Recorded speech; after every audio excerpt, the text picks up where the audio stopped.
Chapter 1 The Speed Demon.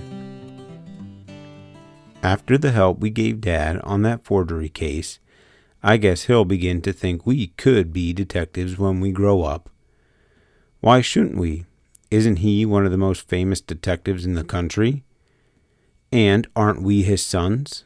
If the profession was good enough for him to follow, it should be good enough for us. Two bright-eyed boys on motorcycles were speeding along a shore road in the sunshine of a morning in spring. It was Saturday, and they were enjoying a holiday from the Bayport High School.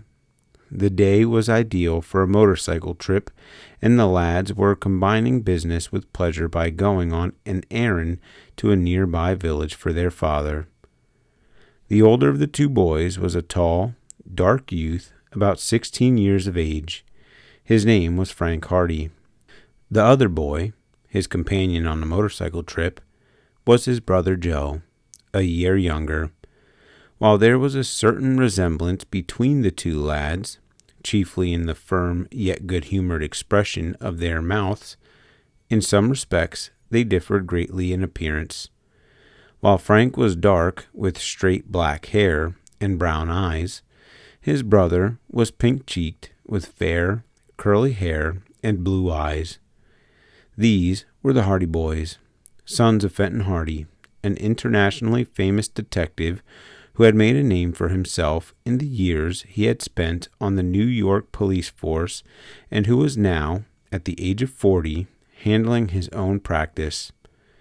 The Hardy family lived in Bayport, a city of about 50,000 inhabitants, located on Barmet Bay, 3 miles in from the Atlantic, and here the Hardy boys attended high school and dreamed of the days when they, too, should be detectives like their father. As they sped along the narrow shore road, with the waves breaking on the rocks far below, they discussed their chances of winning over their parents to agreement with their ambition to follow in the footsteps of their father. Like most boys, they speculated frequently on the occupation they should follow when they grew up, and it had always seemed to them that nothing offered so many possibilities of adventure and excitement as the career of a detective. But whenever we mention it to Dad, he just laughs at us, said Joe Hardy. Tells us to wait until we're through school, and then we can think about being detectives. Well, at least he's more encouraging than Mother, remarked Frank. She comes out plumb and plain and says she wants one of us to be a doctor and the other a lawyer. What a fine lawyer either of us would make, sniffed Joe. Or a doctor either. We were both cut out to be detectives, and Dad knows it. As I was saying, the help we gave him in that forgery case proves it. He didn't say much, but I'll bet he'd been thinking a lot. Of course, we didn't actually do very much in that case, Joe pointed out, but we suggested something that led to a clue, didn't we? That's as much a part of detective work as anything else. Dad himself admitted he would never have thought of examining the city tax receipts for that forged signature. It was just a lucky idea on our part, but it proved to him that we can use our heads for something more than to hang our hats on. Oh, I guess he's convinced all right. Once we get out of school, he'll probably give his permission. Why, this is a good sign right now, isn't it? He asked us to deliver these papers for him in Willowville. He's letting us help him. I'd rather get in on a real good mystery, said Frank. It's all right to help Dad, but if there's no more excitement in it than delivering papers, I'd rather start in studying to be a lawyer and be done with it. Never mind, Frank, comforted his brother. We may get a mystery all of our own to solve some day. If we do, we'll show that Fenton Hardy's sons are worthy of his name. Oh, boy, but what wouldn't I give to be as famous as Dad? Why, some of the biggest cases in the country are turned over to him.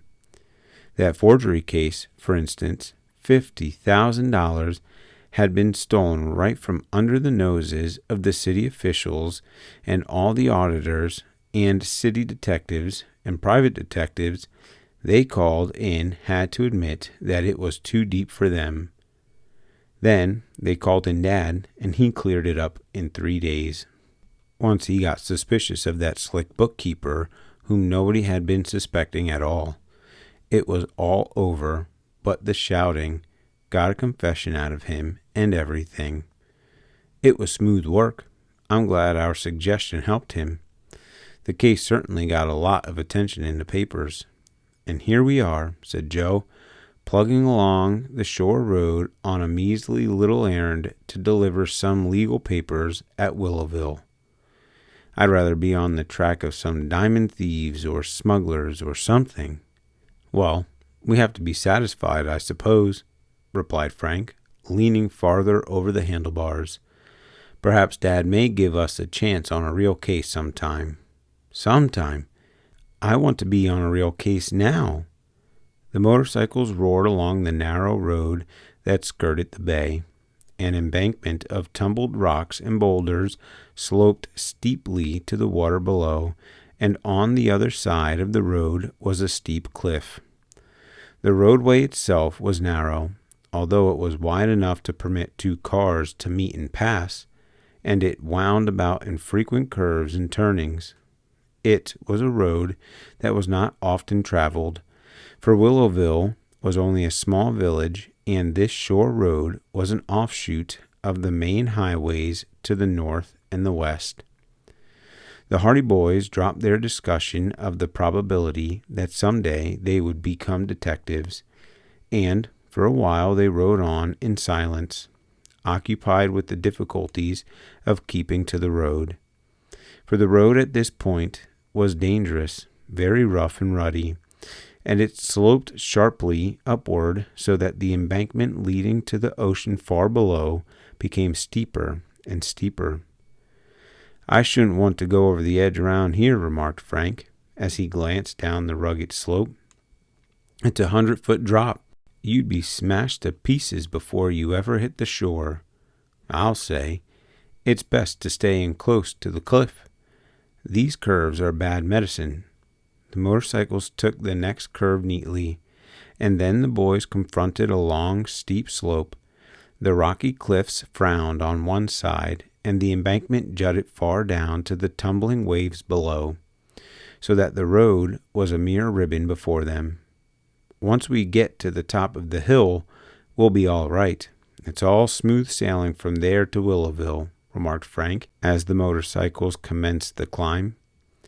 Just then, above the sharp putt-putt of their own motorcycles, they heard the high humming roar of an automobile approaching at great speed. The car was not yet in sight, but there was no mistaking the fact that it was coursing along with the cut-out open and with no regard for the speed laws. "What idiot is driving like that on this kind of road?" exclaimed Frank. They looked back. Even as he spoke, the automobile flashed into sight. It came around the curve behind, and so swiftly did the driver take the dangerous turn that 2 wheels were off the ground as the car shot into view. A cloud of dust and stones arose. The car veered violently from left to right, and then it roared at headlong speed down the slope. The boys glimpsed a tense figure at the wheel. How he kept the car on the road was a miracle, for the racing automobile swung from side to side. At one moment, it would be in imminent danger of crashing over the embankment, down on the rocks below. The next instant, the car would be over on the other side of the road, grazing the cliff. "He'll run us down," shouted Joe, in alarm. "The idiot!" Indeed, the position of the 2 lads was perilous. The roadway was narrow enough at any time, and this speeding car was taking up every inch of space. In a great cloud of dust, it bore directly down on the 2 motorcyclists. It seemed to leap through the air. The front wheels left a rut. The rear of the car skidded violently about. By a twist of the wheel, the driver pulled the car back into the roadway, Again, just as it seemed about to plunge over the embankment, it shot over toward the cliff, swerved back again into the middle of the roadway, and then shot ahead at terrific speed. Frank and Joe edged their motorcycles as far to the right of the road as they dared. To their horror, they saw that the car was skidding again. The driver made no attempt to slacken speed. The automobile came hurtling toward them. Chapter 2. The Stolen Roadster. The auto brake squealed. The driver of the oncoming car swung the wheel viciously about. For a moment it appeared that the wheels would not respond. When they gripped the gravel and the automobile swerved and shot past. Bits of sand and gravel were flung about the two boys as they crouched by their motorcycles at the edge of the embankment. The car had missed them only by inches. Frank caught a glimpse of the driver, who turned about at that moment and, in spite of the speed at which the automobile was traveling, and in spite of the perils of the road, shouted something they could not catch at them, and shook his fist. The car was traveling at too great a speed to enable the lad to distinguish the driver's features, but he saw that the man was hatless and that he had a shock of red hair blowing in the wind. Then the automobile disappeared from sight around the curve ahead, roaring away in a cloud of dust. "The road hog!" gasped Joe, as soon as he had recovered from his surprise. "He must be crazy!" Frank exclaimed angrily. "Why, he might have pushed us both over the embankment. At the rate he was going, I don't think he cared whether he ran anyone down or not." Both boys were justifiably angry. On such a narrow, treacherous road, there was danger enough when an automobile passed them traveling at even a reasonable speed, but the reckless and insane driving of the red-headed motorist was nothing short of criminal. "If we ever catch up to him, I'm going to give him a piece of my mind," declared Frank. Not content with almost running us down, he had to shake his fist at us. "Road hog," muttered Joe again. "Jail is too good for the likes of him. If it was only his own life he endangered, it wouldn't be so bad. Good thing we only had motorcycles. If we had been in another car, there would have been a smash-up, sure." The boys resumed their journey, and by the time they had reached the curve ahead that enabled them to see the village of Willowville lying in a little valley along the bay beneath them, there was no trace of the reckless motorist. Frank delivered the legal papers his father had given him, and then the boys had the rest of the day to themselves. "It's too early to go back to Bayport just now," he said to Joe. "What say we go out and visit Chet Morton?" "Good idea," agreed Joe. "He has often asked us to come out and see him." Chet Morton was a school chum of the Hardy boys. His father was a real estate dealer with an office in Bayport, but the family lived in the country, about a mile from the city. Although Willowville was some distance away, the boys knew of a road that would take them across country to the Morton home, and from there they could return to Bayport. It would make their journey longer, but they would have the pleasure of visiting their chum. Chet was a great favorite with all the boys, not the least of the reason for his popularity being the fact that he had a roadster of his own, in which he drove to school every day and with which he was very generous in giving rides to his friends after school hours. The Hardy boys drove along the country roads in the spring sunlight, enjoying the freedom of their holiday as only boys can. When they had reached a culvert not far from the Morton place, Frank suddenly brought his motorcycle to a stop and peered down into a clump of bushes in the deep ditch. "Somebody's had a spill," he remarked. Down in the bushes lay an upturned automobile. The car was a total wreck and lay bottom upward, a mass of tangled junk. "Must have been hitting an awful clip to crumple up like that," Joe commented. "Perhaps there's someone underneath. Let's go and see."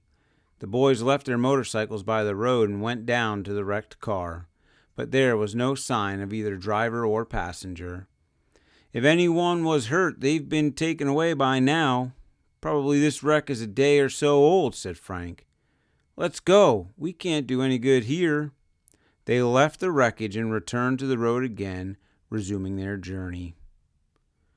"I thought at first it might be our red-headed speed fiend," said Frank. "If it was, he was sure lucky to get out of it alive."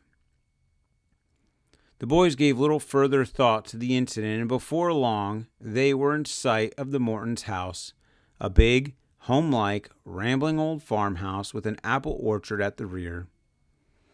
When the boys drove down the lane, they saw a figure awaiting them at the barnyard gate. "That's Chet," said Frank. "I'm glad we found him at home. I thought he might have gone out in the car." "It is strange," Joe agreed. "On a holiday like this, he doesn't usually stay around the farm." As they approached, they saw Chet leave the gate and come down the lane to meet them. Chet was one of the most popular boys at the Bayport High School, one reason for his popularity being his unfailing good nature and his ability to see fun in almost everything. He was full of jokes and good humor and was rarely seen without a smile on his plump, freckled face. But today the Hardy boys saw that there was something wrong. Chet's face had an anxious expression, and as they brought their motorcycles to a stop, they saw that their chum's usual cheery face was clouded. "What's the matter?" asked Frank, as their friend hastened up to them. "You're just in time," replied Chet hurriedly. "You didn't meet a fellow driving my roadster, did you?" The brothers looked at each other blankly. "Your roadster? We'd recognize it anywhere." "No, we didn't see it," said Joe. "What's happened?" "It's been stolen." "Stolen? An auto thief stole it from the garage not half an hour ago. He just went in as cool as you please and made away with my car. The hired man saw the roadster disappearing down the lane, but he supposed I was in it, so he didn't think anything of it. Then he saw me out in the yard a little while later, so he got suspicious, and the roadster was gone." "Wasn't it locked?" "That's the strange part of it. The car was locked. Although the garage door was open, I can't see how he got away with it." "A professional job," commented Frank. "These auto thieves always carry scores of keys with them, but we're losing time here. The only thing is to set out in pursuit and to notify the police. The hired man didn't see which way the fellow went, did he?" "No. There's only the one road, and we didn't meet him, so he must have taken the turning to the right at the end of the lane." "We'll chase him," said Joe. "Climb onto my dirt bike, Chet. We'll get the thief yet." "Wait a minute," cried Frank suddenly. "I have an idea. Joe, do you remember that car we saw wrecked in the bushes?" "Sure. Perhaps the driver stole the first automobile he could lay his hands on after the wreck." "What wreck was that?" asked Chet. The Hardy boys told him of the wrecked car they had found by the roadside. It had occurred to Frank that perhaps the smash-up might have occurred just a short while before, and that the driver of the wrecked car had resumed his interrupted journey in a stolen automobile. "Sounds reasonable," said Chet. "Let's go and take a look at this wreck. We can get the license number, and that may help us find the name of the owner." The motorcycles roared as the three chums set out back along the road toward the place where the upturned automobile had been seen among the bushes.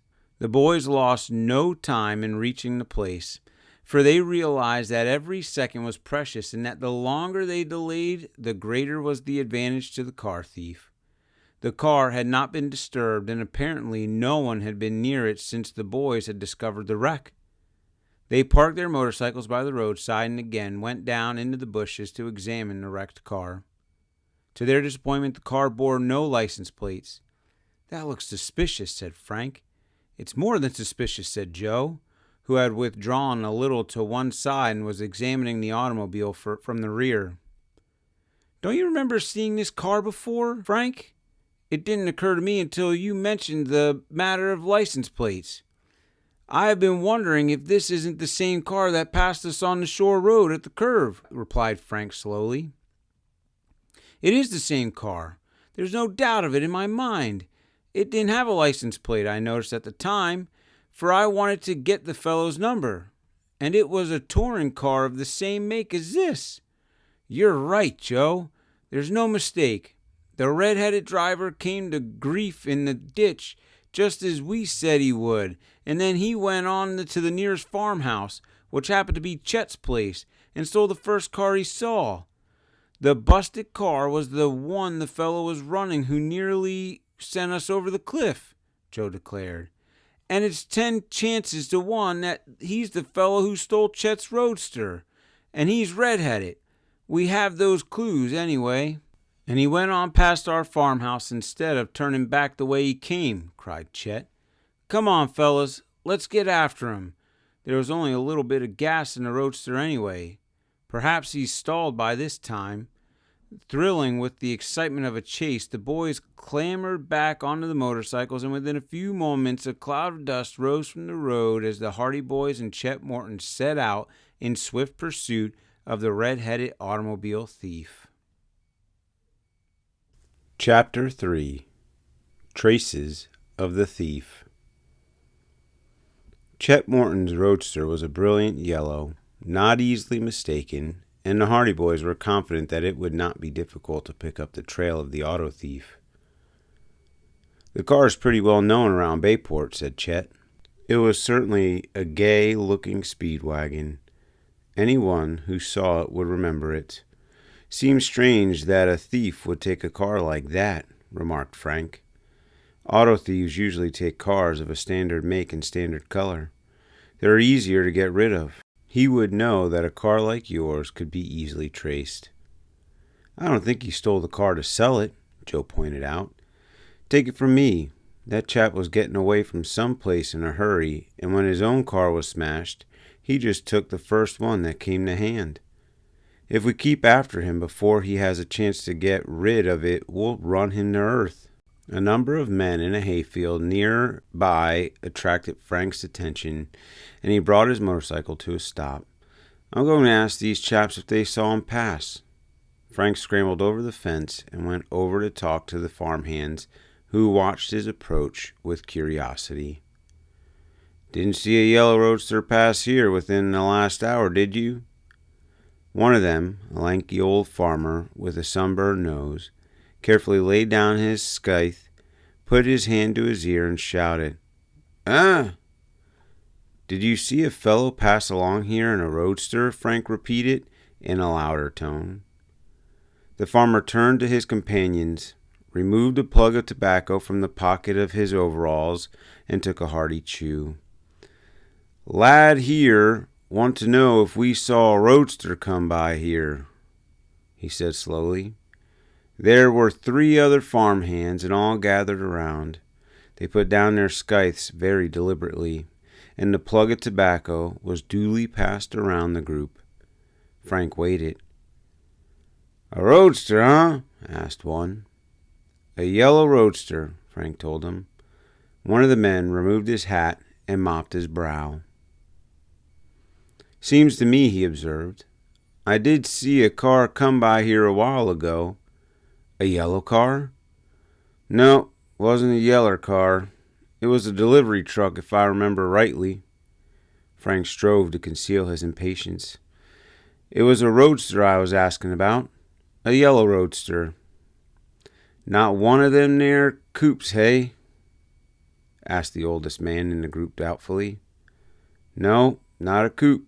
A roadster. Roadster, huh? Remarked the old farmer. That's one of them there automobiles with just 2 seats and a little cupboard in the back, huh? My cousin has one, observed another member of the group. He got it second hand in Bayport. I never could see why he bought that doggone thing, for you can't take the folks out for a ride in it without having 'em all crowded something fearful.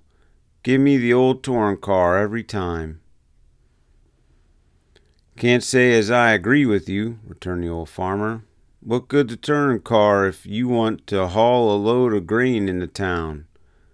Once of them little trucks is the best, I've always thought. Then, if you want to go on a picnic or anything, the family can all climb in the back. You get the use out of a car like that. Nope, nothing like a touring car. Rank extravagance buying touring cars. put in another. Horse and wagon is good enough for me. That's what I say, agreed the fourth. What with taxes the way they are, and last year's crops wasn't any too good. I tell you, a touring car is the only thing nowadays. Somewhat astonished by the sudden turn the argument had taken, Frank vainly tried to make himself heard above the uproar. But about this roadster, he asked. Did any of you see it? But the four men in the field were not listening. Instead, they were deep in a highly complicated argument regarding the faults and merits of various makes of cars, and they paid no further attention to the youth. Can't afford to waste any more time here, he said to himself, and turned away. At the fence, he looked back. One of the farmhands was shaking his fist beneath the nose of a companion, while the other two were engrossed in a heated discussion. Their voices floated across the hayfield in the drowsy summer morning. It looks as if you started something, laughed Joe, as his brother returned to the motorcycle. I certainly did. Just asked them if they had seen a yellow roadster, and they started to fight about what was the best car for a farmer to buy. And didn't they see the roadster? Asked Chet. I don't think so. If they had, they would have told me. I guess they were glad of an excuse to quit work. Well, we better be getting on our way then. We've lost enough time already.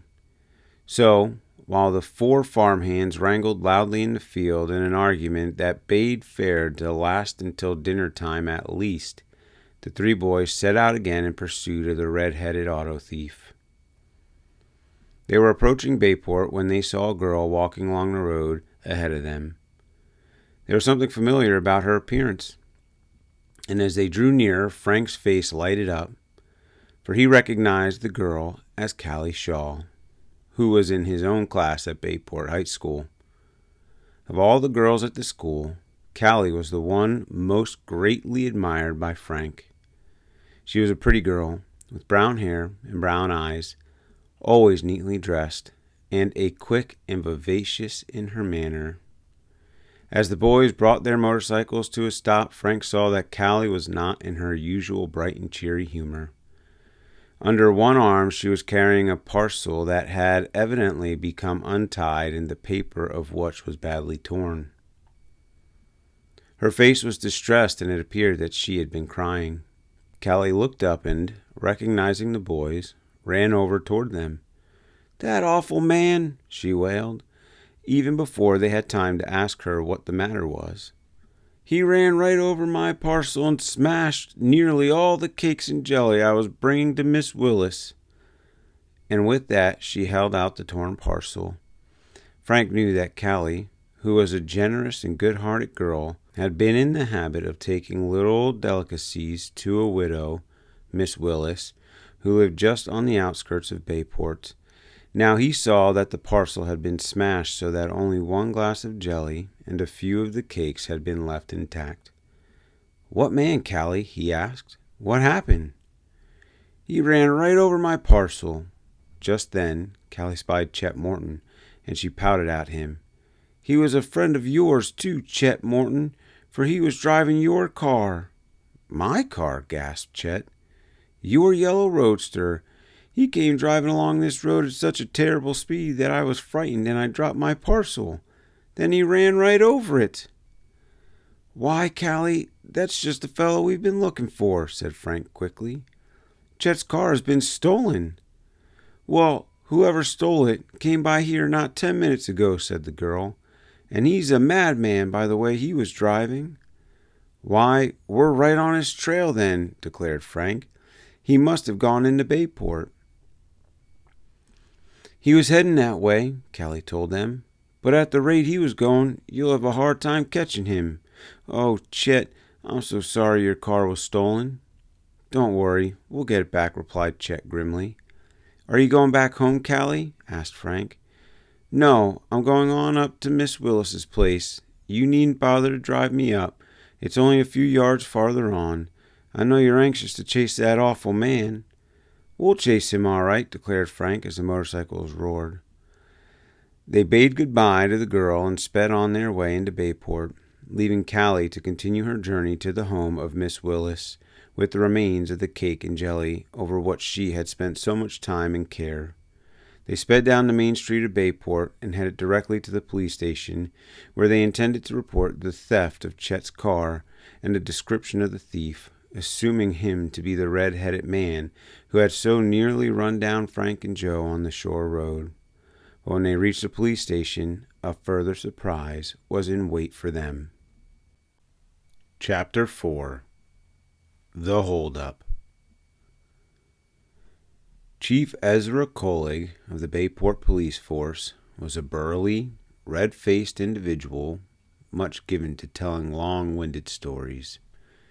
Usually, Collig was to be found reclining in a swivel chair in his office with his feet on the desk, reading the comic papers or polishing up his numerous badges. But this day something had happened to shake him out of his customary calm. When the boys went into his office, they found the chief painfully writing in a huge notebook and confronted by 3 excited figures. One of these was Ike Hardy, the old ticket seller at the city steamboat office. The others were Detective Smuff of the police force and policeman Con Riley, both trying their best to look important and composed. Ike Hardy was frankly frightened. It was plain that something very much out of the ordinary had happened. Hardy was a timid and inoffensive old chap who had perched on a high stool behind the wicket at the steamboat office day in and day out for as many years as anyone in Bayport could remember. "I was just counting up the morning's receipts," he said, saying in a frightened and high-pitched voice, "when in comes this fellow and he sticks a revolver in front of my nose." "Just a minute," interrupted the chief grandly as the boys entered. He dipped his pen in the inkwell and poised it in the air as he peered at the lads over his spectacles. "What are you boys doing here? Can't you see we're busy?" "I came to report a theft," said Chet Morton. "My roadster has been stolen." "Why, it was a roadster this fellow drove up to my office in," cried Ike Hardy. "A yellow roadster." "Ha!" said Detective Smuff. "A clue." He immediately fished a notebook out of his pocket and began rummaging around for a pencil. "Never mind, Detective Smuff," observed the chief heavily. "I'll take any notes that are needed." Detective Smuff, duly squelched, put back his notebook in confusion. "What fellow?" Frank asked. "Who drove up to your office in a yellow roadster?" "The hold-up man," declared Hardy. "I was held up this morning. A fellow tried to steal the steamboat money on me." "Now, just a minute, demanded the chief. "Let me say a word here. The situation is this. A man drove up to the steamboat office a little while ago and tried to hold up Mr. Hardy. But a passenger happened to come into the office just then, and the fellow got frightened and ran away. Is that right?" "That's right," said Hardy. "I'll make note of it," said the chief, suiting the action to the word. When he had scrambled industriously for some time, he raised the pen again and pointed it at Chet. "Now you," he observed, "say that somebody stole a yellow roadster on you this morning." "Yes, sir. From our farm. He was seen driving into Bayport just a little while ago." The chief made a note of it. "And you," he said, pointing the pen at Ike Hardy, "say the hold-up man drove up to the office in the yellow roadster?" "That's right, Chief. That's right. A yellow roadster, it was. And now that I come to think of it, I've seen Chet Morton's car before, and it was the spitting image of it." "Then," declared the chief, putting down his pen with the air of one making a momentous discovery, "it looks to me very much as if the hold-up man and the fellow that stole the car is one and the same man." Detective Smuff wagged his head solemnly in admiration of this feat of deduction.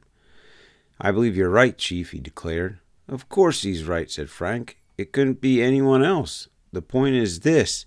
Where did the hold-up man go? Did he leave in the car? Did anyone follow him?" "He left in the car all right," said Hardy, "but nobody followed him. I telephoned for the police." "Did you notice the color of this man's hair?" asked Frank suddenly. "What's that got to do with it?" asked Detective Smuff. "Never mind. It may have a great deal to do with it. Did you notice the color of his hair?" repeated Frank, turning to Hardy. It was short, said Hardy firmly. Short and dark. Frank and Joe looked blankly at one another. Are you sure? Asked Joe. I'm positive, declared Hardy. I was face to face with him. He was a dark-haired man, and his hair was cut awful short. I noticed that. You're sure he wasn't red-headed? I'm sure of it. What's all this about? Asked Chief Kolick suspiciously. What has the color of his hair to do with it? Well, admitted Frank, we were pretty sure that the man who stole Chet's car had long red hair. Muttered the chief doubtfully. Then if that was the case, the man who stole the car and the man who tried to hold up the office isn't one and the same fellow after all. I don't know what to make of it, confessed Frank. Just then, a short, nervous little man was ushered into the office.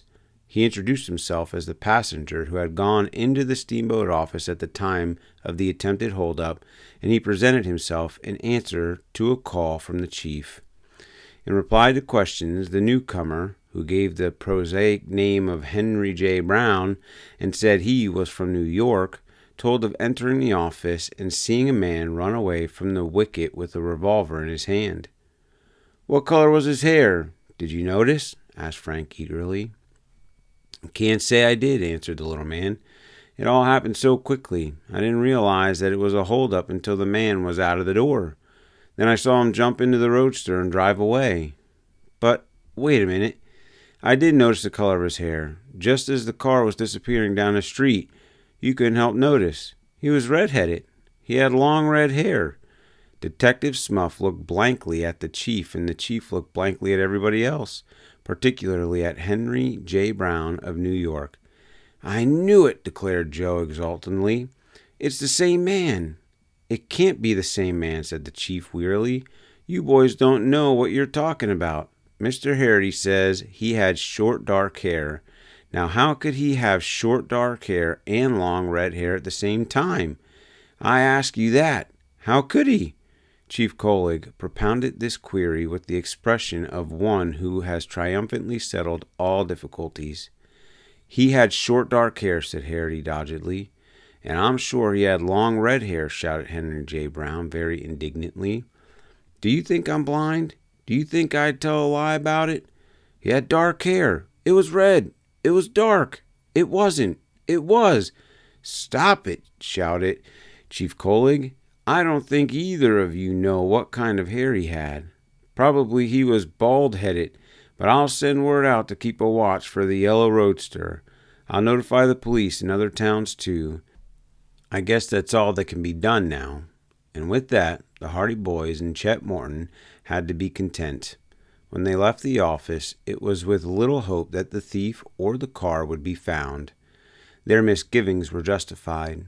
When they returned to see Chief Kolick that night, they learned that no word had been received concerning the yellow roadster from any of the outlying towns or villages, and that despite a diligent search conducted by Detective Smuff and other members of the Bayport force, the roadster had not been located in the city. Chapter 5. Chet's Auto Horn. Fenton Hardy, the internationally famous detective, was reading in the library of his home that evening when his sons tapped on the door.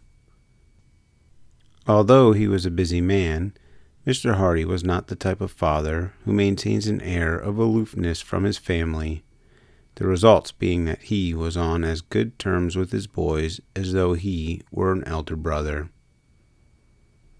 "Come in," he shouted cheerfully, putting aside his book, and when Frank and Joe entered the room, he motioned to a deep leather sofa near the window. "Sit down. What have you been doing all day? Burning up all the roads in the country, I suppose?" He grinned amiably at them and puffed vigorously at his pipe. "Well, we didn't travel very far today, Dad," Frank replied. We were investigating," prompted Joe. "Aha!" exclaimed Mr. Hardy, in mock surprise. "So my sons were investigating, huh? What was it? A murder? A plot to blow up the White House? A train wreck? Something big, I hope." "No, not quite that bad," admitted Frank. "It was a car theft." Mr. Hardy shook his head. I'm disappointed in you, he said solemnly. I really am. To think that the sons of mine should investigate a car theft. I thought you wouldn't bother about anything less than a murder. His eyes twinkled, and the Hardy boys, who were accustomed to their father's good-natured banter, smiled back at him. We weren't just practicing detective work, Dad, explained Frank. You see, Chet Morton's roadster was stolen this morning. Is that so? Exclaimed Mr. Hardy, genuinely concerned. Why, that's too bad. Chet was mighty proud of that car, wasn't he? Yes, he was, and it hasn't been found yet. No trace of the thief? He tried to hold up the steamboat ticket office after he stole the car. Mr. Hardy whistled. Why, you have been on a case worthwhile. Tell me all about it. He settled back in his chair while his sons told him the story of the day's doings. When they told of the difference of opinion as to the color of the man's hair, he did not laugh with them, as they had expected, over the argument between Hardy and Mr. Brown. On the contrary, he knitted his brows, and his face wore a serious expression. It wasn't any ordinary auto thief you were dealing with, he said slowly. I've no doubt the man who tried to rob the ticket office and the man who almost ran you down on the shore road were one and the same. And the same man stole Chet Morton's car. But how about the color of his hair? There must have been two men, said Joe. Think so? I have my own theories, but then the average witness is very unreliable. For instance, I'll give you a test. You have each seen Superintendent Norton of Bayport High School. Well, how often? About 2,000 or 3,000 times, I guess, answered Frank. Over a period of 3 years. Well, what color is his hair? Frank looked blankly at Joe. Why, it's... Joe scratched his head. Brown, isn't it? I think it's black. You see, said Mr. Hardy, smiling, your powers of observation have not been trained. A good detective has to school himself to remember all sorts of little facts like that, until it gets to be a habit with him. Both of you have been looking at Mr. Norton for about 3 years, and you don't know the color of his hair. And if I asked you whether he was in the habit of wearing laced shoes or button shoes, you would be stumped altogether. As a matter of fact, Mr. Norton is bald, and he wears a chestnut wig. You never noticed that. He always wears button shoes. He belongs to the Elks, and his favorite author is Dickens. The boys looked at their father in amazement.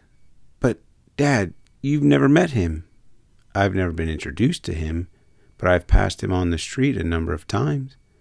When your powers of observation have been trained as mine have been, it's no trick at all to take away a mental photograph of a man after seeing him once. If you are specially observant, it isn't hard to notice such details as the regarding of the wig. A wig never has the same appearance as natural hair. But how do you know he belongs to the Elks? Asked Joe. He wears the lodge emblem as a watch charm. And how do you know his favorite author is Dickens? On 3 separate occasions that I met Mr. Norton, I noticed that he was carrying a book. Once it was Oliver Twist. Another time it was A Tale of Two Cities. The third time it was David Copperfield. So I judged that his favorite author must be Dickens. Am I right? He always talks Dickens to us at school, said Frank. It's simple enough. Once you get the habit, remarked Mr. Hardy, you must train yourselves to be observant so that in time you will automatically remember little details about people you meet and places you visited. Now, if Hardy and Mr. Brown had been all observant, in spite of the fact that they were surprised and frightened, they would have been able to give the police a very thorough description of the man who tried to hold up the steamboat office. And if the man happened to be a professional thief, the description would have helped the officers ascertain who he was, because once a man has served a prison term, his description is kept on file. As it is, all we know about him is that he is probably red-headed. That isn't very much to go on. I'm afraid Chet hasn't much a chance of recovering his roadster, said Joe. "You never can tell," remarked his father. "It may turn up sometime. Perhaps the thief will get himself into trouble yet. Keep your ears and eyes open. And now, if you don't mind, I have some reports to write." Frank and Joe took the hint and left their father to his work.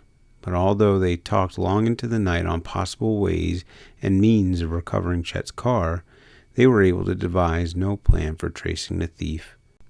And through the week that followed, there were no further clues. Chet had given up all hope of seeing the roadster again. "I sure missed the old bus," he told the Hardy boys after school on Friday afternoon. "I have to take my chances on catching rides in and out of town now. Why, last night I walked halfway home before a car came along and gave me a lift. Saturday will be a pretty dull day for you now. You just bet your sweet life it will be dull. Nothing to do but sit around the farm." "Better come with us tomorrow," suggested Joe. "A bunch of us are going fishing up near the dam. You can meet us at the crossroads near Willow River." "Good idea," said Chet. "What time? 10 o'clock? "Fine. I'll be there. Gosh, I see where I can get a ride home. There goes a hay wagon. And it's heading right for the next farm." A long wagon rumbled slowly toward the boys. A lean and solemn farmer perched on the front seat, half asleep. The horses dawdled along. "That's Lem Billers, the laziest man in 9 counties," said Chet. "Watch me have some fun with him." Chet took from his pocket an automobile horn. He had originally bought it for the roadster, but had not had time to install it before the car was stolen. The horn was of a new type, very small, yet it had a particularly raucous shriek. The Hardy boys grinned as they saw Chet step out into the road and swing himself lightly up on the back of the wagon. Mr. Billers was bringing some supplies back to the farm, and Chet was hidden from view by a bag of flour. As the wagon rumbled past, Chet sounded the automobile horn. It shrieked sharply and insistently. Mr. Billers, being a lazy man, did not even look behind. He simply tugged lightly at the reins, and the horses edged over to the side of the road. Having heard the horn, Mr. Billers expected an automobile would pass. But when no car flashed by, he turned indolently in his seat and looked behind. The roadway was clear. There was not an automobile in sight. He did not see Chet, doubling up with laughter on the back of the wagon. He gazed doubtfully at the Hardy boys, who were standing at the curb trying to conceal their smiles. "Could have swore I heard a horn," grunted Mr. Billers. Then he tugged at the lines and brought the horses in the middle of the road again. Instantly the horn shrieked again. This time it was even louder and more insistent than before. It seemed that an automobile was right behind the wagon, clamoring to pass. Almost automatically, Mr. Billers yanked at the reins, and the horses again went to the side of the road. But again, no car went by. Again, Mr. Billers looked behind. Again, to his astonishment, he saw that the roadway was clear. "Hanged if I didn't think I heard a horn," exclaimed Mr. Billers, greatly puzzled as he drove on again. "My ears must be going back on me." But in a few minutes the horn shrieked again. Frank and Joe, who were walking along the sidewalk, keeping abreast of the wagon so as not to miss the fun, chuckled as they saw Mr. Billers once more pull on the reins to guide the horses to the roadside. The farmer recollected how he had been fooled on the previous occasions, and he looked quickly around. But there was no car in sight. Mr. Billers gazed down the roadway for a long time. Then he sighed with the air of one whose patience has been long tried. "Must be something the matter with my ears," he muttered and drove on. At this moment a luxurious sedan swept around a corner and drew up close behind the wagon. There was a chauffeur at the wheel, and he sounded his horn impatiently, for the road was narrow and he was unable to get past. Lem Billers smiled darkly to himself and paid no attention. "There it goes again," he grumbled. "I must be hearing things. Hang me if it'll turn out any more when there ain't no car there to turn out for." The wagon continued in the center of the road. The chauffeur of the car glared at Lem Billers, back and sounded the horn again. Still, the farmer paid no attention. Chet, limp with laughter, almost rolled off the wagon. Frank and Joe couldn't control their mirth no longer and leaned against the telephone post with shouts of glee. The chauffeur, believing that the boys were laughing at him because he could not get past, became purple with anger. He sounded the horn again and again, and finally, when Lem Billers obstinately refused to pay any attention, he looked wildly about for a policeman. As luck would have it, Constable Con Riley was ambling along Main Street at that moment, wondering if it would soon be supper time and hoping his wife would serve corned beef and cabbage that evening. He was aroused from his trance by the chauffeur, who brought the sedan to a stop and ran over to him. "Officer, arrest that man," roared the chauffeur, pointing to Lem Billers. "What for?" demanded Con, taking off his helmet and scratching his head. "Obstructing the traffic. He won't let me pass. I've been sounding my horn for the last 5 minutes, and he won't let me get past." "Oh, said Constable Riley. "He can't get away with that, not while Con Riley's on the beat." And with that he ran out into the road, shouting to Lem Billers to stop. At the constable's command, the farmer halted his team and gazed in amazement at the chauffeur and the officer as they came running up to him. "Why won't you let him pass?" demanded the constable. "Don't say you didn't hear me," roared the chauffeur. "I sounded my horn 50 times. "Sure, I heard a horn," admitted Billers. "But," he added triumphantly, "I didn't see no car." "Are you blind?" asked Riley. "There's the car." Lem Billers looked behind. At sight of the sedan, his jaw dropped. "Well, I'll be hanged," he declared sadly. "It must be my eyes is going back on me, not my ears. I looked behind 3 times, and I couldn't see no car." "Don't believe him, officer," said the chauffeur. "He didn't even turn around." "I did so," contended Mr. Billers. "Then why didn't you let me pass?" "You didn't have no car. I heard a horn, but I didn't see no car." Thereupon the argument grew fast and furious. Constable Riley was vastly puzzled. He didn't know what to make of it.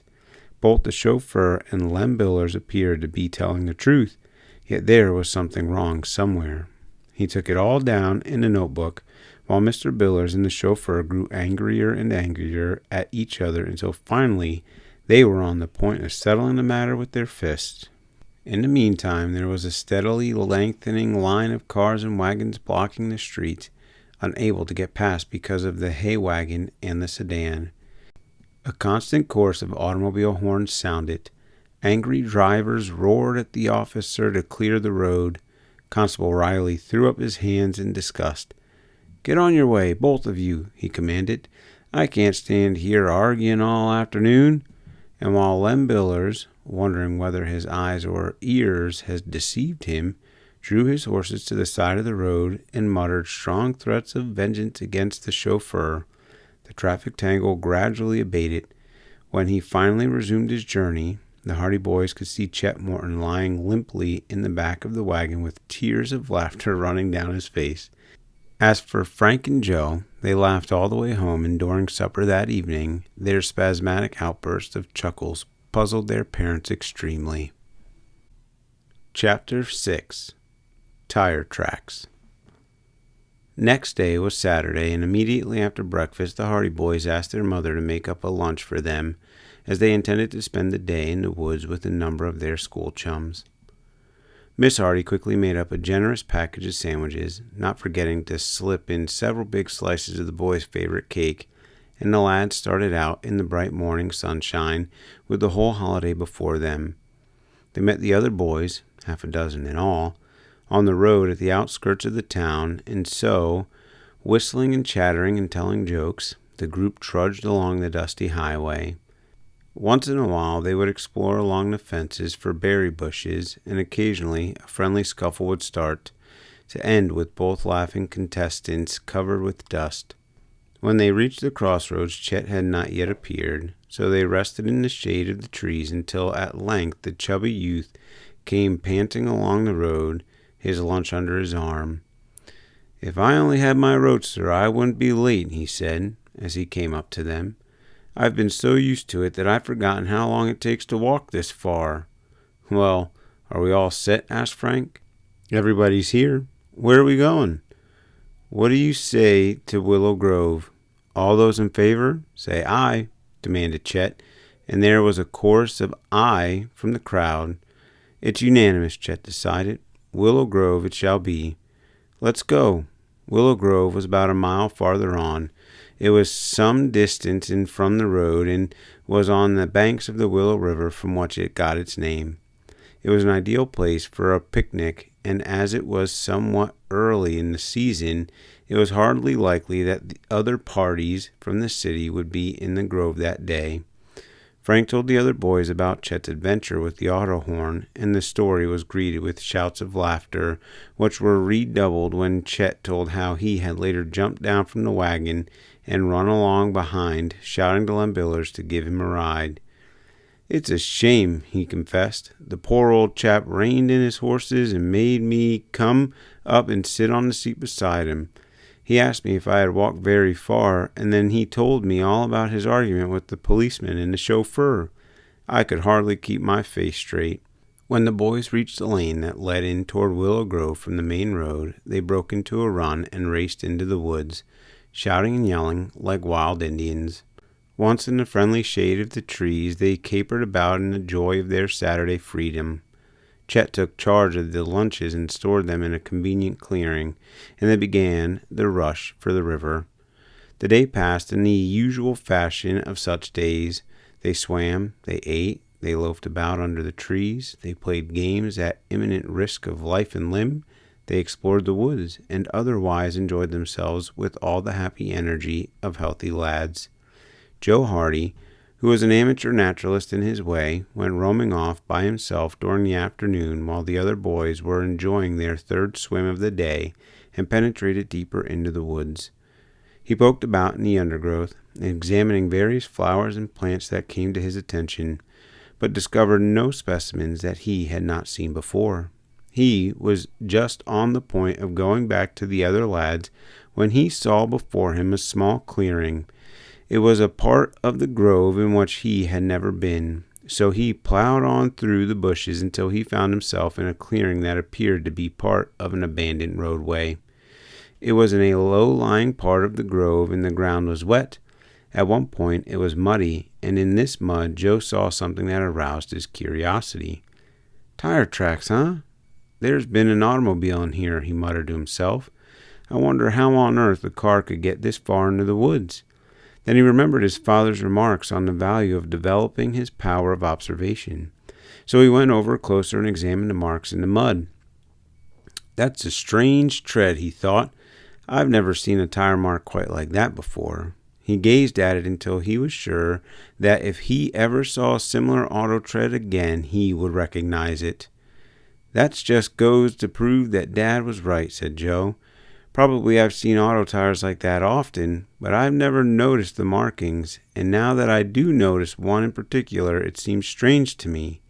But I wonder what an automobile was doing in here, and how it came to get here in the first place." However, he gave the matter little further thought and retraced his steps through the woods until he returned to the other boys who were getting dressed after their swim. "I thought automobiles weren't allowed in Willow Grove," he said casually to Chet Morton. "Neither they are. You have to park just inside the fence." "Well, somebody brought a car right down into the grove." "They couldn't. There's no road." "Well, there's a sort of clearing over there," said Joe, motioning in the direction from which he had just returned. "It looks as if it had been a road at one time." "That's probably the old creek road. It hasn't been used for years." "Well, it was used just this week. I saw the marks of an automobile tire over there not 10 minutes ago, and it was a mighty peculiar tread, too, like this." And Joe commenced to draw a replica of the design in the sand, using a thin stick of wood as a pencil. Chet Morton stared. "Why," he exclaimed, "there's only one car in the city has tires like that." "Whose car?" "Mine," exclaimed Chet, springing to his feet. "Where is this road you found?" Joe Hardy quickly led the way, and all other boys came trooping along behind. the whole band thrown into a state of great excitement by this unexpected discovery. They all knew that Chet's car was of an unusual make and that the tires were distinctive. When they reached the clearing and Chet had examined the imprint in the mud, he exclaimed, "There's no mistake about it. My car's been here. No other car in the city has a tread like that." "Perhaps the car's still around here," suggested Frank quickly. "For all we can tell, the thief may have abandoned it and picked this road as a good place to hide it." "It would be an ideal place," agreed Chet. "This road leads off the main highway, and it isn't often used. Let's take a look around." The boys quickly scattered, some taking one side of the road, the rest taking the other. For a while the search continued without success, but at last Frank and Chet, who were following the abandoned road farther down, gave a simultaneous cry. "Here's a bypath!" Before them was a narrow roadway, overgrown with weeds and low bushes that almost hid it from view. It led from the abandoned road into the very depths of the wood. Without hesitation, the two boys plunged into it. The narrow roadway widened out farther on, then wound about a heavy clump of trees until it came to an end in a wide clearing. And in the clearing stood Chet Morton's lost roadster. "My car!" yelled Chet in delight. His shout was heard by all other boys, and the sound of snapping twigs and crackling branches soon told Frank and Chet that the others were losing no time in reaching the scene. Chet's delight was boundless. He examined the car with minute care, in every particular, while the other boys crowded about. At last he straightened up with a smile of satisfaction. "She hasn't been damaged a bit, all ready to run. The thief just hid the old bus in here and made a getaway. Come on, fellows, we don't walk back home today, we ride." He clambered into the car, and in a few seconds the engine roared. There was sufficient room in the clearing to permit him to turn the roadster about, and when he swung the car around and headed up the bypath, the boys gave a cheer and hastened to clamber on board.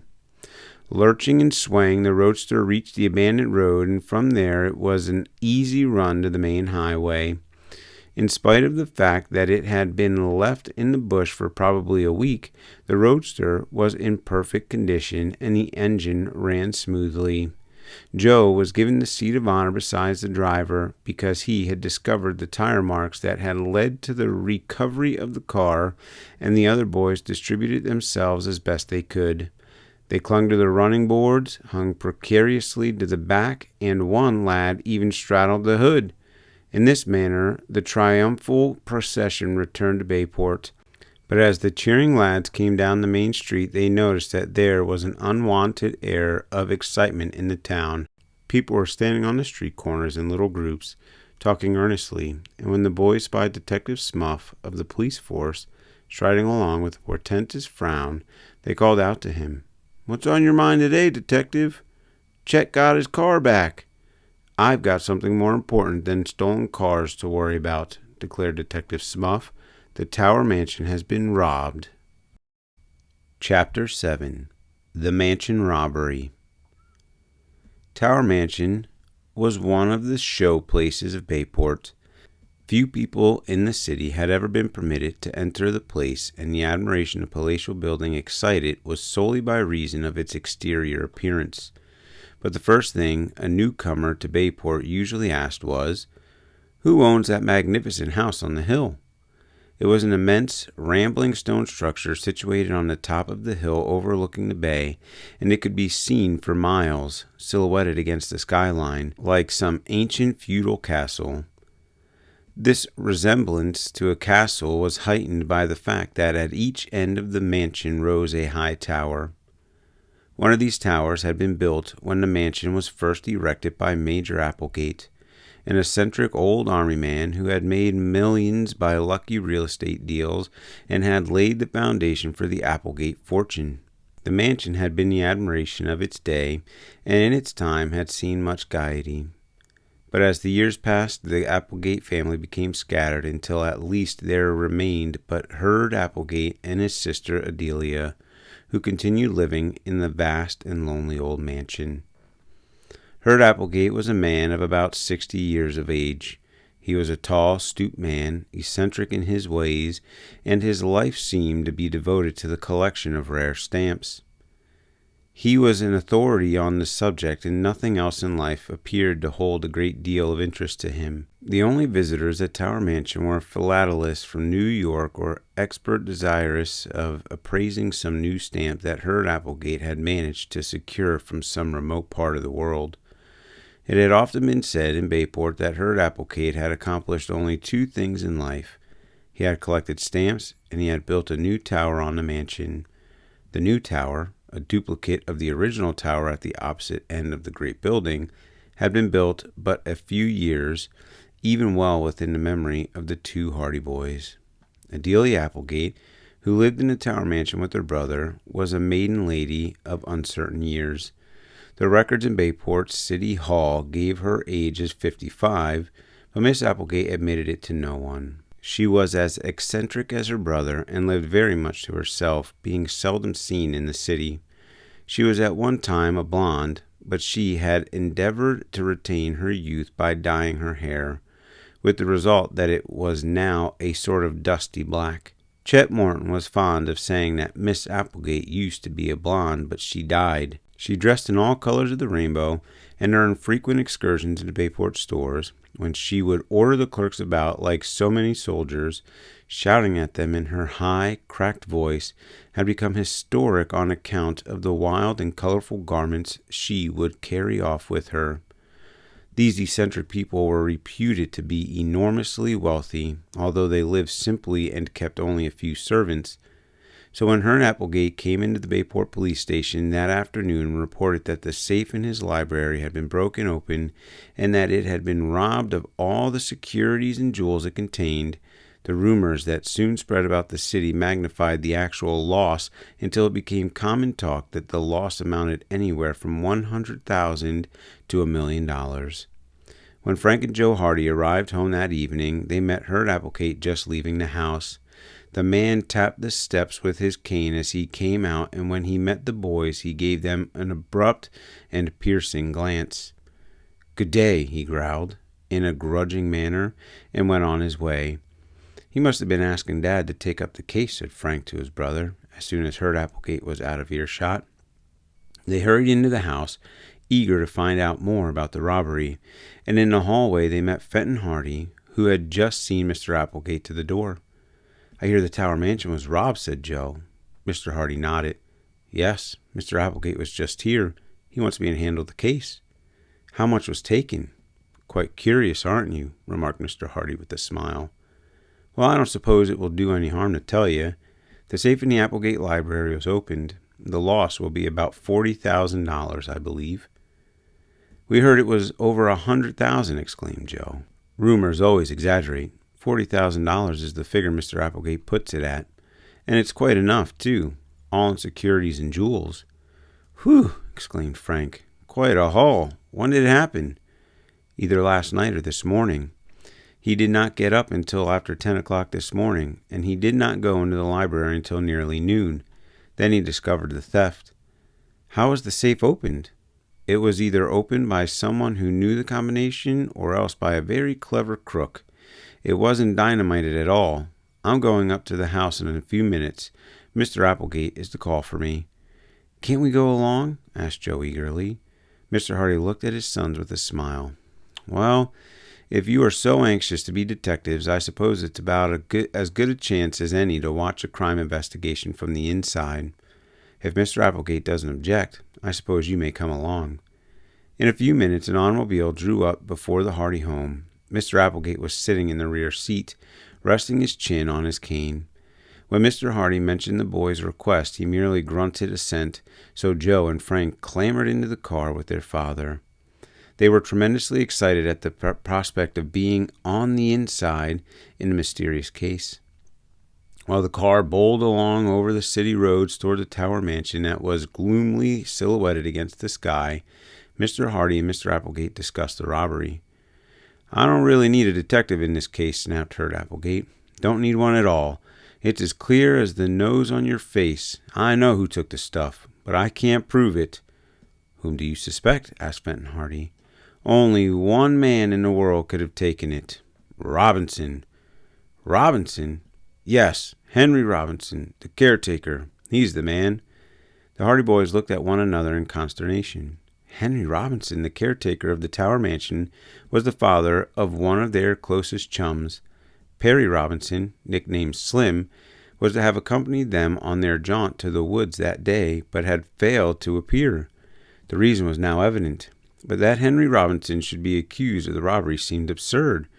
The boys had met Slim's father, and he had appeared to them as a good-natured, easy-going man, the soul of truth and honesty. "I don't believe it," whispered Frank. "Neither do I," returned his brother. "What makes you suspect Robinson?" asked Mr. Hardy of Hurt Applegate. "He's the only person beside my sister and me who ever saw that safe opened and closed. He could have learned the combination if he kept his eyes and ears open. I believe he did." "But is that your only reason for suspecting him?" "More than that. This morning he paid off a note at the bank. It was a note for $900, and I know for a fact that he didn't have more than $100 to his name a few days ago. The Robinsons have been hard up, for they had sickness in the family last winter, and Henry Robinson has had a hard time meeting his debts since then. Now, where did he raise $900 so suddenly?" "Perhaps he has a good explanation," said Mr. Hardy mildly. "It doesn't do to jump at conclusions." "He'll have an explanation, all right," sniffed Mr. Applegate, "but it will have to be a mighty good one to satisfy me. Luckily, he'll not have to satisfy Mr. Applegate, but will have to convince a jury, if it gets that far," whispered Joe in his brother's ear. The automobile was speeding up the wide driveway that led to Tower Mansion, and within a few minutes it drew up at the front entrance. Mr. Applegate dismissed the driver, and Mr. Hardy and the two boys accompanied the eccentric man into the house. Nothing had been disturbed in the library since the discovery of the theft.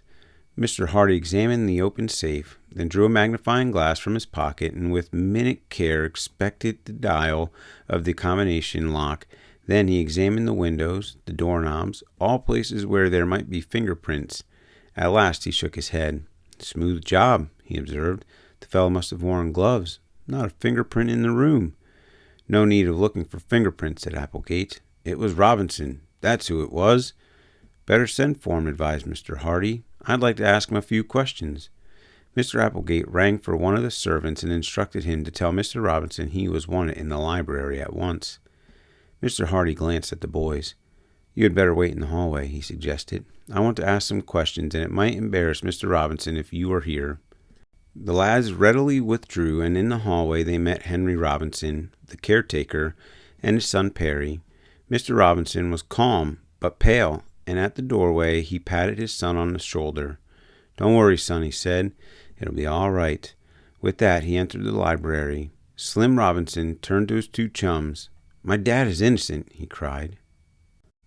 Chapter 8. The Arrest. There was something in Perry Robinson's tone that made Frank and Joe extremely sorry for their chum, for it seemed that the boy realized that the case looked black against his father. Although the Hardy lads realized that it was only natural that Perry should stand up for his father, they shared some of his conviction that Mr. Robinson was not guilty. "Of course he's innocent," agreed Frank. "He'll be able to clear himself all right, Perry." "But everything looks pretty black against him," said Perry, who was pale and shaken. "Unless your father can catch the real thief, I'm afraid Dad will be blamed for it." "Everybody knows your father is honest," said Joe consolingly. "He has a good record. Even Applegate will have to admit that. A good record won't help him very much if he is blamed for this and can't clear himself. And Dad admits that he did know the combination of the safe." "He knew it?" "Accidentally. He was cleaning the library fireplace one day when he found a slip of paper with numbers marked on it. The combination was so simple that anyone could remember it if he read it once. Dad didn't realize what it was until he had studied it a while, and then he put it back on Mr. Applegate's desk. The window was open and the breeze had blown the paper to the floor." "Does Applegate know that?" "Not yet, but Dad is going to tell him now. He says he knows it will look bad for him, but he's going to tell the truth about it. He knew the combination, although of course he would never think of using it." From the library came the dull hum of voices. The harsh tones of Herd Applegate occasionally rose above the murmur of conversation, and once the boys heard Mr. Robinson's voice rise sharply. "I didn't do it, I tell you. I didn't take that money." "Then where did you get the $900 you paid on the note?" demanded Mr. Applegate. There was silence for a while. "Where did you get it?" "I'm not at liberty to tell you." "You won't tell?" "I can't." "Why not?" "I got the money honestly. That's all I can say about it." "Oh," exclaimed Applegate. "You got the money honestly, yet you can't tell me where it came from. That's very likely, isn't it? If you got it honestly, you shouldn't be ashamed to tell where you got it." "I'm not ashamed, but I'm not at liberty to tell." "Mighty funny thing that you should get $900 so quickly. You were pretty hard up last week, weren't you? Had to ask for an advance on your month's wages." "I admit it." "And then the day of this robbery, you suddenly have $900 that you can't explain." Mr. Hardy's calm voice broke in.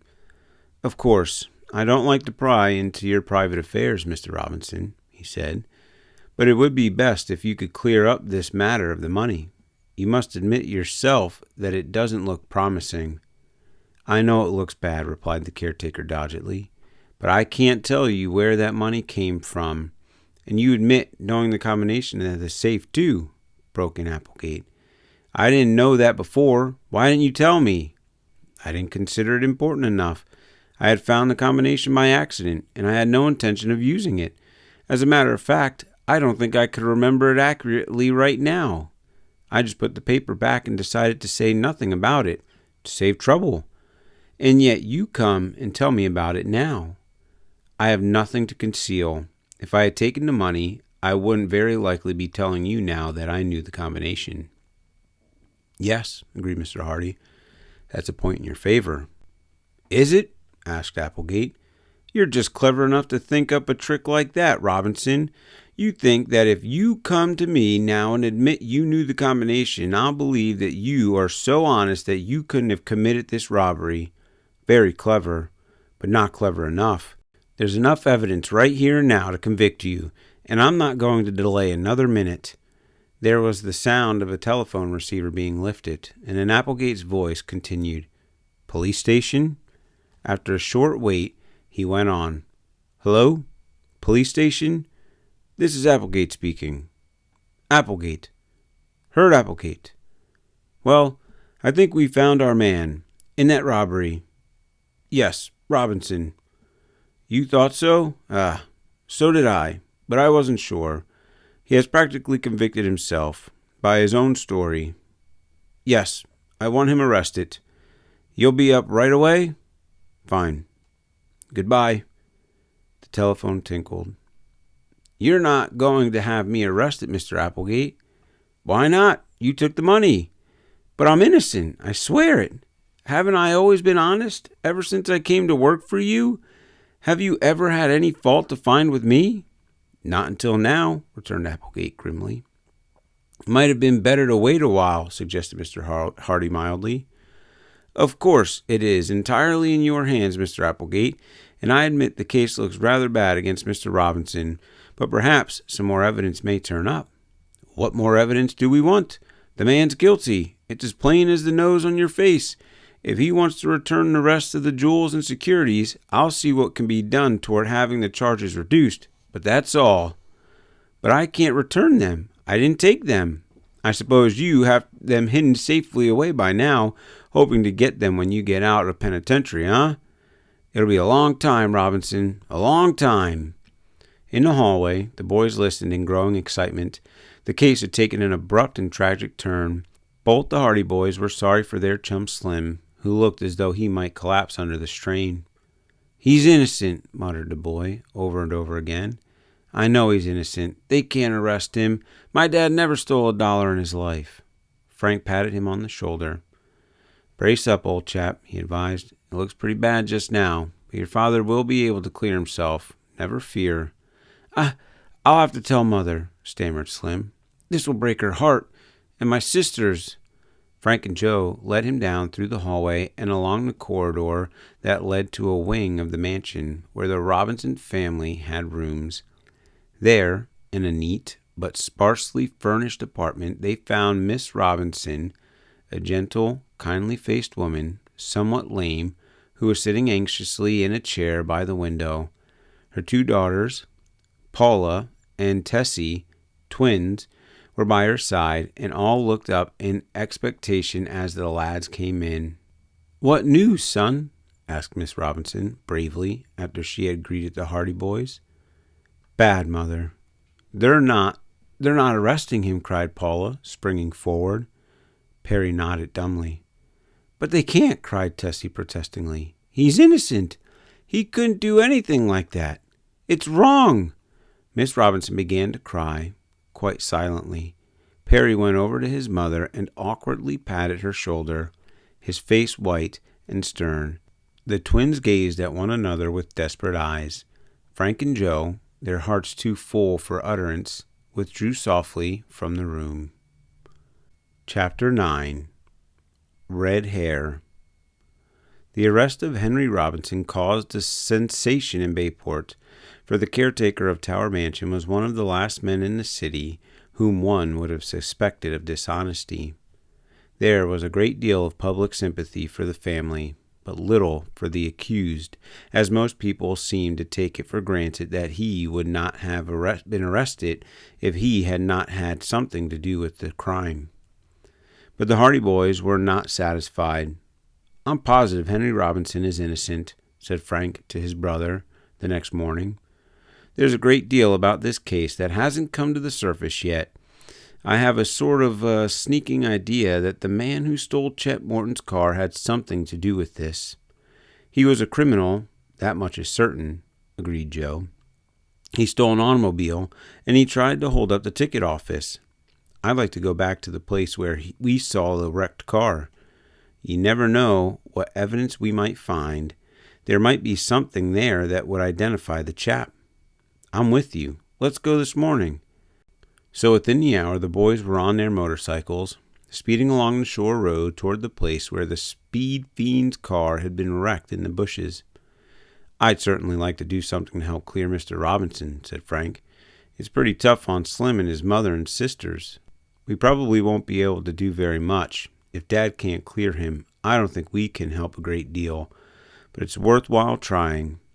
"Sure is. And I've had a hunch all along that we didn't investigate the wreck of that car closely enough." "Well, we'll make a thorough job of it this time." When the boys reached the scene of the wreck, they found the smashed car just where they had seen it last.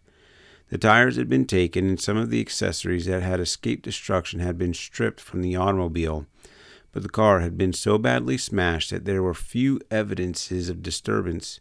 Leaving their motorcycles by the side of the road, the lads plunged down into the bushes and busied themselves examining the wreckage. Joe hunted through the side pockets in the hope that there might be papers or some other means of identification, but in this he was disappointed. There were no license plates, but Frank managed to secure the engine number, and this he jotted down in a notebook he carried.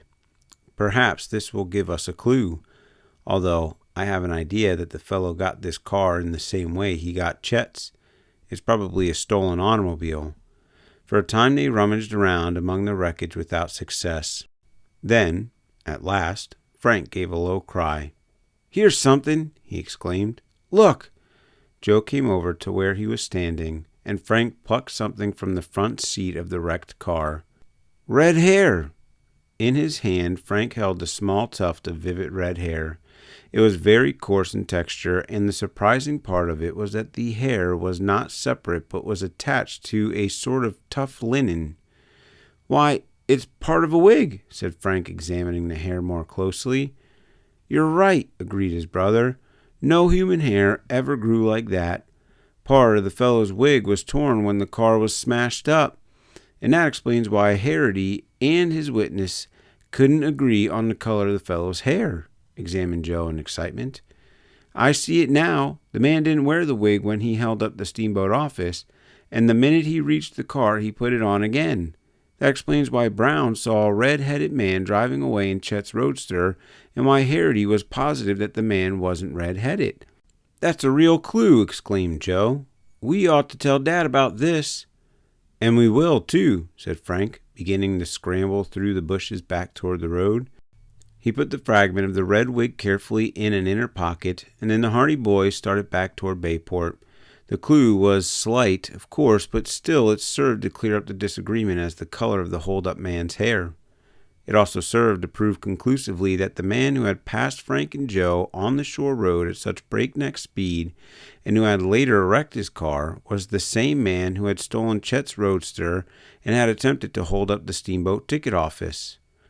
"I guess Dad will think we aren't such poor detectives after all," Joe exulted, as they brought their motorcycles to a stop in the yard of the Hardy home. Their father was in the library, but in their excitement the lads forgot to rap at the door and rushed into the room without ceremony. "Dad, we found a clue," cried Joe, when he saw his father sitting at the huge oak desk. Then he fell back, embarrassed, when he saw that there was someone else in the room. "Beg pardon," said Frank, and the boys would have retreated, but Mr. Hardy's visitor turned around and they saw that it was Perry Robinson. "It's only me," said Slim. "Don't go."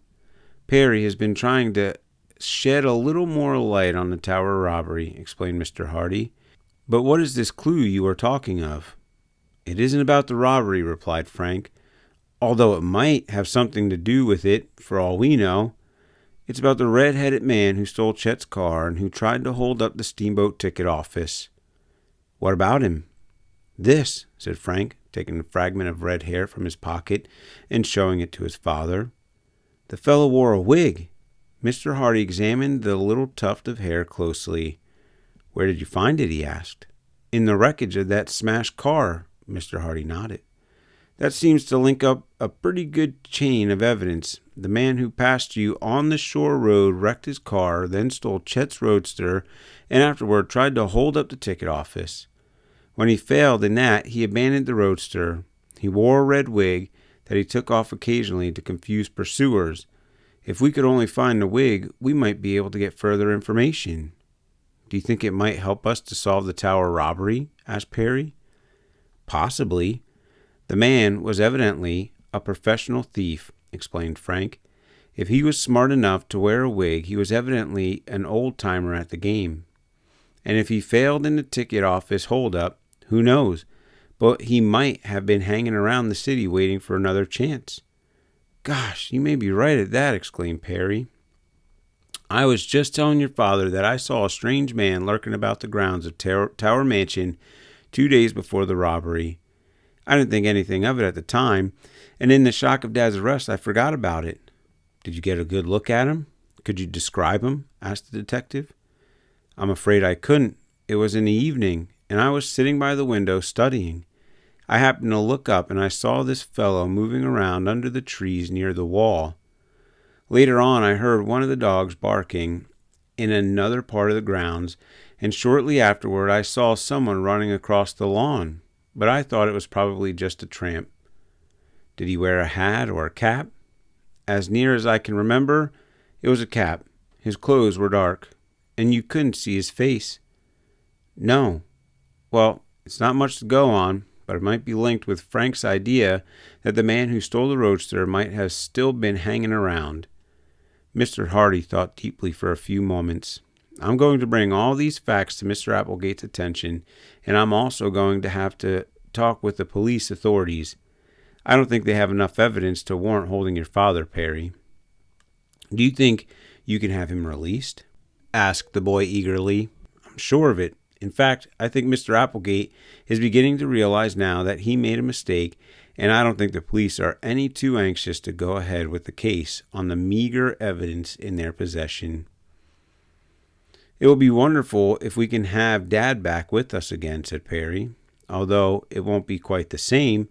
He'll be under a cloud as long as this mystery isn't cleared up, and of course Mr. Applegate won't employ him any more." "All the more reason why we should get busy and clear up the affair," returned Mr. Hardy. "You boys can help." "How?" "By keeping your eyes and ears open and by using your wits. That's all there is to detective work. Well, you can just bet that if it will clear Slim's dad, we'll be listening and looking for every clue there is," Joe assured his father. Chapter 10. An Important Discovery.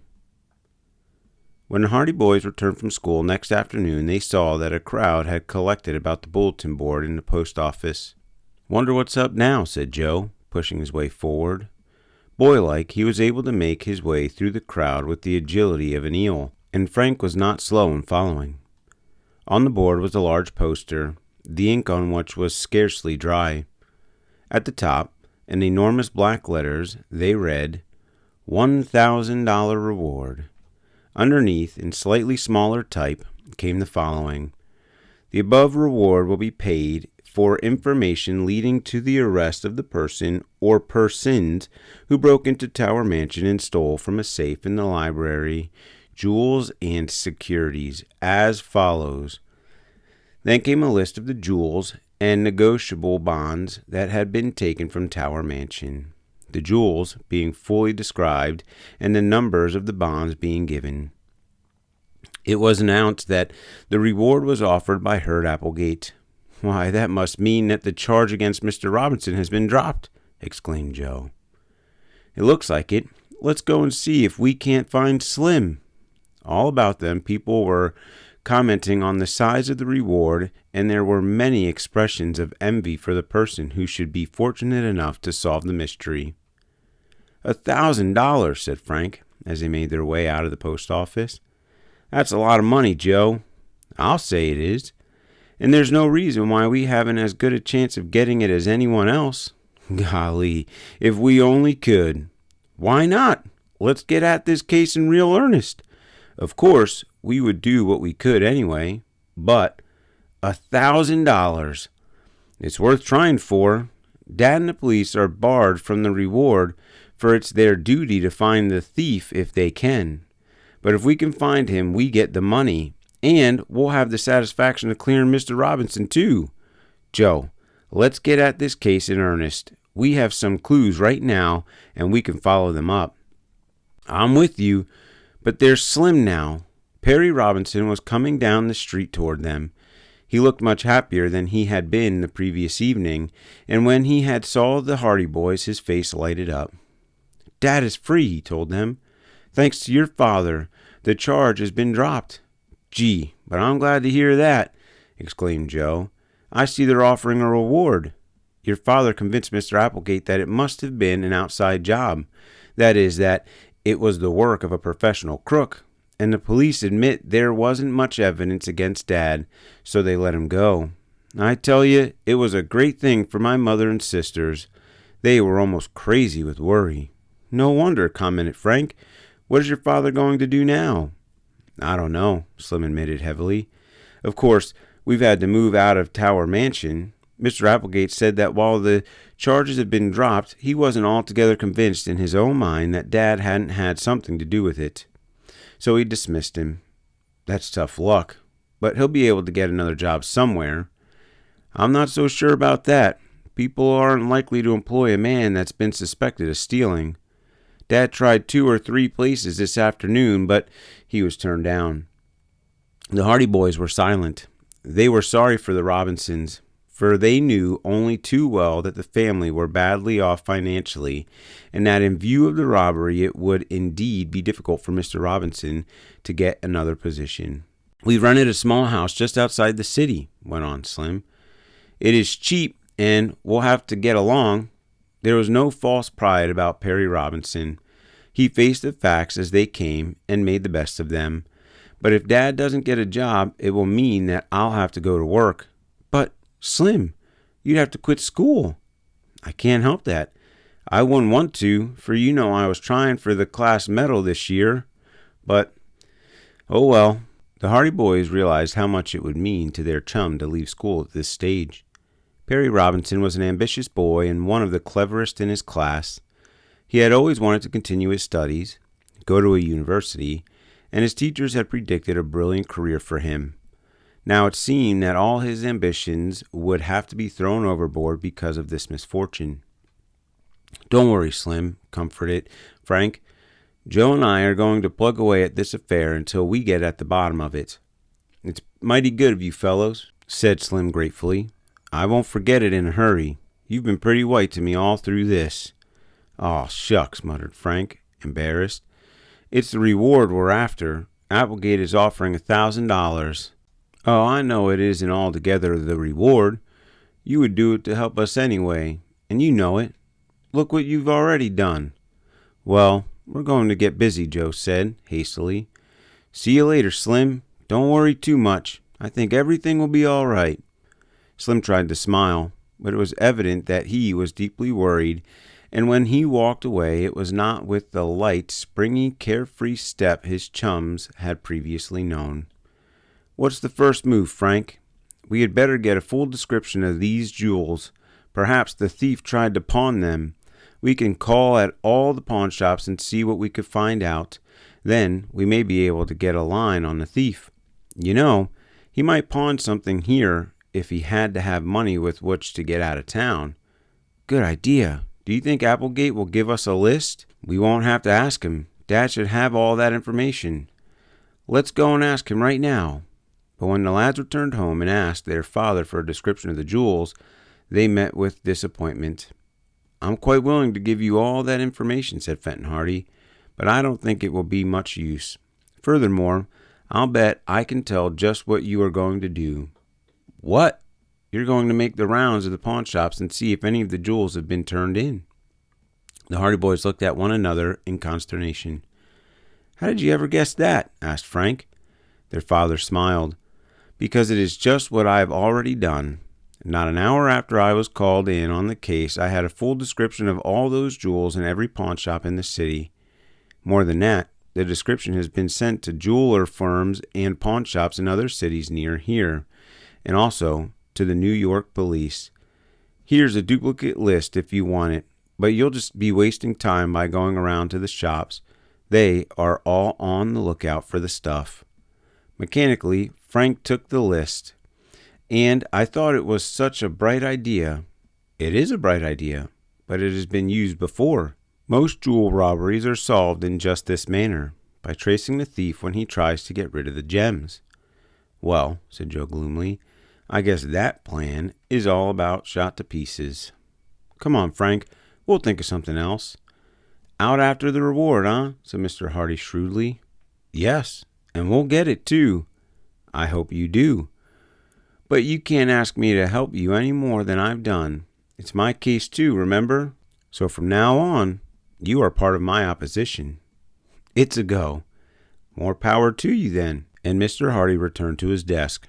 He had a sheaf of reports from shops and agencies in various parts of the state, through which he had been trying to trace the stolen jewels and securities. But in every case, the report was the same. There had been no trace of the gems or bonds taken from Tower Mansion. When the boys left their father's study, they went outside and sat on the back steps, silently regarding their motorcycles. "What shall we do now?" asked Joe. "I don't know. Dad sure took the wind out of our sails that time, didn't he?"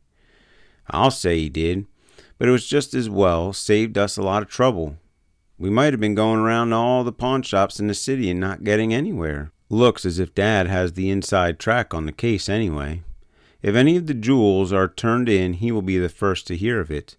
What chance have we?" "I'm hanged if I'll give up," declared Frank with determination. "We know that there was a strange man hanging around Tower Mansion, and we know that there was a red-headed crook in town. Perhaps those two facts aren't connected, but I think they are. And we know he stole Chet's roadster and left it in the woods.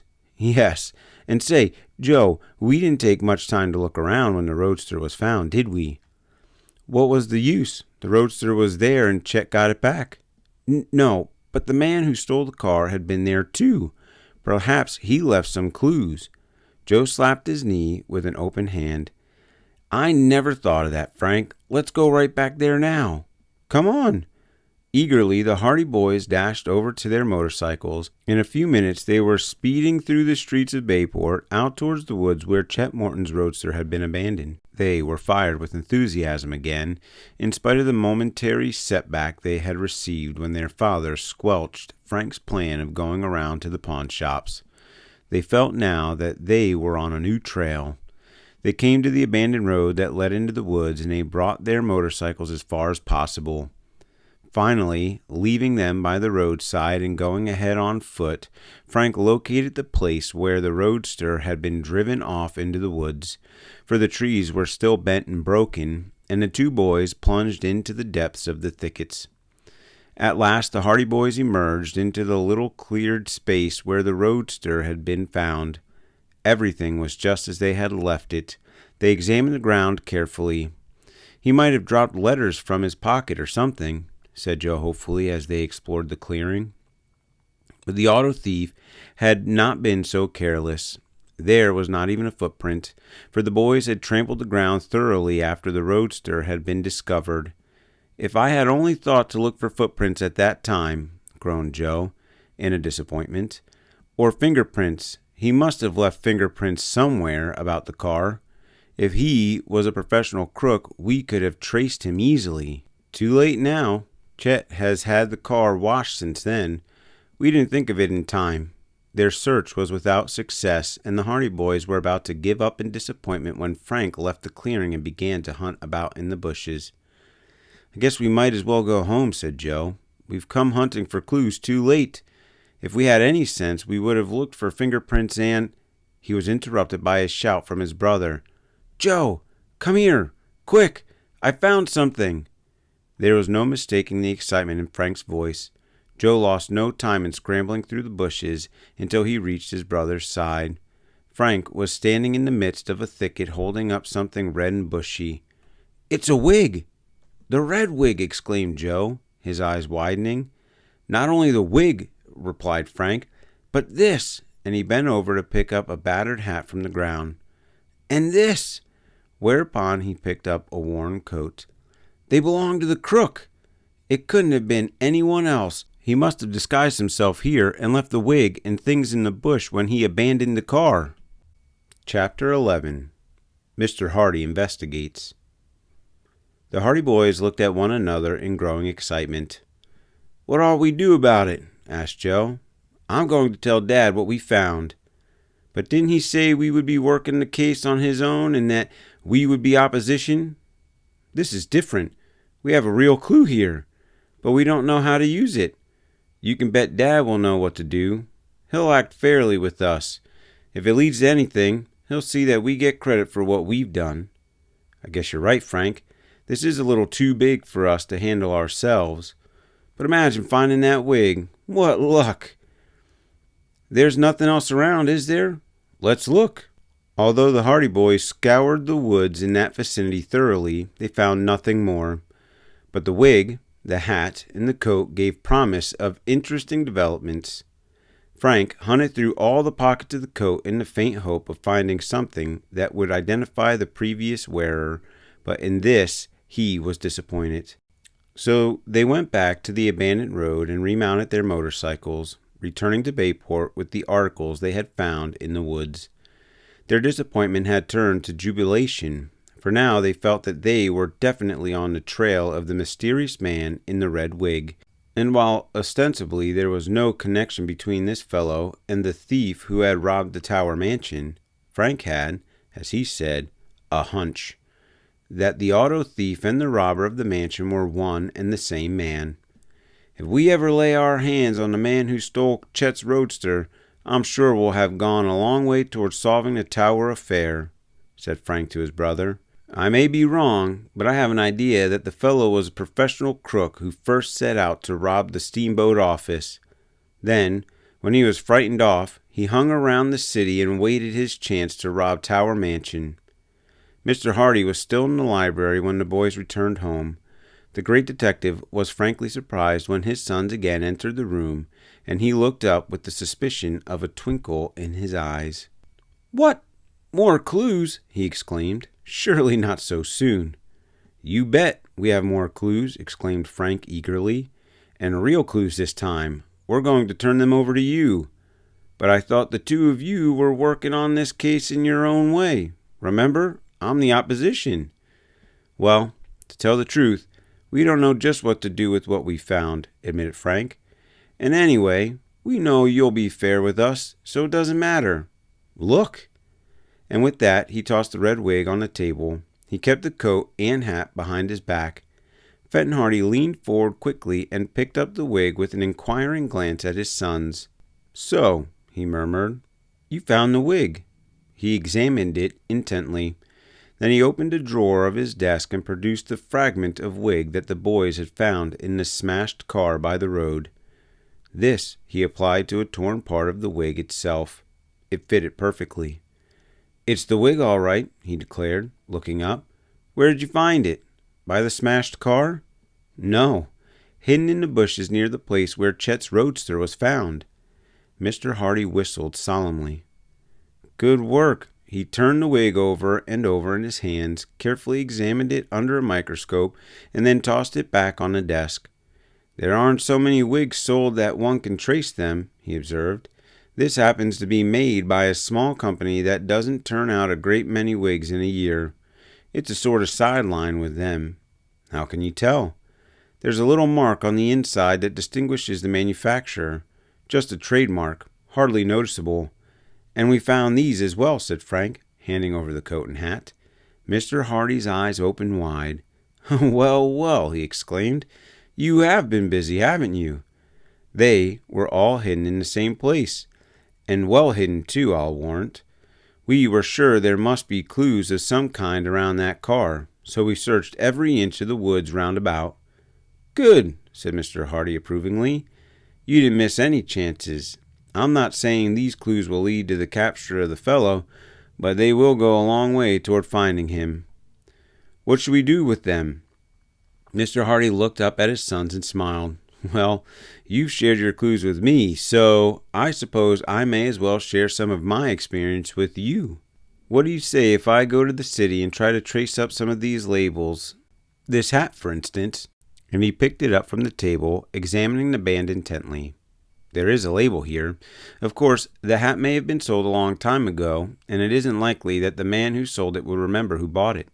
But there is always the chance that the store may not be far from where the fellow lives. You get my idea? And the coat, too. If we could find any traces of who bought the wig, we may be able to connect up with the other things as well." "Gosh, I never thought of that," admitted Frank. "It's a slim chance, but as I said before, we can't afford to overlook any chances. I'll take them to the city and see what I can do. It may mean everything, and it may mean nothing. Don't be disappointed if I come back empty-handed, and don't be surprised if I come back with some valuable information." Mr. Hardy tossed the wig, the coat, and the hat into a club bag that was standing open near his desk. The great detective was accustomed to being called away suddenly on strange errands, and he was also prepared to leave at any moment's notice. "Not much use starting now," he said, glancing at his watch, "but I'll go to the city the first thing in the morning. In the meantime, don't rest on your oars, as the saying is. Keep your eyes and your ears open for more clues. The case isn't over yet by any means." Mr. Hardy picked up some papers on his desk as a hint that the interview was over, and the boys left the library. They were in a state of high excitement, for they were confident now that they had made valuable progress in the case, and they were sure that if the wig and the garment could be of any use at all locating the crook, Mr. Hardy would be the man to use them. When they went to bed that night, they could hardly sleep, so elated were they over their discovery near the abandoned roadway. "He must have been a pretty smart crook," murmured Joe, after they had talked long into the night. "That idea about the wig was clever. I'll bet he was an experienced guy." "The smarter they are, the harder they fall," replied Frank. "It's the experienced crook that the police always look for. If this fellow has any kind of record at all, it won't take long for Dad to run him down. I've heard Dad say that there is no such thing as a clever crook. If he was really clever, he wouldn't be a crook at all. Yes, I guess there's something in that, too. But it shows that we're not up against any ordinary amateur. This fellow must be a slippery customer. He'll have to be mighty slippery from now on. Once Dad has a few clues to work on, he never lets up till he gets his man. Well, let's hope he gets this one. He'll think a lot more of us as detectives if he does." And with that, the boys fell asleep. When they went down to breakfast the following morning, they found that Fenton Hardy had left for New York on an early morning train. The Hardy boys went to school. but all through that morning they could scarcely keep their minds on their work. Their thoughts were far afield. They were wondering how Fenton Hardy was faring on his quest to New York, and it was not until after Frank had drawn a reprimand from one of his teachers because he absent-mindedly answered, "Red Wig," when asked to name the capital of Kansas, that they settled down to work and tried to put their fear of the wig and the abandoned clothes from their minds. Slim Robinson was at school that day, but after 4 o'clock he confided to the Hardy boys that he was leaving. "It's no use," he said. "Father can't keep me in school any longer, and it's up to me to pitch in and help the family. I'm starting to work tomorrow for a grocery company." "And you wanted to go to college," exclaimed Frank. "It's a shame that's what it is." "Can't be helped," replied Perry, with a grimace. "I can consider myself lucky I got this far. I guess I'll have to give up all those ideas now and settle down to learn the grocery business. There's one good thing about it. I'll have a chance to learn it from the ground up. I'm starting in the delivery department. Perhaps in about 50 years I'll be head of the firm." "You'll make good at whatever you tackle," Joe assured him. "But I'm sorry you won't be able to go through college as you wished." "Don't give up hope yet, Slim. You never know what might happen. Perhaps they'll find the fellow who did rob Tower Mansion." Both boys wanted to tell their chum about the clues they had discovered the previous day, but the same thought was in their minds, that it would be unwise to raise false hopes. It would go much harder with Perry, they knew, if he began to think the capture of the thief was imminent, only to have the hope dashed to earth again. So they said goodbye to him and wished him good luck. Perry tried hard to be cheerful, but his smile was very faint as he turned away from them and walked off down the street. "Gosh, but I'm sorry for him," said Frank as they went home. "He was such a hard worker in school, and he counted so much on going to college. We've just got to clear up the Tower robbery. That's all there is to it," declared his brother. "Perhaps Dad is back by now. There's a train from New York at 3 o'clock. Let's hurry home and see." But when the Hardy boys arrived home, they found that their father had not yet returned from the city.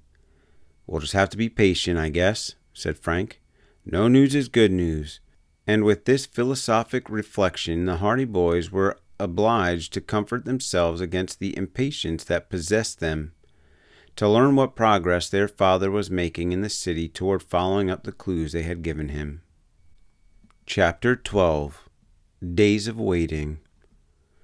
Fenton Hardy had high hopes of a quick solution of the mystery when he went to New York. Possessions of the wig, the hat, and the coat gave him 3 clues, any one of which might lead to tracing the previous owner quickly, and the detective was confident that it would not be long before he would unravel tangled threads.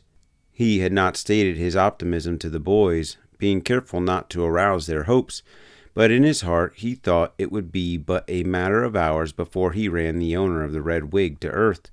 But obstacles presented themselves before him in bewildering succession.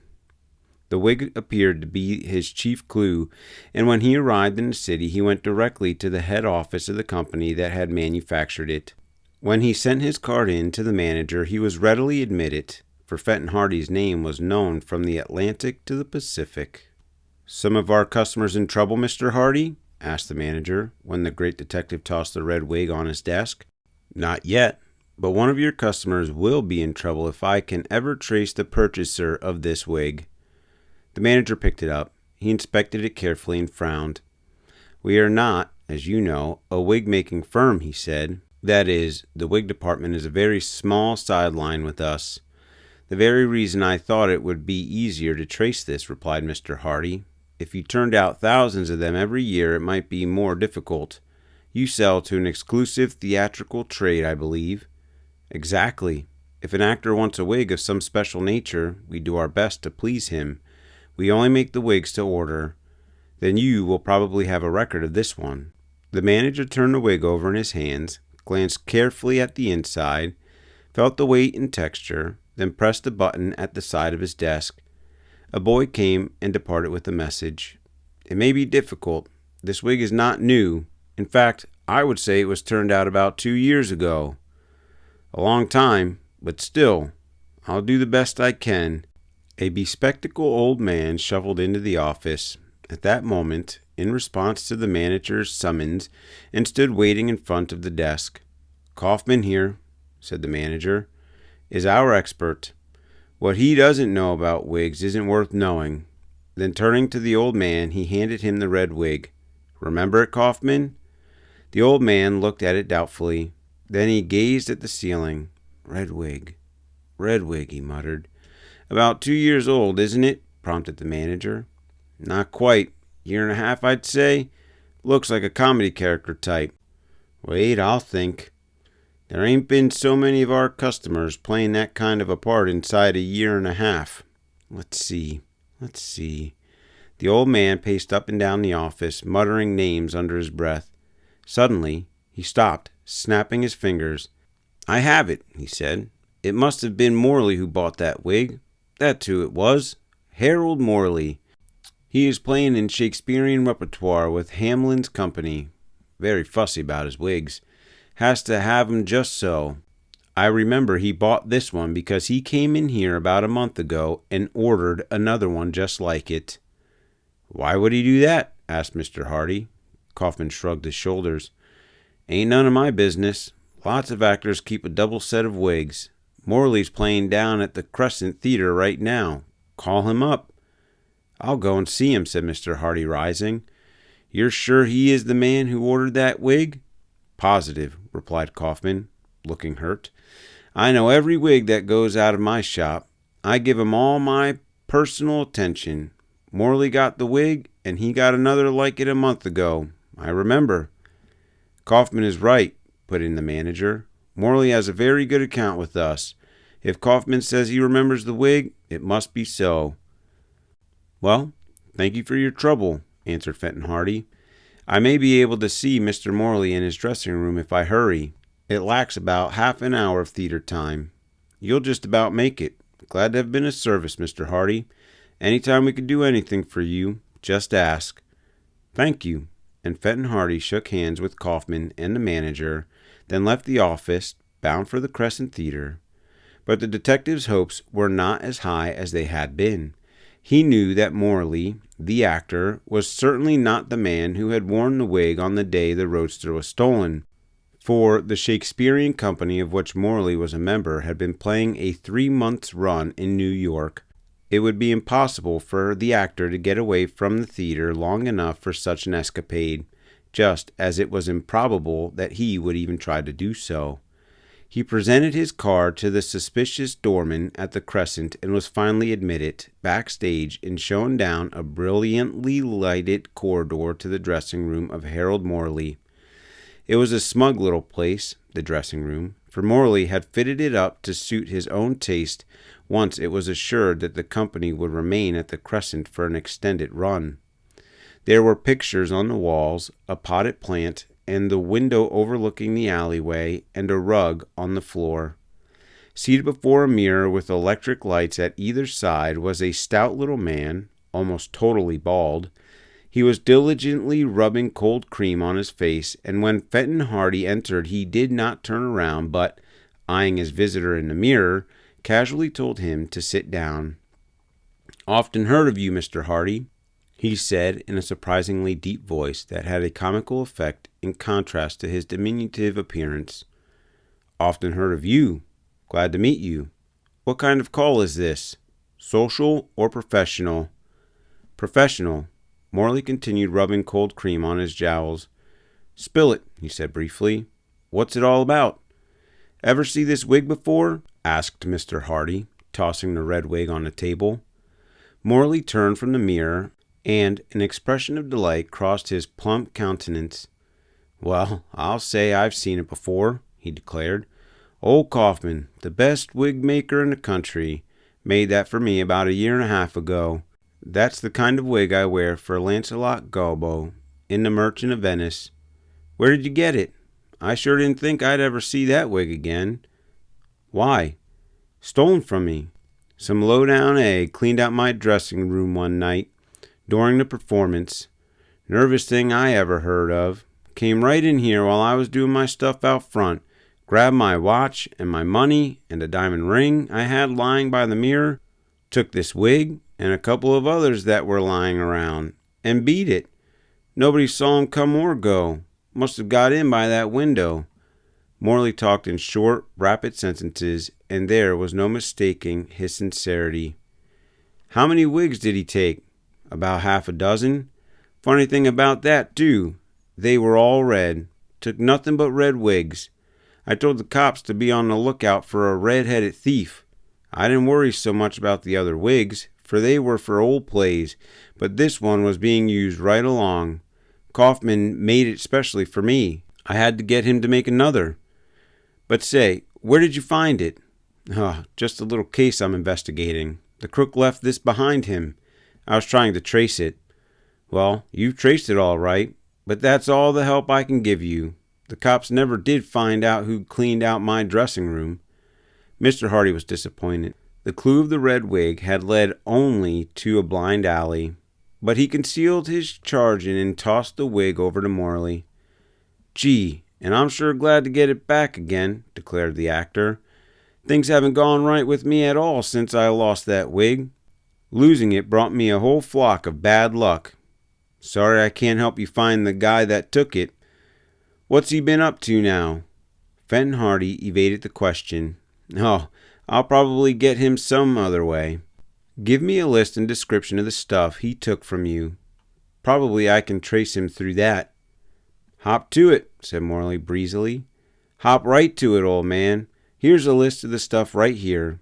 He reached in a drawer and drew out a sheet of paper which he handed over to the detective. "That's the same list I gave to the cops when I reported the robbery. Number of the watch and everything." Mr. Hardy folded the list and put it in his pocket. Morley glanced at his watch, lying beside the mirror, face up, and gave an exclamation. "Suffering Sebastopol. Curtain in 5 minutes, and I'm not half made up yet. Excuse me, Mr. Hardy, but I've got to get busy. In this business, I'll be ready in a minute doesn't go." He seized a stick of grease paint and feverishly resumed the task of altering his appearance to that of the character he was portraying at the matinee that day. Mr. Hardy, smiling at the actor's casual informality, withdrew from the dressing room and made his way out to the street. "A blind alley," he muttered. "I was sure I could trace the fellow by means of the wig.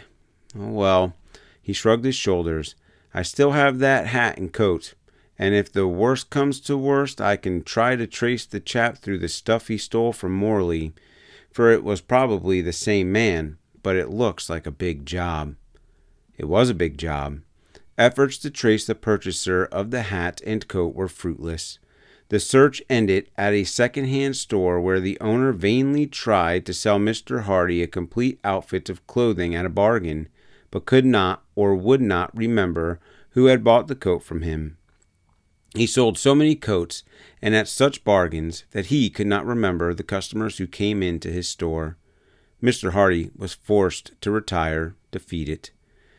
The predominating quality of the detective's character was patience.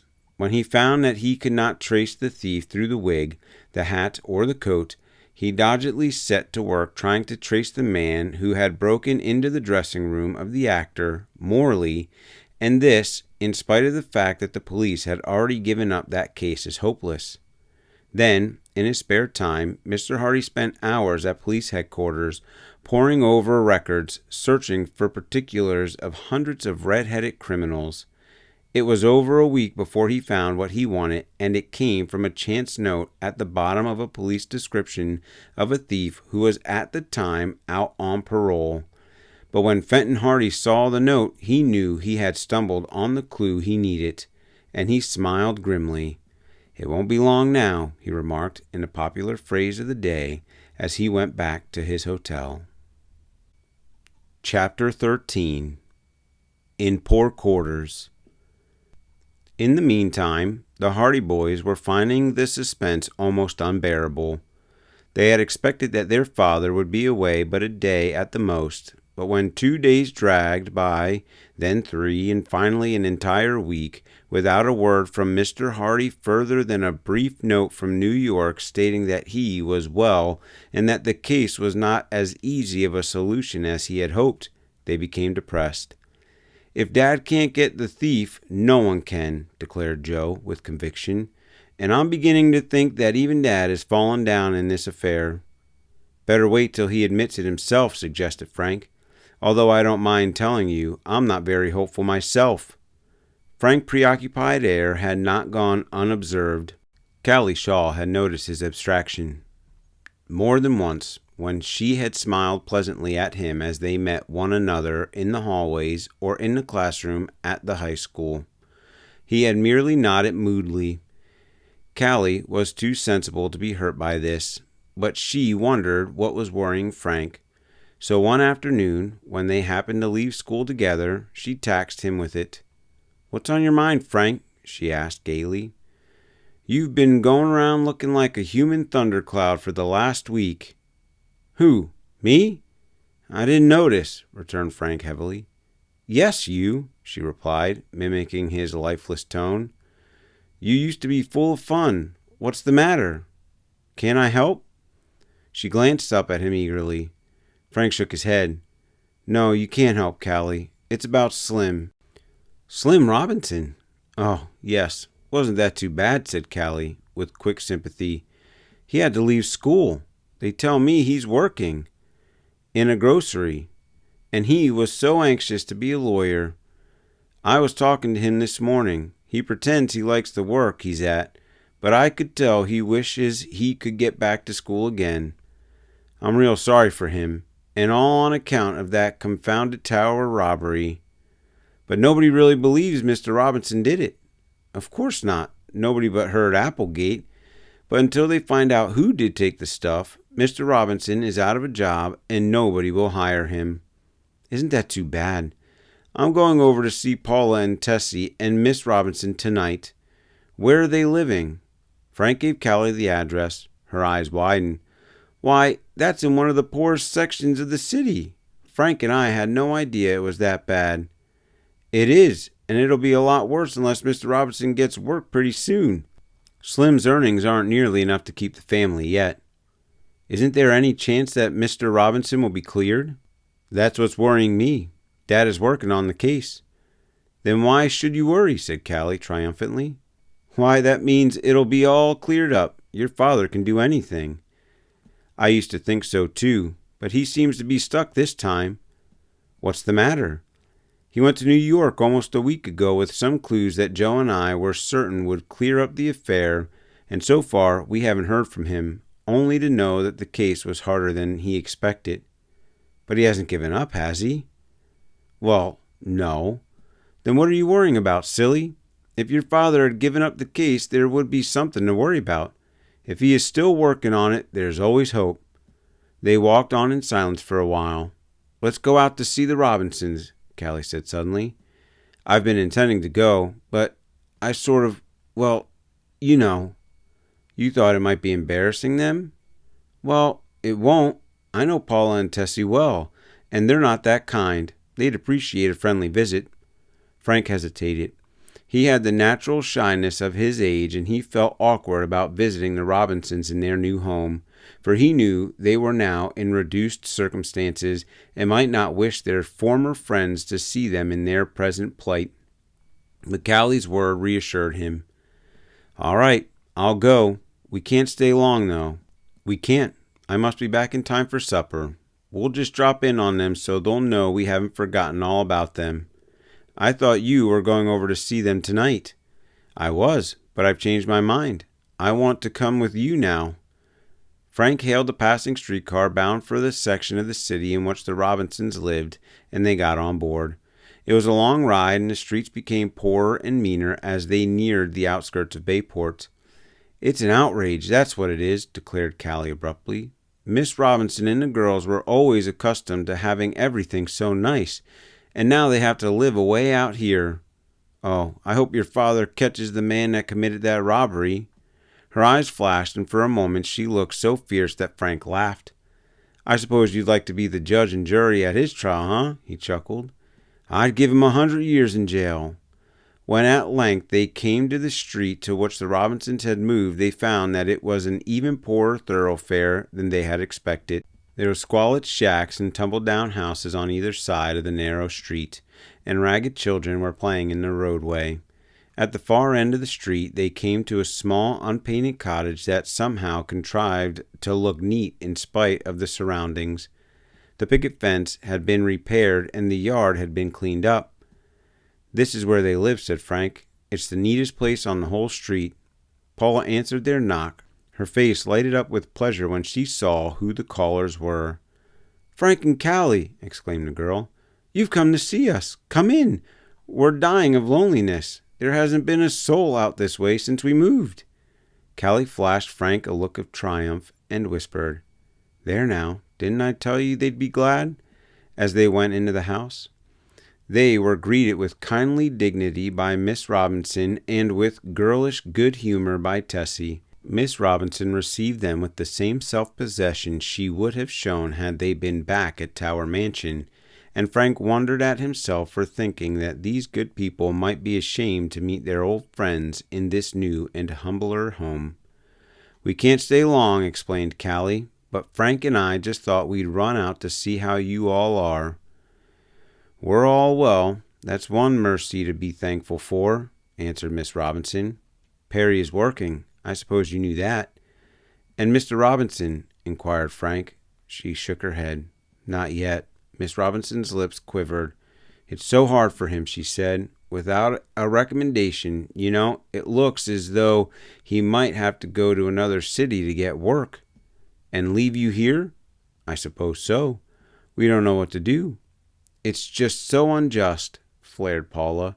"Papa didn't have a thing to do with that miserable robbery, and yet he has to suffer for it just the same." "Has your father discovered anything yet, Frank?"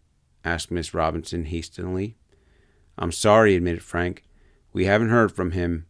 He's been away in New York following up some clues, but so far there's been nothing.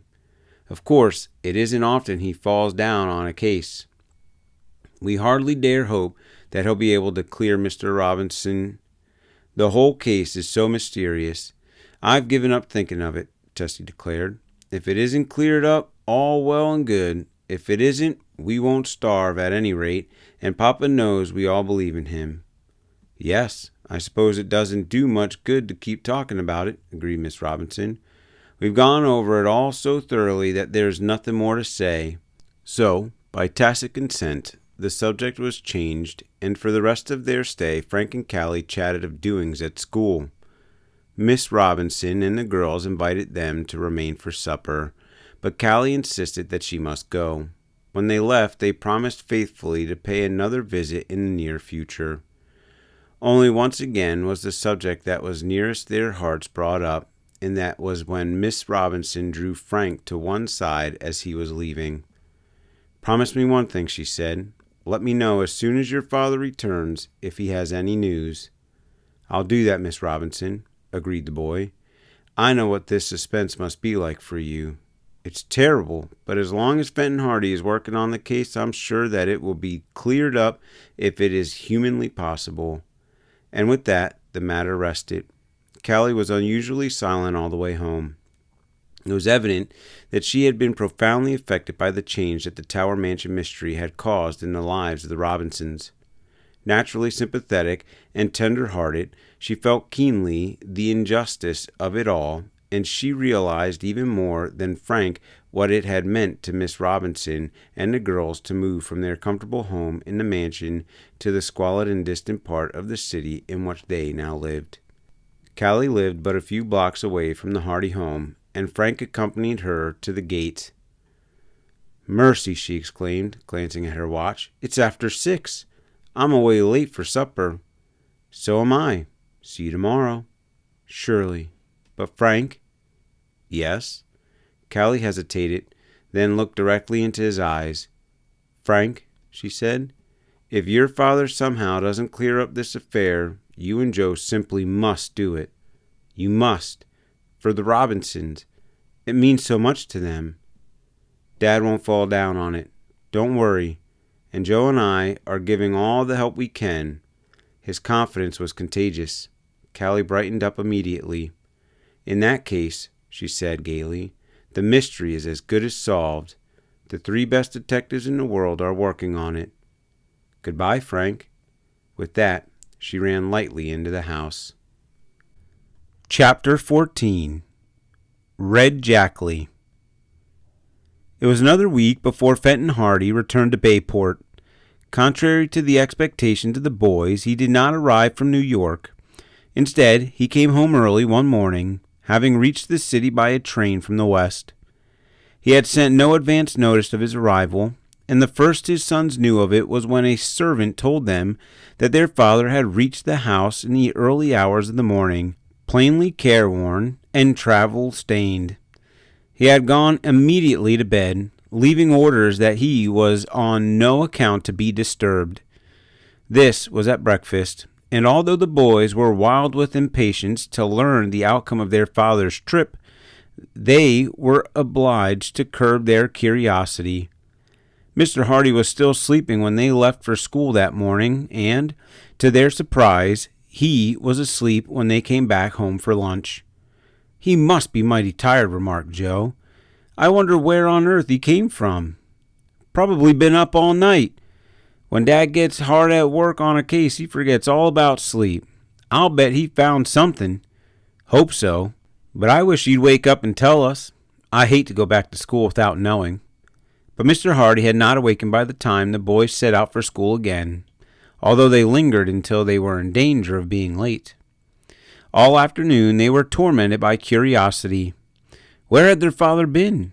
What had he discovered? As soon as school was out, they fled down the steps, broke away from a group of boys anxious to get up at a baseball game, and shattered all records in their races for home. Fenton Hardy was in the library, and as they rushed, panting, into the room, he grinned broadly at his sons, for he was quite aware that they were impatient to hear an account of his trip. He looked refreshed after his long sleep, and it was evident that his trip had not been entirely without success, for his manner was cheerful.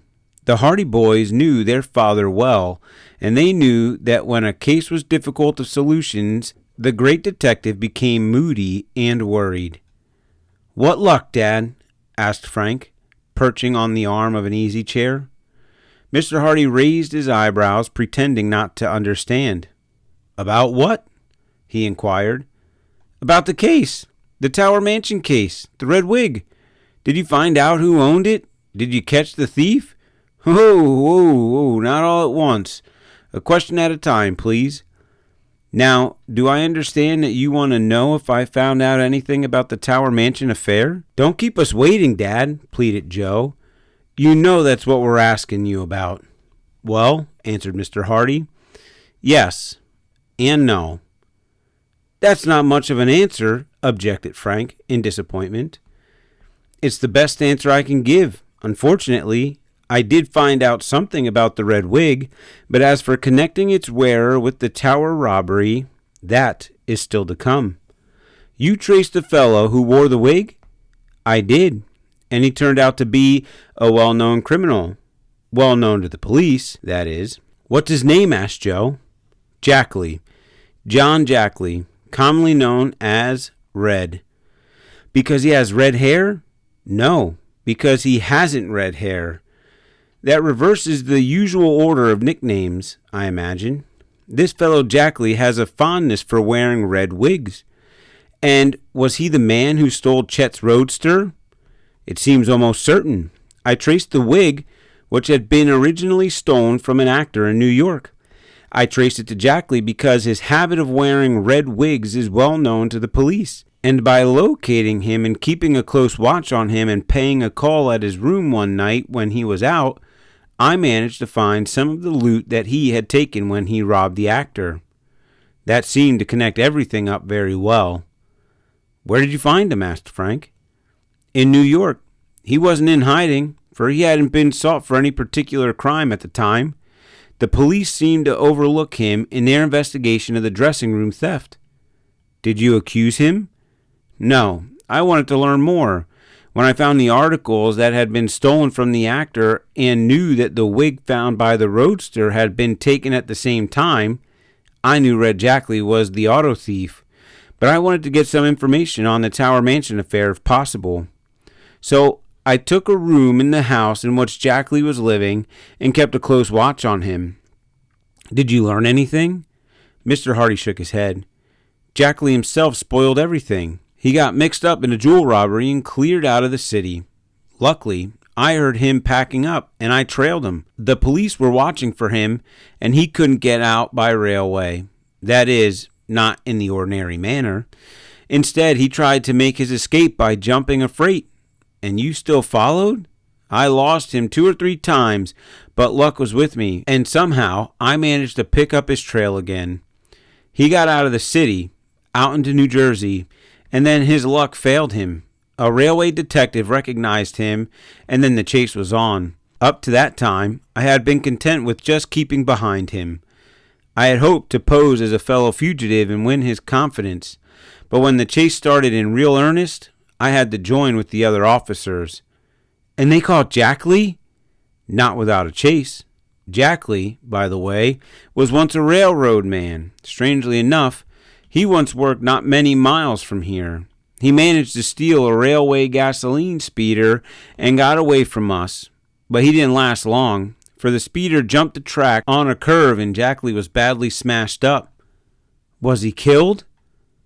I don't think he'll live. He's in a hospital right now, and the doctors say he hasn't much of a chance. But he's under arrest. Oh, yes. He is being held for the jewel robbery and also for the robbery from the actor's dressing room. But I don't think he'll live to answer either charge. Didn't you find out anything that would connect him with the Tower robbery? Not a thing. The Hardy boys were disappointed, and their expressions showed it. If Red Jackley died, the secret of the Tower robbery would die with him. For by now Frank and Joe were convinced that the notorious criminal had indeed been the thief for whose misdeeds Mr. Robinson was now suffering. And if the secret died with him, Mr. Robinson would be doomed to spend the rest of his life under a cloud, suspected of being a thief. "Have you seen Jackley yet?" asked Frank. "After the smash-up, but I didn't have a chance to talk to him." "You might have been able to get a confession from him." Fenton Hardy nodded. "I may be able to get one yet. If he is sure he is going to die, he may admit everything.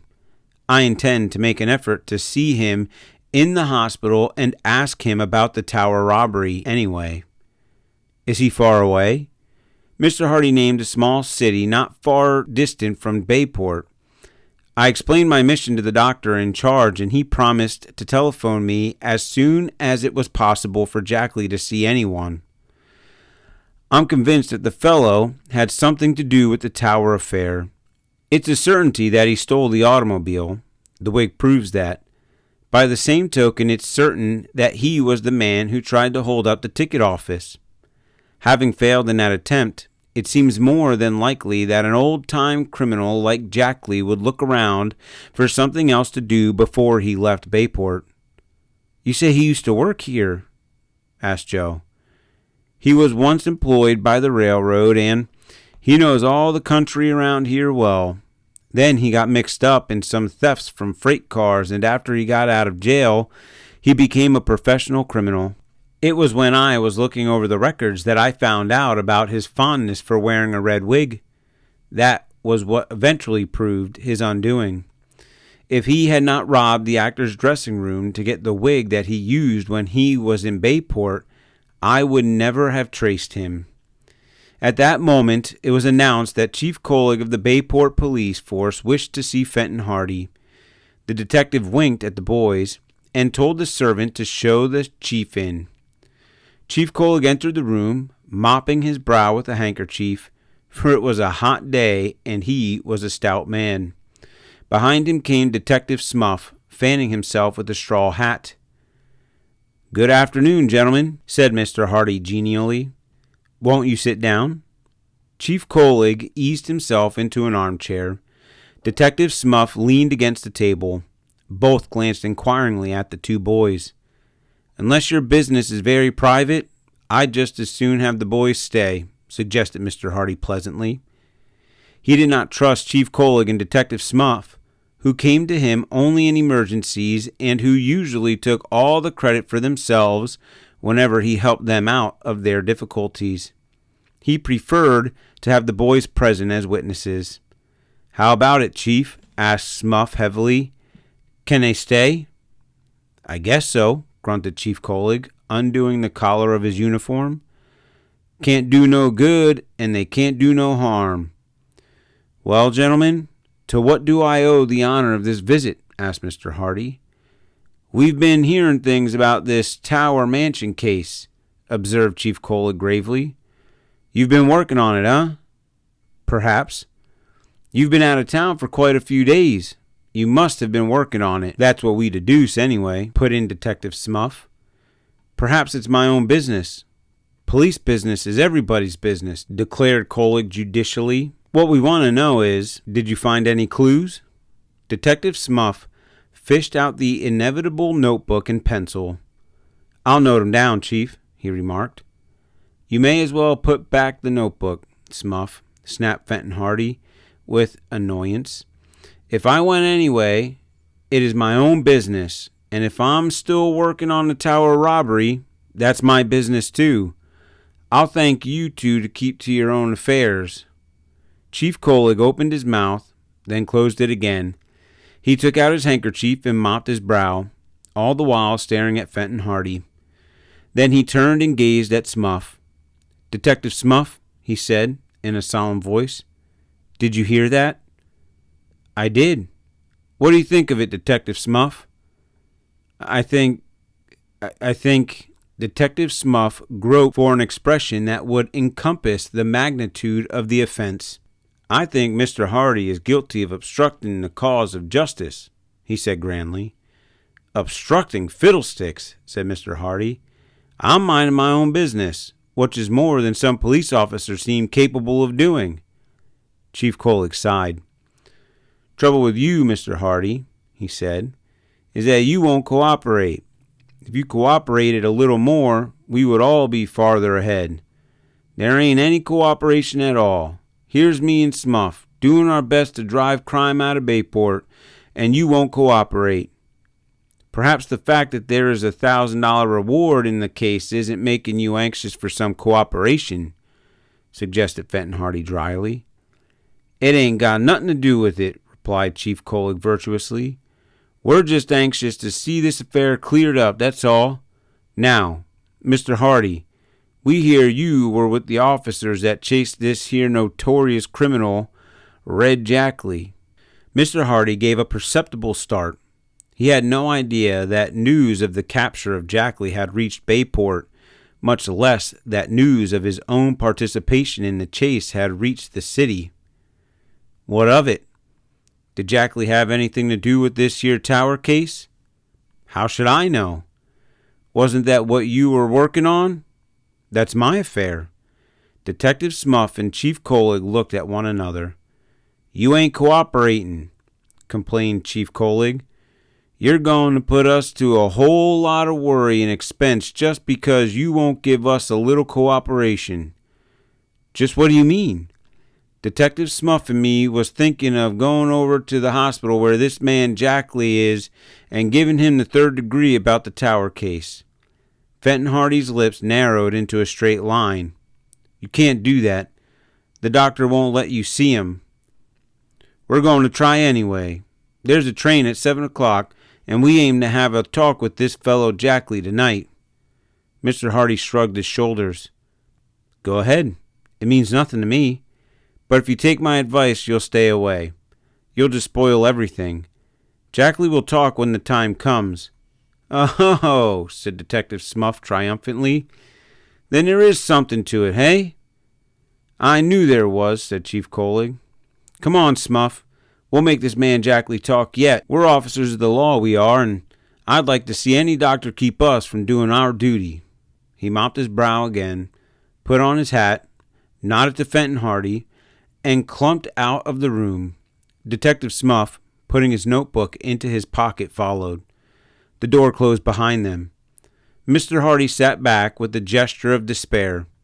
They'll spoil everything, he said. They're just so clumsy that Red Jackley will close up like a clam if they try to make him talk. Perhaps, remarked Frank significantly, they'll miss their train. At that moment the telephone rang. Mr. Hardy answered it. Hello? Yes? This is Fenton Hardy. Yes? Oh, yes, doctor? He is? Well, is that so? Won't live until morning. I can see him. Fine. Thank you. Goodbye. He put back the receiver. There, he said wearily. Just my luck. Red Jackley is dying, and the doctor says I can see him tonight. But Colligan Smuff will have first right to talk to him, for they are officials, and I am only a private detective. If Jackley confesses, they'll have the credit for it. They'll just have to miss their train, said Frank. Come on, Joe. Let's see what we can do. Chapter 15. The Chief Gets a Bomb. What's up now? Asked Joe, when the Hardy boys had left the house. Chief Colligan and Detective Smuff must miss that train. But how? I don't know just yet, but they've got to miss it. If they reach the hospital tonight, they'll interview Jackley first. One of two things will happen. They'll either get a confession and take all the credit for clearing up the case, or they'll go about it so clumsily that Jackley will say nothing and spoil everything for Dad. The Hardy boys walked along the street in silence. They realized that the situation was urgent, but although they racked their brains trying to think of some way in which to prevent Chief Colligan and Detective Smuff from catching the train, it seemed hopeless. Let's round up the gang, suggested Joe. Perhaps they can think of something. The gang consisted of the boys who had been with Frank and Joe the day they held the picnic in the woods. There was, of course, Chet Morton. Besides him were Alan Hooper, otherwise known as Biff, because of his passion for boxing, Jerry Gilroy, Phil Cohen, and Tony Prito, all students at the Bayport High School. They were usually to be found on the school campus after hours playing ball, and there the Hardy boys soon located them. The game was just breaking up. "Pickers," grinned Chet Morton when he saw the Hardy boys approaching. "You wouldn't play ball when we asked you to, and now you come around when the game's all over?" "We had something more important on our minds," replied Frank. "We need your help." "What's the matter?" asked Tony Prito. Tony was the son of a prosperous Italian building contractor, but he had not yet been in America long enough to talk the language without an accent, and his attempts were frequently the cause of much amusement to his companions. He was quick and good-natured, however, and laughed as much at his own errors as anyone else did. "Chief Colligan and Detective Smuff are butting into one of Dad's cases," said Frank. "We can't tell you much more about it than that. But the whole thing is that they mustn't catch the 7 o'clock train." "What do you want us to do?" asked Biff Hooper. "Blow up the bridge?" "We might lock Colligan Smuff in one of their own cells," suggested Phil Cohen. "And get locked in ourselves," added Jerry Gilroy. "Be sensible. Are you serious about this, Frank?" "Absolutely. If those two catch that train, Dad's case will be ruined. And I don't mind telling you it has something to do with Perry Robinson." Chet Morton whistled. "Ha ha, I see now. The Tower Affair. In that case, we'll see to it that the 7 o'clock train leaves here without our worthy chief and his equally worthy, although dumb, detective." He hated Smuff, for the sleuth had once or twice tried to arrest the boys for bathing in a forbidden section of the bay. "There's only one question left," said Phil solemnly. "And what is that?" "How to keep them from getting on the train." "Get your brains to work, fellows, if you have any," ordered Jerry Gilroy. "Let's figure out a plan." A dozen plans were suggested, each wilder than the one before. Biff Hooper was in favor of kidnapping the chief and his detective, binding them hand and foot, and setting them adrift in the bay in an open boat. Phil Cohen suggested putting the chief's watch an hour ahead. That plan, as Frank observed, would have been a good one but for the little difficulty of laying hands on the watch. Chet Morton thought it would be a good idea to start a fight in front of the police station just as Colligan and Smuff were about to leave for the train. The possibilities that they might all land in jail as a result made this suggestion unpopular. "If we were in Italy, we could get the Black Hand to help," said Tony Prito. "The Black Hand?" declared Chet. "That's a good idea. We got no Black Hand Society in Bayport, objected Tony. Let's get one up. Send the chief a Black Hand letter warning him not to take that train. And if he ever found who wrote it, we'd all be up to our necks in trouble, pointed out Joe. I'd like to put a bomb under his old police station. Fine idea, applauded Tony. Where we get the bomb? Leave it to me, announced Chet Morton mysteriously. I'll get a bomb. I'll guarantee to keep the chief in town. Not a real bomb? Asked Frank. Why not? Said Chet. Listen to me. Chet proceeded to lay forth his plan in a stealthy whisper. It received with chuckles and murmurs of admiration. His companions clapped him on the back, and when he had finished, the boys hastened down the street toward the Hardy home. In the rear of the house were a garage and an old barn. In the barn was a gymnasium that the Hardy boys had fitted out for themselves, and here was the usual collection of old toys, footballs, broken baseball bats, and such paraphernalia to be found wherever boys store their cherished possessions. Frank groped about among the rubbish in one corner until at last he rose with an exclamation of triumph, holding aloft a shining object. "It's here," he said. "Let's get busy. There's no time to lose." An old box was quickly produced, and in it the shining object was placed. The box was then carefully wrapped up, and in a few minutes the boys left the barn, Tony carrying the package under one arm. Not far from the Bayport police station was a fruit stand over which presided an Italian by the name of Rocco. He was a simple, genial soul who believed almost everything he heard, and, like most of his countrymen, he was of an excitable nature. Toward Rocco's fruit stand the boys made their way. Rocco was sorting over his oranges when they approached. Tony, with the box under his arm, hung in the background while Chet stepped boldly forward. "How much are your oranges, Rocco?" he asked. Rocco, with much explanatory waving of arms, recited the prices of the various grades of oranges. "Too much. There's a fellow at another fruit stand on the next street sells them a nickel a dozen cheaper." "He no can do," shrieked Rocco. "My price is the low." Then, angered by this reflection on the price of his wares, he burst into a lengthy explanation of the struggles confronting a poor Italian trying to get along in a new country. He grabbed Chet by the coat collar, dragged him to a corner of the fruit stall, made him inspect the fruit, gabbled off prices, and generally worked himself into a state of high indignation. In the meantime, Tony Preto made good use of his time to shove the mysterious package under the front of the stall. Then he joined the other boys, who had screened his movements by gathering about Rocco. "You'll have the Black Hand after you if you keep on charging such high prices. That's all I can say," declared Chet, as the boys moved away. "Bah! What do I care for the Black Hand? No frighten me," said Rocco bravely. But he gulped when he said it, and there was no doubt that the shot had gone home. It was now after 6 o'clock, and the boys decided that in the interest of their plan they would have to brook the parental wrath by being late for supper. Frank had assumed that Chief Colligan and Detective Smuff would be leaving to catch the train at about 10 minutes to 7. So shortly after 6:30, Phil Cohen, who had remained in the background during the interview with Rocco, walked smartly up to the fruit stand again. The others were viewing the scene from around the corner of a nearby building. "Banana," said Phil briefly, tossing a nickel on the counter. When he had received the fruit, he began to eat it, at the same time chatting with Rocco. "What do you think?" snickered the Italian. "Some boys come here a while ago and say the Black Hand thinking I charge too much for the fruit." "Well, do you charge too much, Rocco? Everybody says so. I sell the good fruit at a good price."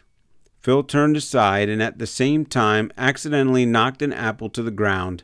He bent to pick it up, Rocco eyeing him narrowly in case he tried to slip it into his pocket. But Phil did not get up at once. Instead, he said, "Oh, what's this? What do you find?" "What's this, Rocco?" Phil rose from in front of the stand with the package in his hand. "I found this under the counter." Rocco stared, his mouth opened in dismay. For sounding clearly from the inside of the package came a steady tick-tock, tick-tock. "A bomb!" he shrieked. "Put him down!" Thereupon he scrambled wildly over the array of fruit at the back of the stand, knocked over a tray of oranges, and went sprawling over the opposite counter, roaring, "Police!" at the top of his lung. Phil, with a fine imitation of fright, put the package on top of the counter and fled. Rocco, in his white apron, was dancing about in the middle of the street, yelling, "Bombs! Police! The Black Hand!" Then, suddenly, fearing that the supposed bomb might explode at any moment, he whirled rapidly about and raced down the street away from the stand, in the general direction of the police station. He reached the doorway just as Chief Collig and Detective Smuff were leaving for the train. Panting with fear and excitement, Rocco implored them to save him from the Black Handers who had put a bomb under his fruit stand.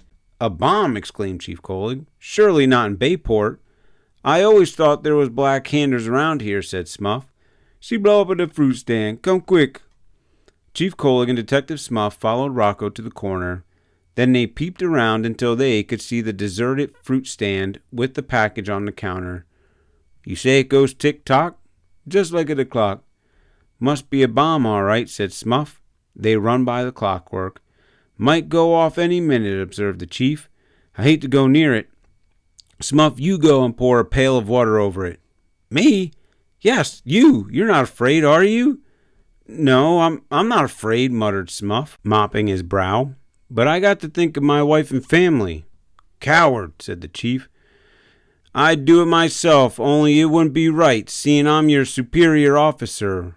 Bad for discipline." The worthy officer stared at the package on the fruit stand counter, while Rocco danced with impatience. Neither Collig nor Smuff dared approach closer, but they realized something must be done. "Where's Riley?" asked the chief at last. "Out on his beat, around the corner." "Get him!"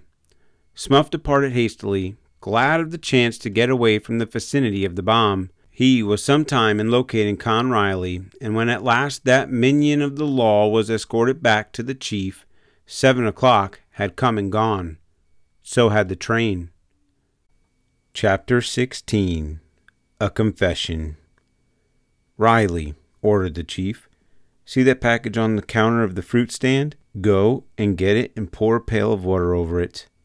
"Huh?" exclaimed Riley, gaping. "Pour a pail of water over it." Riley took off his helmet and scratched his head. He began to wonder if his chief's brain had been affected by the heat. "Don't stand there staring at me," snapped Collig. "Hurry up and obey orders." "This is the meanest job I ever got," observed Con Riley. But he ambled across the street, wondering why a crowd of people had collected, for word had quickly spread that a bomb had been found under Rocco's fruit stand, and when he reached the package he inspected it wonderingly. "Maybe she blows him all to the bits," suggested Rocco fearfully. "He has insurance," consoled the chief. "We'll give him a good funeral," observed Smuff. Con Riley hunted around the fruit stand until he found a pail, and then he went up the street until he located a tap. Finally, with the pail full of water, he went back to the fruit stand, dumped the water over the package, and stood awaiting further orders. "Soak it again," roared the chief, who was taking no chances. Con Riley sighed, but did as he was told. For 5 minutes he was kept busy dumping innumerable pails of water over the package, and only then did Chief Collig and Detective Smuff venture forth. Then, with fear and trembling, Chief Collig handed the package to Smuff and bade him open it. Smuff's hands were shaking so that he could scarcely tear apart the coverings from the water-soaked parcel. The chief withdrew to a safe distance.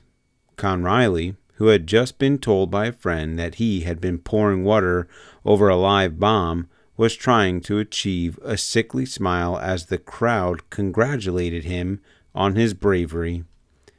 Detective Smuff opened the package. The coverings fell away. The cupboard box, dripping with water, tumbled apart. A bright object fell to the pavement with a clatter. Everybody jumped, but there was no cause for fear. The bright object was nothing more harmful than an old alarm clock. The Hardy boys and their chums, mingling with the crowd, roared with laughter, and when the crowd saw how Chief Colig and his assistants had been duped, they joined in the merriment. "An alarm clock!" roared someone. "They thought an alarm clock was a bomb? Pouring water over an alarm clock?" Chief Colig and Smuff returned to the police station with all the dignity they could muster under the circumstances. The crowd howled and whooped with laughter. The Hardy boys went home smiling. The 7 o'clock train had left half an hour before. Their father was making the trip to the city without the interference of the chief and his assistant, Smuff. Fenton Hardy returned home late that night, and at the breakfast table next morning he was in high spirits. "Solved another mystery?" asked Miss Hardy, gaily, as she poured the coffee. She seldom asked questions about her husband's work, being of a gentle nature that instinctively shrank from any discussion of crime. It frequently distressed her that Mr. Hardy's occupation should be one that meant terms of imprisonment for those whom his cunning and cleverness had brought to justice. But her husband's attitude this morning was so unmistakably jubilant that she was glad for his sake if he had scored another success. "Practically solved, my dear, if you'd care to hear all about it." "Not me. You know I don't care to hear all about these terrible things." "Well, the boys shall hear of it then. They are interested. If they'll come into my den after breakfast, I'll tell them all about it." "That means you succeeded," Frank said. "Eat your bacon and eggs, and don't be impatient." After breakfast, the boys went with their father into the den off the library, eagerly awaiting news of his mission of the previous evening. They had not told him how Chief Colig and Detective Smuff had missed the train, but they were shrewdly certain that their efforts in this respect had been of considerable assistance to Mr. Hardy. "First of all," said the detective, "Jackley is dead." "Did he confess?" "You're not very sympathetic for the poor fellow." "Yes," he confessed. "Fortunately, Chief Colig and Detective Smuff didn't show up." Fenton Hardy saw that Joe and Frank glanced at one another, and he smiled quietly. "I have an idea that you two scamps know more about that than you would care to tell. However, they failed to show up, and I had a clear field ahead of me. I saw Jackley just before he died, and I questioned him about the tower robbery. He admitted it. He admitted everything," he said. "He came to Bayport with the intention of robbing the ticket office. When he failed in that attempt, he decided to hang around for a few days, and then he hit upon the Tower Mansion as his next effort. He entered the place and opened the safe, then he took the jewels and the bonds." "What did he do with the loot?" "That's what I'm coming to. I had quite a time making Jackley confess to the Tower affair, and it was not until he was on the point of death that he admitted it. Then he said, 'Yes, I took the stuff, but I couldn't get away with it. You can get it back easily. I hid it in the old tower.' That was all he said. He became unconscious then and died in a few minutes. Just why he couldn't get away with the loot and why he hid it in the tower, I don't know. He didn't have time to tell me, but he said it was hidden in the old tower." "Why, we'll find it in no time," exclaimed Frank. "Tower Mansion has 2 towers, the old one and the new. We'll search the old tower." "The story seems likely enough," said Mr. Hardy. "Jackley would gain nothing by lying about it when he was on his deathbed. He probably became frightened after he committed the robbery and hid it in the old tower until he saw the coast was clear and he was able to get away. Then no doubt he decided to hide the stuff there and take a chance on coming back for it some time after the affair had blown over." "That was why he couldn't be traced through the jewels and the bonds," Joe said. "They were never disposed of at all. They've been lying in the old tower all this time.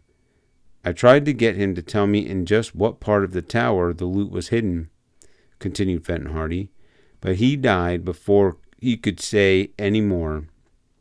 I hid it in the old tower. He just managed to gasp that out before he became unconscious. It shouldn't be hard to find the stuff now that we have a general idea of where it is, Frank pointed out. Probably he didn't hide it very carefully. The old tower has been unoccupied for a long time, and it is rarely entered. The stuff would be as safe there as if he had hidden it miles away. Joe got up from his chair. I think we ought to get busy and go search the old tower right away. Oh, boy, if we can only hand old Applegate his jewels and bonds this morning and clear Mr. Robinson. Let's start. I'll leave it to you boys to make the search, said Mr. Hardy with a smile. I've no doubt the stuff will be easily recovered, and you can have the satisfaction of turning it over to Mr. Applegate. I guess you can get along without me in this case from now on. We wouldn't have got very far if it hadn't been for you. And I wouldn't have got very far if it hadn't been for you. So we're even, smiled Mr. Hardy. Be on your way then, and good luck to you. We'll find it, never fear, promised Frank, putting on his cap. I hope the Applegates don't throw us out when we ask to be allowed to look around in the old tower. Just tell them you have a pretty good clue to where the bonds and jewels are hidden, and they'll let you search to your heart's content, Mr. Hardy advised. Come on then, Joe. We'll have that $1,000 reward before the morning is over. Their father glanced at them shrewdly. Don't count your chickens before they are hatched, he said. And then, as the boys hastened out of the den, he called after them. Also, you might remember the old proverb that there is many a slip between the cup and the lip. But the Hardy boys scarcely heard him. So eager were they to begin searching the old tower, and so confident were they that the mystery was about to be cleared up. Chapter 17. The Search of the Tower. When the Hardy boys reached Tower Mansion that morning, the door was answered by Herd Applegate himself. The tall, stooped gentleman peered at them through his thick lensed glasses. In one hand he held a sheet of stamps, for it was his custom to devote the morning to his collection. Yes, he said testily, for he was annoyed at being disturbed. What do you boys want here at this hour of day? You remember us, don't you? Asked Frank politely. We're Mr. Hardy's sons. Fenton Hardy, the detective. Are you his boys? Yes, sir. Well, what do you want? We'd like to take a look through the old tower if you don't mind. We've got a new clue about the robbery you had here a while ago. Want to look through the old tower? Of all the impudence! What do you want to look through the old tower for? And what has that got to do with the robbery? We have evidence that leads us to believe the jewels and bonds were hidden in the tower by the thief. Oh, you have evidence, have you? The old man peered at them very closely. It's that rascal Robinson, I'll warrant. He hid that stuff there, and now he's put you up to going and finding it, just to clear himself. The Hardy boys had not considered the affair in this light, and they gazed at Mr. Applegate in consternation. At last Joe found his tongue. Mr. Robinson isn't mixed up in this at all, he said. The real thief was found. He said the stuff was hidden in the old tower. If you will just let us take a look around, we'll find it for you. Who was the real thief, then? We can't tell you just now, sir. Wait till we find the stolen goods, and we'll tell you the whole story. Mr. Applegate took off his glasses and wiped them with his handkerchief. He glared at the boys suspiciously for a few moments. Then he called out, "Adelia!" A high, cracked voice from the dim regions of the hallway answered, "What do you want?" "Come here a minute." There was a rustle of skirts, and then Adelia Applegate, maiden sister of the owner of the Tower Mansion, appeared. She was a faded blonde woman of thin features, and she was dressed in a gown of a fashion 15 years back, in which every color of the spectrum fought for supremacy. "What's the matter now?" she demanded. "Can't a body sit down to do a bit of sewing without you hollering at them? These boys want to take a look through the old tower. What for? Up to some mischief, I'll be bound." They think they can find the bonds and jewels." "Oh, they do they?" sniffed the woman. "And what would the bonds and jewels be doing in the old tower?" "We have evidence that they were hidden there after the robbery," replied Frank. Miss Applegate sniffed again and viewed the boys with frank suspicion. "As if any thief would be fool enough to hide them right in the house he robbed." "These are Mr. Hardy's boys," explained Herb Applegate. "He is the big detective, you know." "All detectives," said Miss Applegate, "are nosy, always prying into other people's affairs." "We're just trying to help you," put in Joe politely. "Go ahead, then. Go ahead," said Miss Applegate with a sigh. "Come around at this hour of morning, disturbing honest folks. Go ahead and tear the old tower to pieces if you like, but I'll be bound you won't find anything. It's all foolishness. You won't find anything." Consent having been given, Herb Applegate led the way through the gloomy halls and corridors of the mansion toward the old tower. He was inclined to share his sister's view that the boys' search would be in vain. "Might as well save yourselves the trouble," he declared. "You won't find anything in the old tower. If anything was hidden there, it's been taken away by this time. We'll make a try at it anyways, Mr. Applegate." "Don't ask me to help you. I've got better things to do. Just get some new stamps in this morning, and you interrupted me when I was sorting them out. I've got to get back to my work." The man led the way into a corridor that was heavy with dust. It had not been in use for a long time, and it was bare and unfurnished. Leading off this corridor was a heavy door. It was unlocked, and when Mr. Applegate opened it, the boys saw that a flight of stairs lay beyond. "There you are. Those stairs lead you up into the tower. Search away. You won't find anything." "I hope we do, Mr. Applegate," said Frank, "and I'm pretty sure we will." "Yes, boys are always gone to do wonders. Go ahead, live and learn. Waste your time." And with this parting shot, Herb Applegate turned and hobbled back along the corridor, the sheet of stamps still in his gnarled hand. He was muttering to himself as he departed. The Hardy boys looked at one another. "Not very encouraging, is he, Frank?" "Not a bit, but it will be so much the better for us if we get the stuff back for him. He won't think we were wasting our time then. Let's get up into the tower. I'm anxious to start." The tower was about 5 stories in height, as compared with the rest of the mansion, which had but 3 stories. The lower floor was empty. The floors and walls were heavy with dust. Frank and Joe first examined the stairs carefully for footprints, but there were none to be seen. "That seems queer," remarked Frank. "If Jackley had been in here within the past month, you'd think his footprints would still show. By the appearance of this dust, there hasn't been any one in the tower for at least a year. Perhaps the dust collects more quickly than we think. It may have covered his footprints over even within a couple of weeks."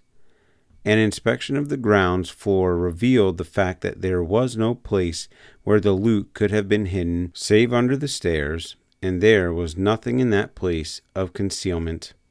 Accordingly, the Hardy boys ascended to the next floor, finding themselves in a room as drab and bare as the one they had just left. Here again the dust lay heavy, and the murky windows were thick with cobwebs. There was an atmosphere of age and decay about the entire place. It seemed to have been abandoned for years. "Nothing here," said Frank, after a quick glance around. "On we go." They made their way up to the next floor, after again poking about under the stairs, but again without success. The next room was a duplicate of the first. It was bare and cheerless, deep in dust. There was not the slightest sign of a hiding place. Much less was there any indication that another human being had been in the tower for years. "Doesn't look very promising, Joe. Still, he may have gone right to the top of the tower." So the search continued until at last the Hardy boys had reached the top of the tower. Here they emerged into the open air, coming through a trap door that led through the roof from the upper room. They were now standing on a platform, and far below them lay the city of Bayport. To the east was Barmet Bay, the waters sparkling in the sun. The platform was quite bare. The stone walls gave no opportunity of a hiding place. Their search had been in vain. "We were fooled, I guess," Frank admitted. "There hasn't been anyone in this tower for years. I knew it as soon as I saw there were no footprints." The boys gazed moodily down over the city and then down over the grounds of Tower Mansion. The roofs of the mansion itself were far below, and directly across from them rose the heavy bulk of the new tower. "Do you think he might have meant the new tower?" exclaimed Joe suddenly. "Dad said he specified the old one, but he may have been mistaken. In the darkness and everything, perhaps he didn't know the difference. It's possible, too. It's certain that he didn't hide anything in this tower at any rate. Although, why he should say the old tower. Let's ask Mr. Applegate if we can search the new tower, too." "What a fine chance we have. He'll crow over us now in real earnest when we go back and tell him we didn't find anything. He'll say, 'I told you so,' and if we try to get into the new tower, he'll just laugh at us. It's worth trying anyway. We can tell him the whole story about Jack Lee. That ought to convince him." Disappointed, the Hardy boys descended through the trap door and then made their way down through the tower until at last they were in the long, gloomy hallway again. Their clothes were covered with dust and their hands and faces were grimy. Slowly, they trudged back into the main part of the mansion again, and there they met Adelia Applegate, who popped out of a doorway as they were passing and cackled with delight. "So these are the fine boys who were going to find the stolen stuff for us, huh?" she exclaimed in her cracked voice. "So these are the boys who were so sure it was hidden in the old tower. Ah, well, well, and they didn't find anything after all." "I'm afraid we didn't, Miss Applegate," Frank answered with a smile. "But if you and Mr. Applegate will let us tell our story, I think we can convince you that we really thought the stuff was hidden there. Even yet, I believe it is hidden somewhere in the mansion, probably in the new tower." "In the new tower," she sniffed. "Absurd. I suppose you'll want to go picking through there now." "If it wouldn't be too much trouble." "It would be too much trouble indeed," she shrilled. "I can't have any boys rummaging all through my house on a wild goose chase like this. You'd better leave right away and forget all this nonsense." Her voice had attracted the attention of Herd Applegate, who came hobbling out of his study at that moment. "Now, what's the matter?" he demanded. Then, seeing the boys, his face became creased in a triumphant smile. "Ha ha! So you didn't find anything after all, huh? Ha!" He began to chuckle, immensely pleased with himself. "I told you so." Chapter 18. The New Tower. "They have the audacity to want to go looking through the new tower now?" said Miss Applegate in high indignation. Herd Applegate's smile vanished. "You can't do anything of the sort," he snapped. "Are you boys trying to make a fool out of me? I knew mighty well you wouldn't find anything in the old tower." "And we were pretty sure we would," answered Frank. "Listen, Mr. Applegate, we'll be fair with you. We'll tell you exactly why we wanted to make this search." "Go ahead and tell me." "Why didn't you tell me before?" "Because we wanted to work this out ourselves as far as possible. But the information we had came from the man who stole the jewels and the bonds." "What? He has been caught?" "He was captured, but he will never come to trial." "Did he escape again?" "He escaped by death. The thief is dead." "Dead? What happened?" asked Herd Applegate excitedly. "His name was Red Jack Lee, and he was a notorious criminal. He was tracked down by our father, and when he tried to escape on a railroad handcar, he got into a smash-up, and he was fatally injured. But before he died, he admitted robbing Tower Mansion." "He admitted it? He confessed?" "He confessed everything." "I don't believe it," sniffed Adelia Applegate. Nothing will ever convince me that it wasn't that rascal Robinson." "Jackley confessed the whole business," Frank persisted. "And on his deathbed, he said that he hadn't been able to get away with the loot, that he had hidden it." "Where?" "In the old tower. And it isn't there. Joe and I have just searched the place high and low. The stuff isn't there. And from the fact that there are no footprints or marks of any kinds in the dust, I don't think anyone has been in the place for a long time. The old tower has been closed for years." "So we thought," Joe interjected, "that he might have been mistaken and that he had really hidden the stuff in the new tower instead." Herb Applegate rubbed his chin meditatively. His manner toward the boys had undergone a change, and it was evident that he was impressed by their story. "So this fellow confessed to the robbery, huh?" "He admitted everything. He was a man who once worked around Bayport, and he knew this locality pretty well.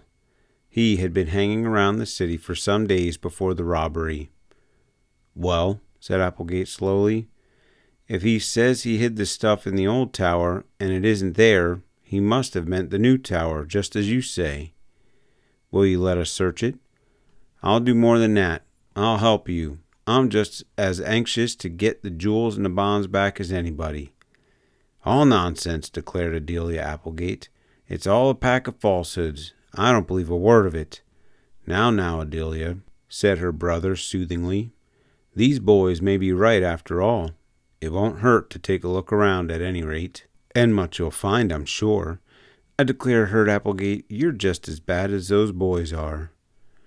Maybe, he answered. "But I'm going to help them search the new tower anyway." "Don't ask me to brush the dust off your clothes when you come back then, for that's all you'll get. Dust, nothing more. The jewels and bonds are no more in the new tower than they are back in the safe right now." "All right, Adelia, perhaps you're right, but it won't hurt to make a search. Come on, boys." With that, Herb Applegate led the way down the hall and opened the door leading to a corridor that extended toward the new tower. Frank and Joe, tingling with excitement, followed. Although the new tower had been built just a few years back, and although its rooms had been furnished, it had been seldom occupied, save on the rare occasions when the Applegates had visitors from the city. The new caretaker, employed to replace Robinson, was a lazy and slovenly fellow who did not bother to extend his duties to the tower, knowing that the Applegates seldomly went near that part of the mansion and realizing that any laxity in his duties in that respect would scarcely be discovered.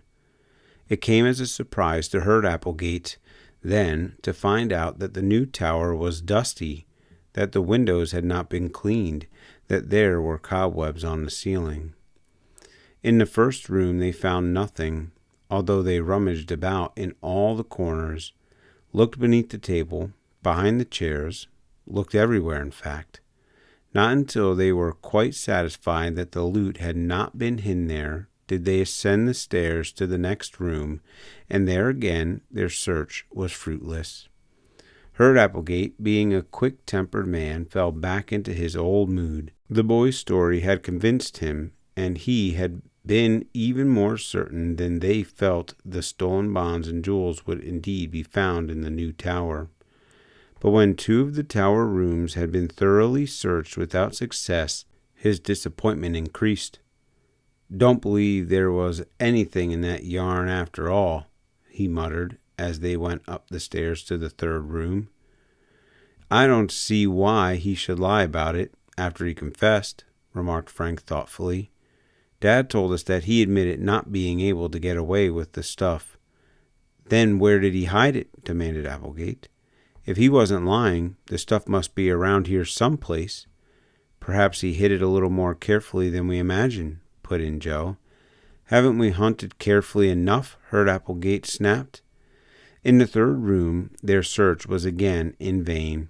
They even inspected the window ledges and tapped the floors and ceilings in the faint hope of finding some secret cupboard that was unknown to them. But the loot was not found. When at last they emerged through the trap door in the roof on the top of the rear tower and found it to be bare and empty, Applegate could not disguise his chagrin. "Wild goose chase," he snorted. "Adelia was right. I've been made a fool of." "You don't think we would make up a story like that, do you, Mr. Applegate?" Frank asked. "I don't see any reason why you should, but there's something wrong somewhere. I've wasted half a morning poking around through this confounded tower, all for nothing." "So have we. If that fellow did hide the stuff in one of the towers, someone else must have come along and got it. That's the only way I can figure it out. He had someone working with him, or else Robinson found the stuff. That's more likely. Probably Robinson found the loot right after the robbery and kept it for himself." "I don't think he would do that. He isn't that kind of man," Joe objected. "With all that money in front of him, I wouldn't put it past him for a minute. Where did he get that $900 then? Explain that. He can't. He won't." As they descended the stairs, he went back into the main part of the mansion. Hearn Applegate elaborated on this theory. The fact that the loot had not been found in the face of the Red Jackley story seemed to strengthen his conviction that Robinson had something to do with the affair. "Either way, Robinson found the stuff and kept it, or else he was in league with Jackley," said Applegate. "He's mixed up in it some way. I'm sure of that." The boys said nothing. They realized that the theory was probably, although in their hearts they found it hard to believe, that their chum's father could have had anything to do with the theft. They were deeply puzzled and tremendously disappointed, for they had been practically certain that the loot would be found. Now they saw that the only consequence of the whole affair was to involve Mr. Robinson more deeply than ever in the mystery. Back in the hallway they endured the taunts of Adelia Applegate, who cackled jubilantly when she saw that the searching party had returned empty-handed. "There now," she crowed. "Who's right now? Didn't I tell you it was all nonsense? Hearn Applegate, you've simply been made a fool of by these two boys." "Now, Adelia, I think they meant well." "Meant well? Of course they meant well. And what did it gain you?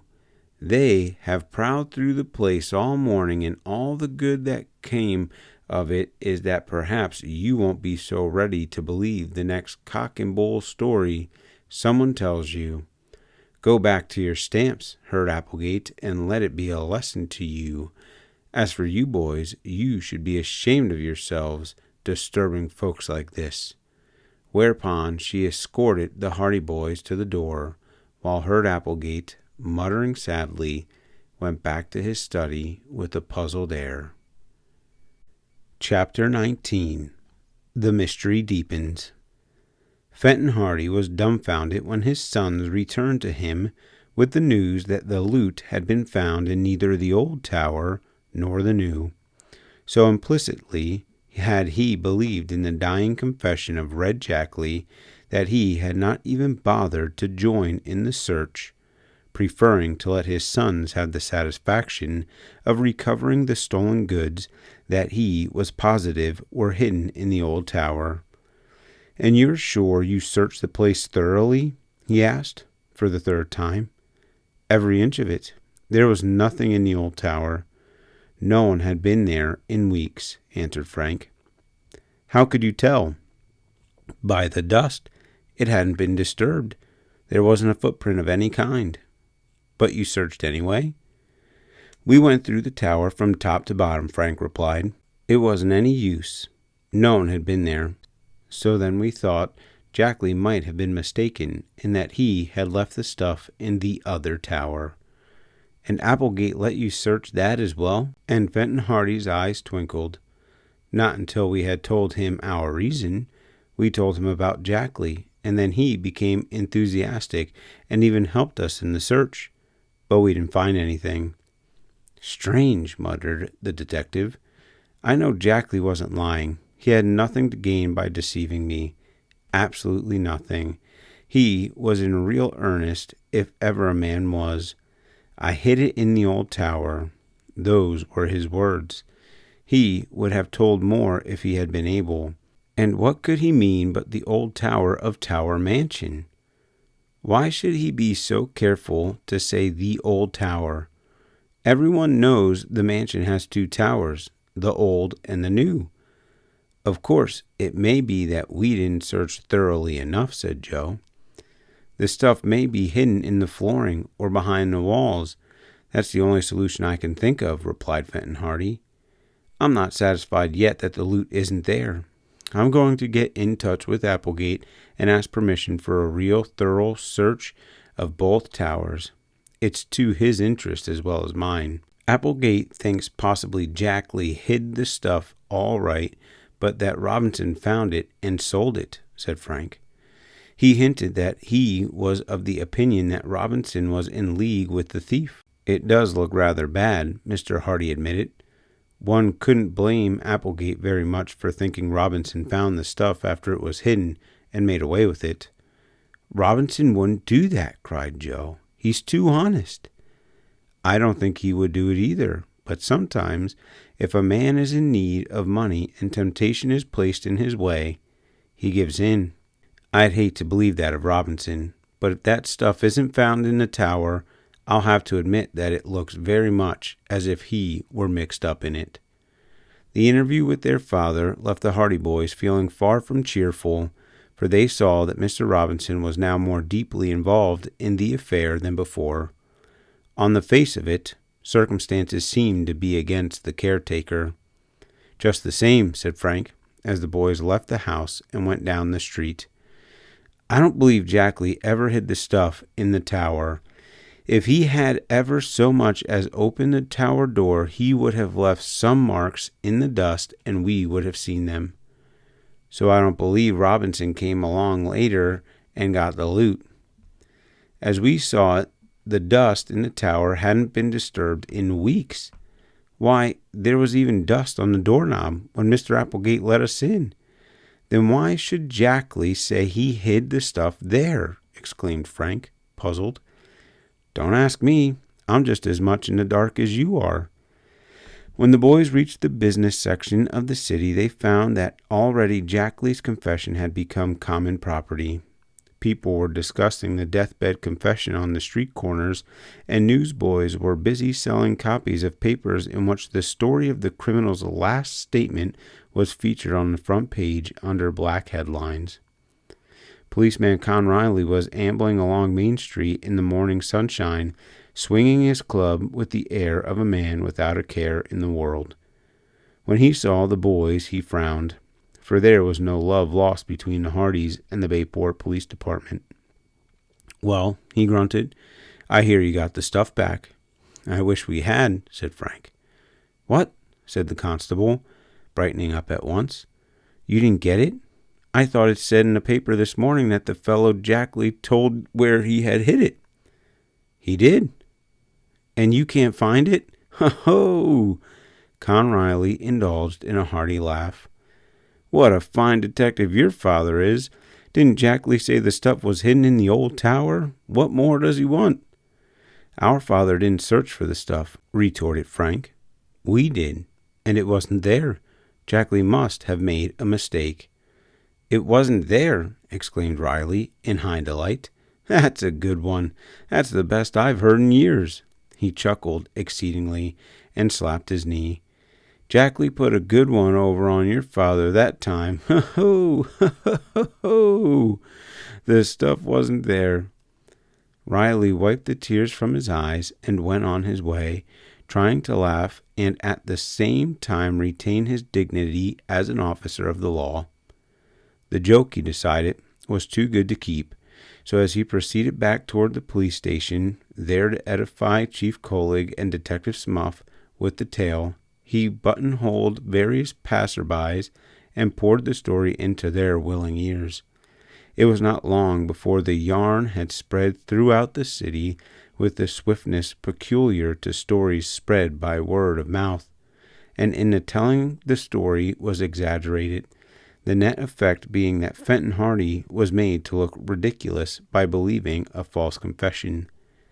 Highly colored accounts of the boys' search of the old tower quickly spread, and throughout the day they were subjected to many caustic and sarcastic inquiries on the part of friends and acquaintances alike. They took all these remarks in good part, although they did not enjoy their sudden prominence. "Never mind," said Frank. "We'll show them yet." "I hope they find that stuff when they search the towers again," added Joe. "Then the people will have to eat crow. It'll be our turn to laugh." "Yes," agreed Frank, "but just now our laughter seems to be in a far distant future." When they returned home, they found that Fenton Hardy had been busy in the meantime and had convinced Herd Applegate that a thorough search of the tower would be advisable. True, he had not accomplished this without a great deal of opposition on the part of Adelia, and without misgivings on the part of Herd Applegate himself, who had but that time come to the conclusion that Robinson had indeed been mixed up in the affair all along. In this conviction he was sustained by Chief Colig, who had paid a call at the Applegates' home as soon as Colig had told him of the vain search of the towers. "The chief says Robinson is behind it, and I'm beginning to think he's right," said Applegate.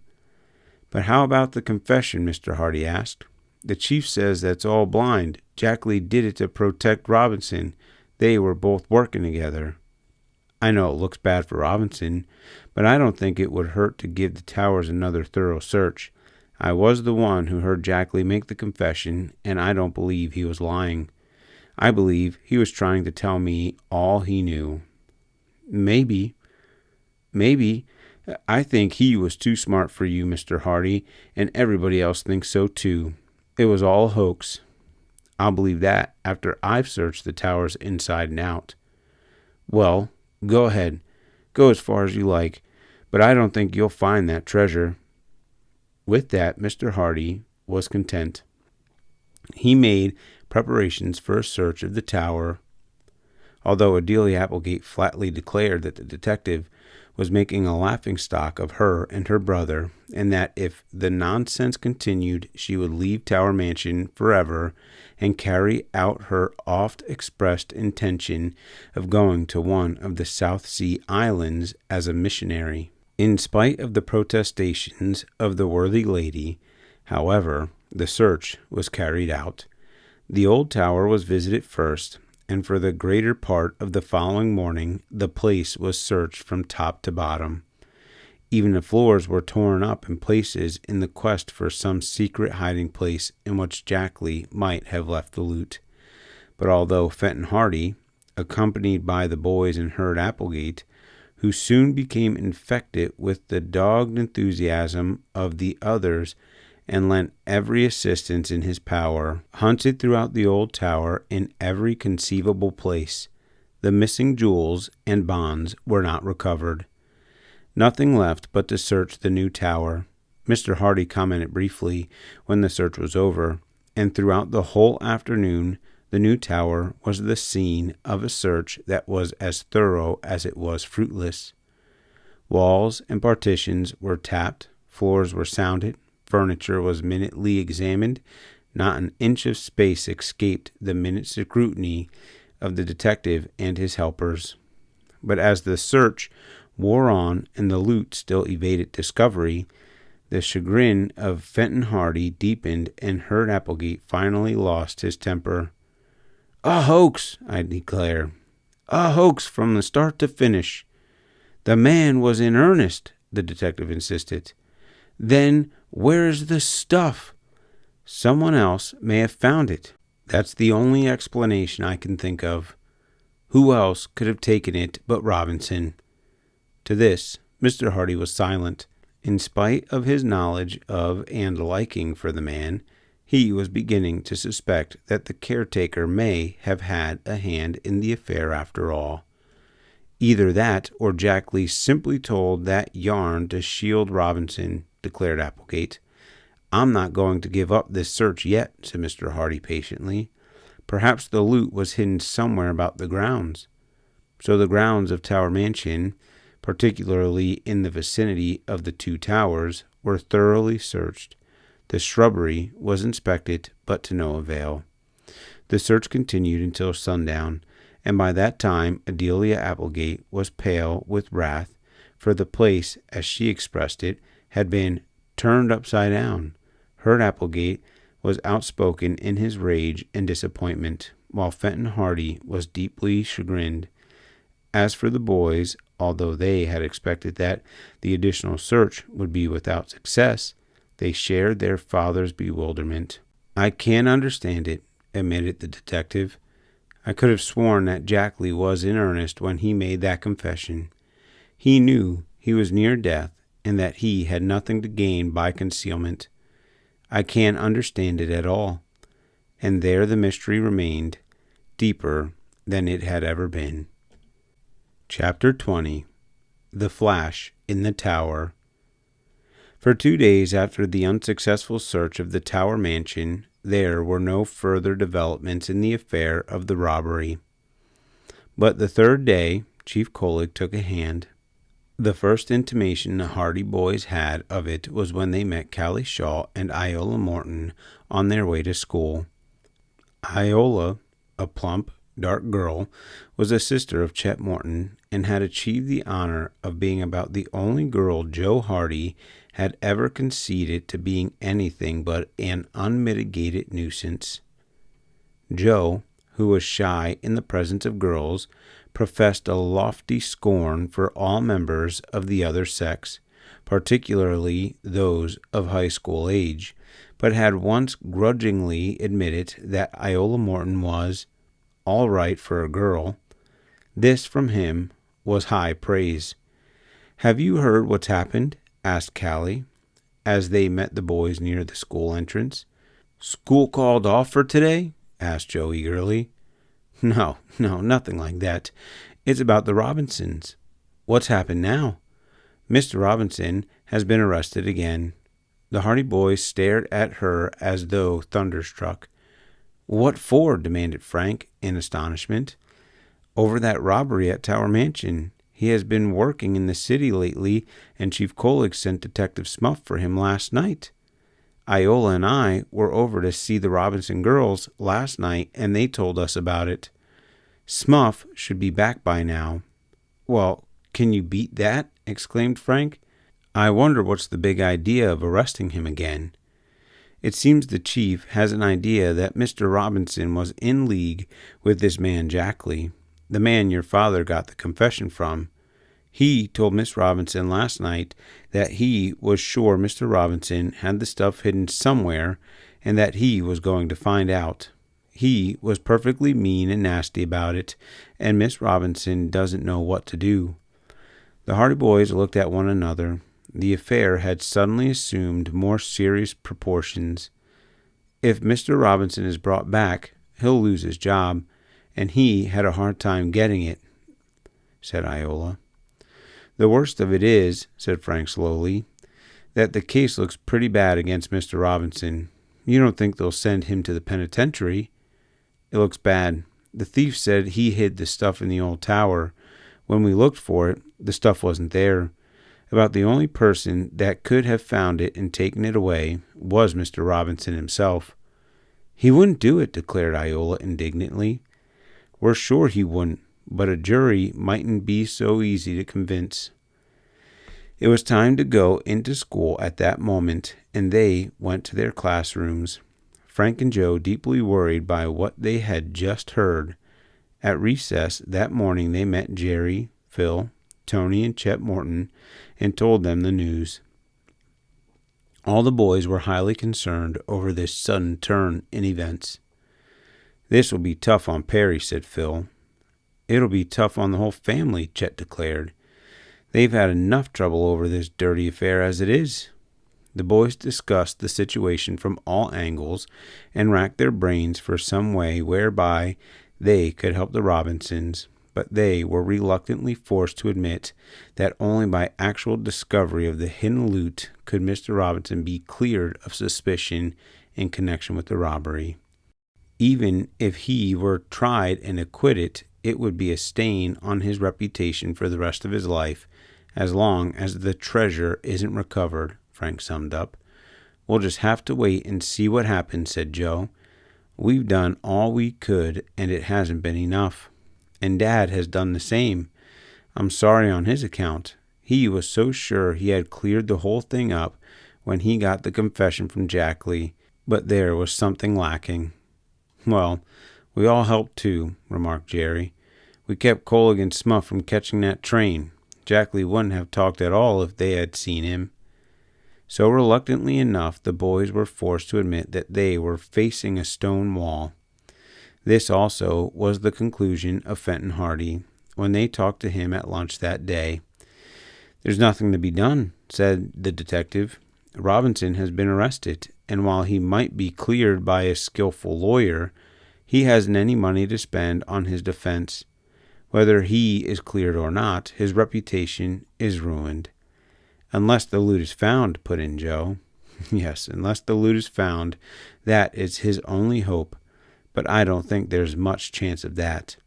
And there the mystery of the Tower Mansion rested for the time being. The arrest of Mr. Robinson furnished a sensation for a day or so, and then the case receded into the background, the newspapers finding other things to become excited about. But for the Robinsons it was, naturally enough, a matter of supreme moment. Perry Robinson paid a call at the Hardy home, pleading with the great detective to continue his efforts to clear the accused man. Mr. Hardy was sympathetic, but, as he said, he was facing a stone wall. I've done all I can, my boy, he explained to the grief-stricken lad. If there was anything more I could do, I would do it, but there are no more clues. If Red Jack Lee's confession couldn't clear up the affair, then nothing else could. I'm afraid. He left the sentence unfinished. Do you mean my father will go to jail? I wouldn't say that, but you must be prepared to face the worst. He didn't do it, said Perry doggedly. I know you have confidence in him, but the law looks only at the facts. Many an innocent man have been convicted on less evidence. It will kill my mother. Mr. Hardy was silent. I don't know what to do, said Perry. I'd do anything to save him, but there's nothing any of us can do now unless by some lucky chance the loot is recovered. That would clear everything up, of course, but in the meantime, we just have to wait and hope. And you can't do anything more, Mr. Hardy? A detective is not a miracle man, my boy, said Fenton Hardy kindly. He is only a man who is trained in tracing criminals. He has to go by the facts at his disposal. I have exhausted every line of action in this case. Everything that could be done has been done. Perry Robinson got up, twisting his cap nervously in his hands. We all thank you very much too, Mr. Hardy, he said huskily. Don't think I've been ungrateful by coming here and asking you to do more. I guess I didn't realize just how hopeless it is. It isn't hopeless exactly. Don't think that. There's always hope, you know. But be prepared for the worst.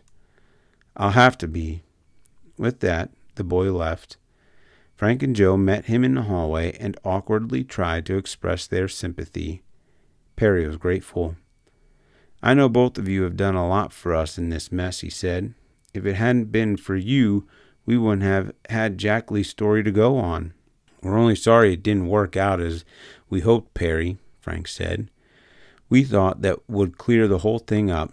Instead, it seems to have involved your father deeper than ever. It wasn't your fault. Perhaps something will turn up yet. Joe and I aren't going to lie down on the job now. There isn't much we can do, but we'll have our eyes open for more clues, if there are any. Perry Robinson shrugged his shoulders dispiritedly. I guess there isn't much use now, he said, but I appreciate it of you. When he went away, the Hardy boys watched him going down the front walk. His carefree stride was gone, and instead he walked mechanically, as though in a daze. What a fine pair of detectives we are, exclaimed Frank, in sudden disgust. If we had been any good at all, we could have got those clues soon enough for Dad to have caught Jack Lee in time. No use worrying about that now, replied his brother. It was just the way things happened. Well, there's one thing left. We must find that loot. Haven't we tried? Yes, but we can't try some more. We've just got to clear Mr. Robinson. And there's only the one way. We must find the loot. It was a dull, gloomy day, indicative of rain, and this did not add to the boys' spirits. To ease their feelings, the brothers took a walk, and quite unconsciously their steps took them in the vicinity of the Tower mansion. Let's have a squint at the old place from the outside, suggested Joe. Don't let Adelia see you, or she'll come after you with a broomstick, chuckled Frank. Gee, but she's a tartar. They walked into the grounds. It was growing darker now, and they easily made their way among the trees and bushes to the vicinity of the rambling mansion. They gazed up at the old tower questioningly. Some puzzle, was Frank's comment. Will the case of the tower treasure ever be solved? Search me, was his brother's slangy answer. Perhaps. Oh, Frank, look, he added suddenly. He was gazing at the upper windows of the old stone tower. He had seen a strange flash of light. Now this flash was followed by another. That's queer, muttered Frank. What can it mean? The light disappeared. Then, of a sudden, it flashed out and downward in the direction of the lads. Must be looking for us, gasped Joe, and started to get behind a bush. It's Adelia, and she has a big flashlight, came a moment later from Frank. What do you know about that? She's looking for the treasure herself, cried Joe. Huh? And after all she had said about our looking being nothing but foolishness. They saw the woman gaze out of the window for a few seconds. In one hand she held the flashlight. For a moment she turned the light into her own face, and the boys saw there a look of utter disgust. Didn't find it, I'll bet a cookie, chuckled Joe. Come on, let's get away before she spots us, returned his brother, and they were soon on their way. As they walked home, Joe and Frank talked the matter over. They smiled when they thought of the eccentric woman up in that dusty old tower, but their minds soon went back to Slim and the troubles of the Robinson family. We've got to find that loot, declared Frank emphatically. No matter where that tower treasure is, we've got to find it. Got to. But can we? We simply have to, I tell you. Chapter 21. A New Idea. A week passed, and still the loot was not recovered. Mr. Robinson had been held for trial at an early court session. The general opinion in Bayport was that he would be sentenced to imprisonment. The fact that he still refused to tell where he had got the $900 so near the time of the robbery weighed heavily against him.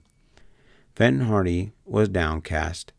It was the first case of its kind that he had been unsuccessful in solving completely, and although he was satisfied that he had done good work in tracking down Red Jackley and getting the confession, the result had scarcely been worth the effort.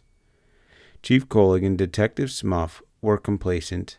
They made no effort to conceal their critical opinions of the great detective, who had taken so much time trying to solve the mystery when the real thief was right under his nose all the time. I told you so, was the burden of Chief Collig's song of triumph. I knew all the time that Robinson was the man. I arrested him right after the robbery, but they all said it couldn't be him, so I let him go. But I knew all the time it couldn't be anyone else. Ain't that so, Smuff? And the loyal Smuff would dutifully chime in with, Yes, Chief. We have to hand it to you. You had the right man all the time. I guess these professional detectives won't think they're so smart after all, huh, Smuff? No, you bet they won't. We can still teach 'em a thing or two. I'll say we can, Smuff. I'll say we can.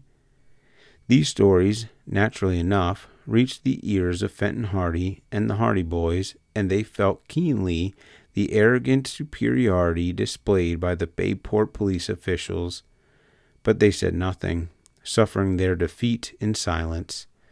On the following Saturday, Frank and Joe decided to take an outing. "I want to get out of this city for a few hours," said Frank. "We've been so busy worrying about the Tower Mansion case that we've forgotten how to play. Let's take the motorbikes and go out for a run." "Good idea," his brother replied. "Mother will make us up some lunch." Miss Hardy, who was in the kitchen with the cook, smiled when they made known their request. Fair-haired and gentle, she had been tolerantly amused by her son's activities in the Tower affair, but she was glad to see them return to their boyish ways. "You'll be getting too grown up altogether," she had said to them a few days previously, and now, when they said they were going on a day's outing with the motorcycles, she hastened to prepare a substantial lunch for them. "We'll be back in time for supper, Mother," Frank promised. "We're just going to follow the highway along the railroad. After that, we may cut across country to Chet's place, and then home." "Take care of yourselves," she warned. "No speeding." "We'll be careful," they promised as Joe stowed the lunch basket on the carrier of his machine. Then, with a sputtering roar, the motorcycles sped out along the driveway, and soon the boys were on the concrete highway leading out of the city. In a short time, they had reached the outskirts of Bayport, and then they turned west onto the state highway that ran parallel to the railroad tracks. It was a bright, sunny spring morning, and the highway was not congested with traffic. Freight trains shunted back and forth on the railway tracks below the embankment, and now and then a passenger train steamed by, trailing a cloud of black smoke.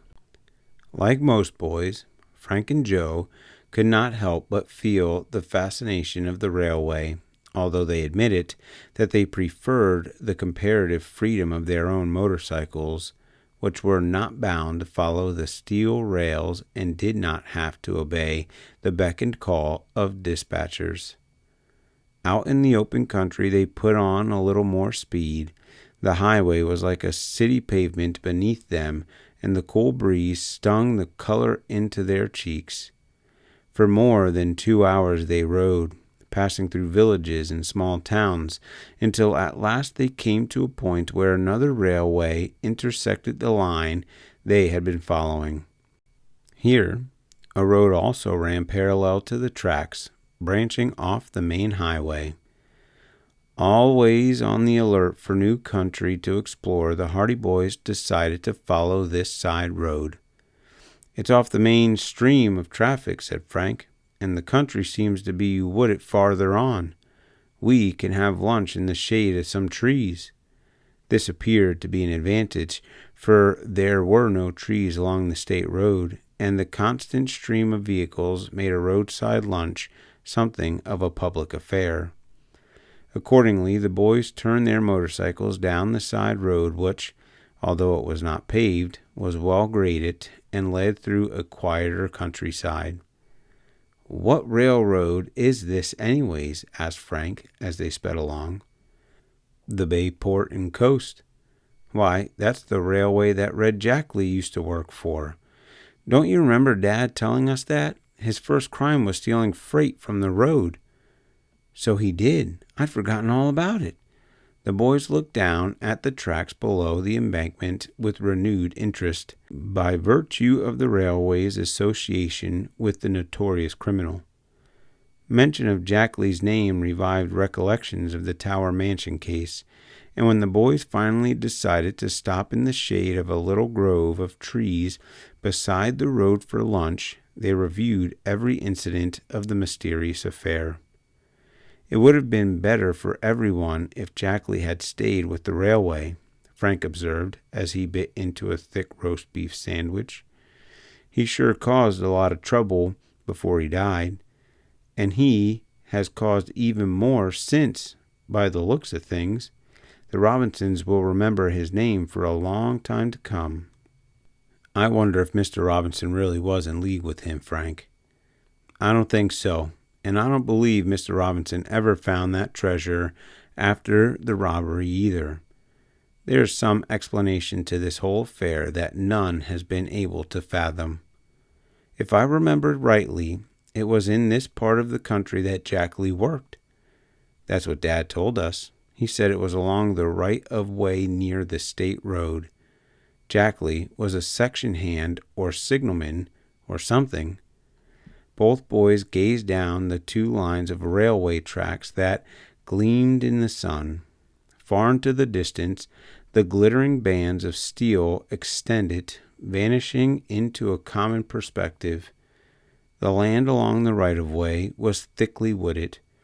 It was an attractive part of the country, and here and there the wooded spaces were broken by green fields and meadows. The boys were at the top of a slope, and they had a view of a wide expanse of country below them. In the far distance, along the tracks, they could see a little red railway station, and back of that the roofs and spires of a village. Nearer still, they could see the spindly legs and squat bulk of a water tank painted a bright scarlet. This water tank was not far from the railway station, but half a mile down the track, and only a few hundred yards from the place where the Hardy boys were seated, rose the bulk of another water station. But this tower, one of the old style, built before the modern tank came into use, was not freshly painted.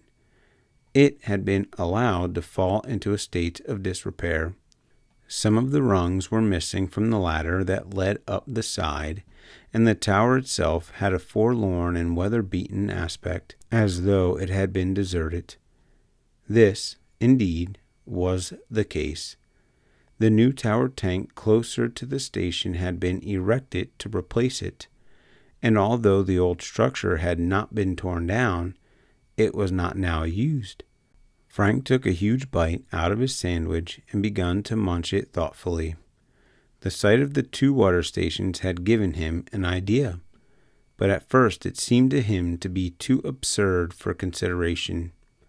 He was wondering whether he should mention it to his brother.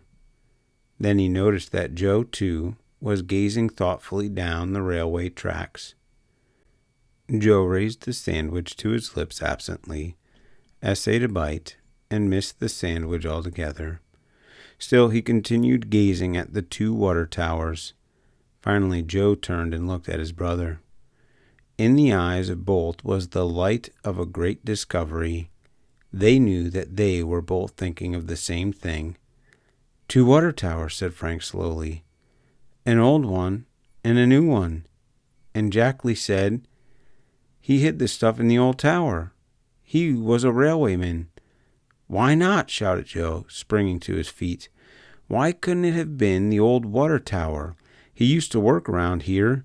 He didn't say the old tower of Tower Mansion after all. He just said the old tower.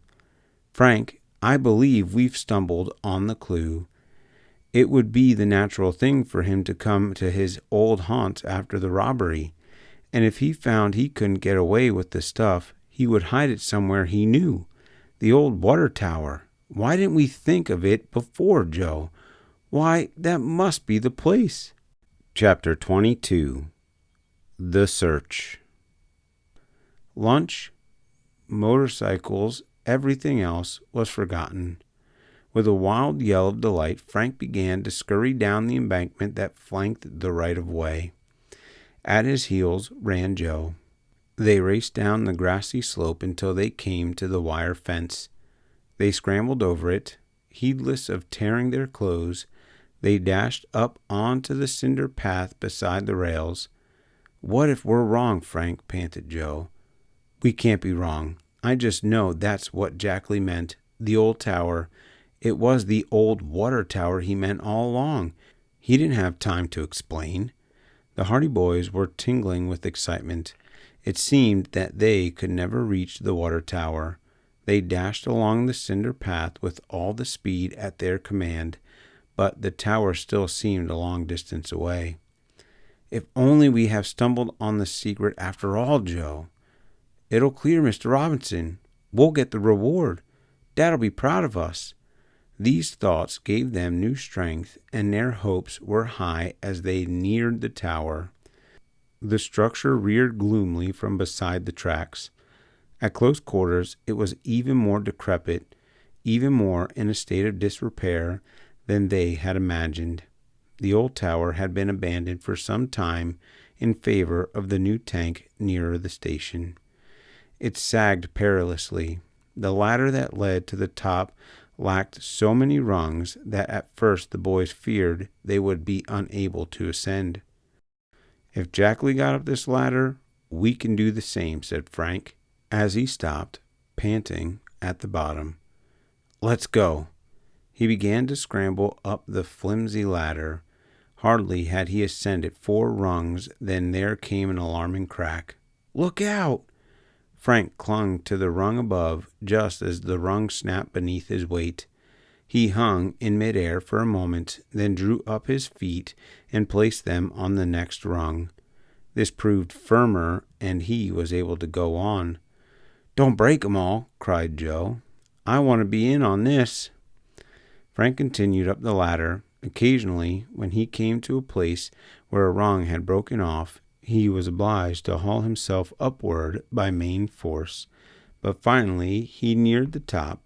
The ladder ran up along the side of the tank to the very top of the great vat-like receptacle, and there it led to a trapdoor. The Hardy boys did not look down. They were high above the ground now, and the old water tower was swaying alarmingly. They began to realize their peril, for the tower was old and liable to topple over with them.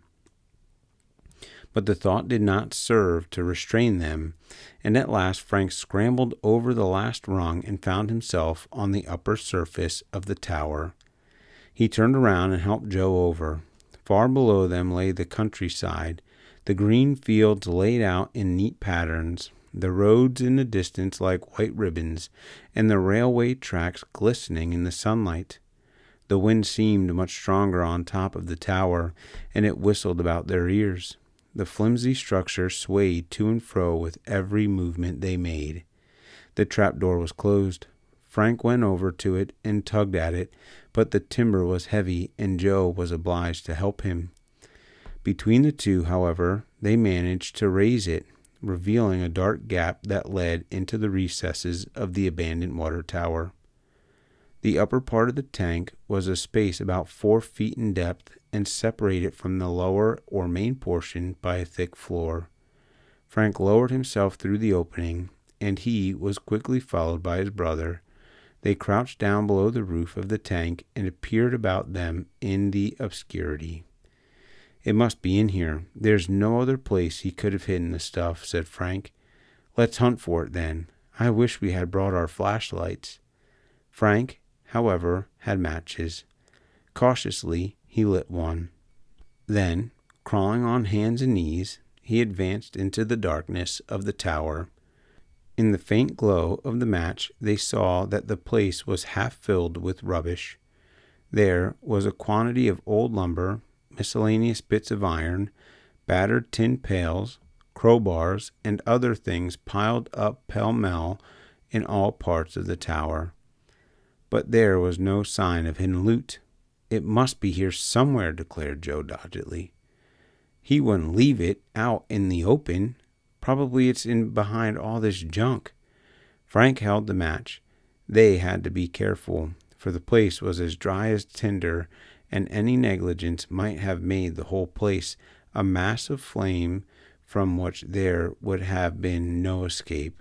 In the glow, then, Joe searched frantically, casting the old pails and the old bits of board and lumber aside with reckless abandon. One entire side of the tower top was searched without result. Then, on the far side, they spied a number of boards piled up in a peculiar manner.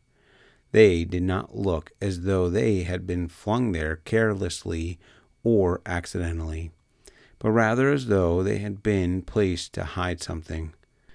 Like a terrier after a bone, Joe made for it. Frantically, he tore away the boards. There, in a neat little hiding place formed by the wood, lay a bag. It was an ordinary gunny sack, but when Joe dragged it forth, he knew at once that their search had ended. "We've found it," he exulted. "The tower treasure! This must be it!" Joe dragged the gunny sack out into the light beneath the trap door. They did not even wait to go out on top of the water tower. "Hurry!" exclaimed Frank, as with trembling fingers Joe began to open the sack. It was tied with a piece of twine, and Joe tugged at the stubborn knots. At last, however, the twine fell away, and the bag sagged open. Joe plunged his hand into the recesses of the sack, and he first withdrew an old-fashioned bracelet of precious stones. "Jewelry! How about the bonds?" Again Joe groped into the sack. His fingers encountered a bulky packet.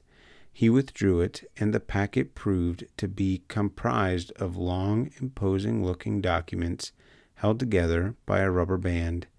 On the surface of the outer document, when they held it up to the light, they read the information that it was a negotiable bond for $5,000 issued by the city of Bayport. "That settles it," said Frank. "We found the treasure." The boys looked at one another in triumph. Jack Lee wasn't lying after all. He did hide the stuff in the old tower, and Mr. Robinson wasn't in league with him and didn't find it after it was hidden, ruminated Joe. "We can clear up the whole affair now." "Let's start then," Frank exclaimed.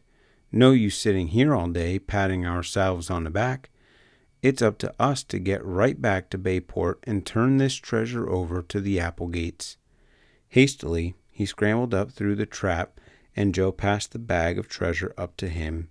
Frank put the sack carefully to one side, then helped his brother up to the top of the tower. After that, he tied the treasure sack to his belt, in order that he might have the full use of his two hands in descending the precarious ladder. They were so excited by their momentous discovery, by the knowledge that all the days of fruitless search had now ended, that they descended the ladder at breakneck speed.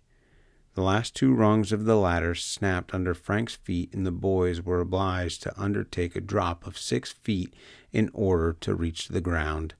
But they hardly noticed it. Scarcely had they picked themselves up than they were off on a run for their motorcycles, parked far back on the hillside. "We've shown 'em, huh?" gasped Joe. "I'll say we have. Oh, boy, won't this surprise everybody. Now I'd like to see Dad tell us we're not cut out to be detectives. Wait till Delia Applegate see all her jewelry back again. She'll change her opinion of us. Wait till Herd Applegate sees his bonds back, and wait till Chief Colig and Detective Smuff hear about it." So the Hardy boys gloated over their prospective return, but beneath it all they were thinking of what this discovery meant to the Robinsons. They reached the embankment, scrambled over the fence, and made their way up the slope until at last they regained their motorcycles. Although they had only partly finished their lunch, they were too excited to eat any more, so they stowed the remainder away in the basket, lashed the bag of treasure securely to Frank's carrier, and turned the motorcycles around. "What a lucky chance for us that we decided to go down this road," declared Frank. "If we had done as we intended and circled around by Chet's place, we would have never found this stuff. And it's 10 chances to 1 that neither of us would have thought of that water tower until his dying day." The rest of their speculations were drowned by the roar of the motorcycles as the Hardy boys set out on their return to Bayport with the tower treasure. Chapter 23. Adelia Applegate's Compliment. The curtain rolled down on the mystery of the tower treasure that afternoon in the library of the Applegate home. The Hardy boys had gone directly to their father with the story of the recovery of the loot, and Fenton Hardy had lost no time in acquainting Herd Applegate with the facts. Between them, they arranged a little surprise for Chief Colig and Detective Smuff, as well as for Henry Robinson. On the invitation of Herd Applegate, the chief brought Mr. Robinson to Tower Mansion to be faced with additional evidence, as Fenton Hardy suavely put it. Chief Collig and Detective Smuff entered the library with their prisoner between them. They had confidently anticipated that Mr. Applegate had discovered some new facts that would further serve to tighten the web about the unfortunate caretaker, and when they came into the room, there was nothing at first to eradicate this impression. Herd Applegate and Adelia Applegate sat by the huge library table, and with them were Mr. Hardy and his sons. Chief Collig did not at first notice the gunny sack lying on the table. "Well, Mr. Applegate," said the chief, fanning himself, as usual, with his hat. "I brought along Mr. Robinson just as you asked." "Good. As I mentioned to you, there has been some new evidence in this case." "I knew something would turn up," grunted Smuff.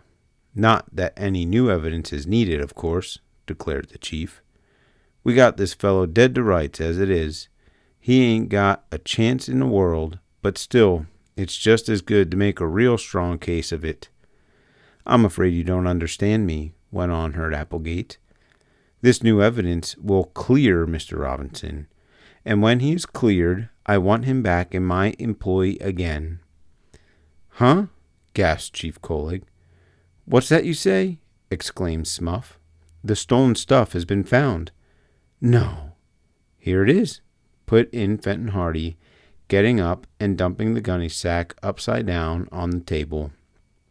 There was a tinkle and clatter as jewels came rolling out on the table, and then there was a rustle of paper as the packets of bonds followed. "Where was it found?" asked the chief. "This doesn't clear him. He probably hid it someplace." "The stuff was found just where Jackley said he hid it, in the old tower." "But the old tower was searched high and low." "There is more than one old tower," went on Mr. Hardy. "Only we didn't happen to think of that at the time. It was found in the old water tower down at the junction where Jackley used to work." Chief Collig was speechless with surprise. He gazed at Smuff, whose jaw had dropped in astonishment. "Who found it?" asked Smuff at last. "These two lads," said Mr. Applegate, indicating the Hardy boys. "They found it this morning." "Them kids?" scoffed Chief Collig. "I don't believe it." "Well, there's the stuff to prove it," snapped Fenton Hardy. "I've got my jewelry back, thanks to them," declared Adelia Applegate shrilly. "They were smarter than the whole pack of you. If it wasn't for them, the stuff would never have been found, and I was the one who didn't want to let them search the old tower and who spoke crossly to them. Why, they're real detectives, both of them." In all the talk and excitement that followed the clearing up of the tower mystery, the Hardy boys received no compliment that they treasured so much as that remark of Adelia Applegate.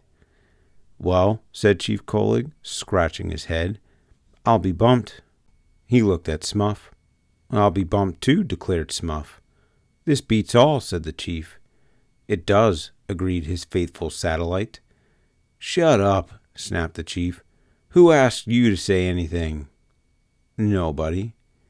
"Well, then, keep quiet. A fine detective you are.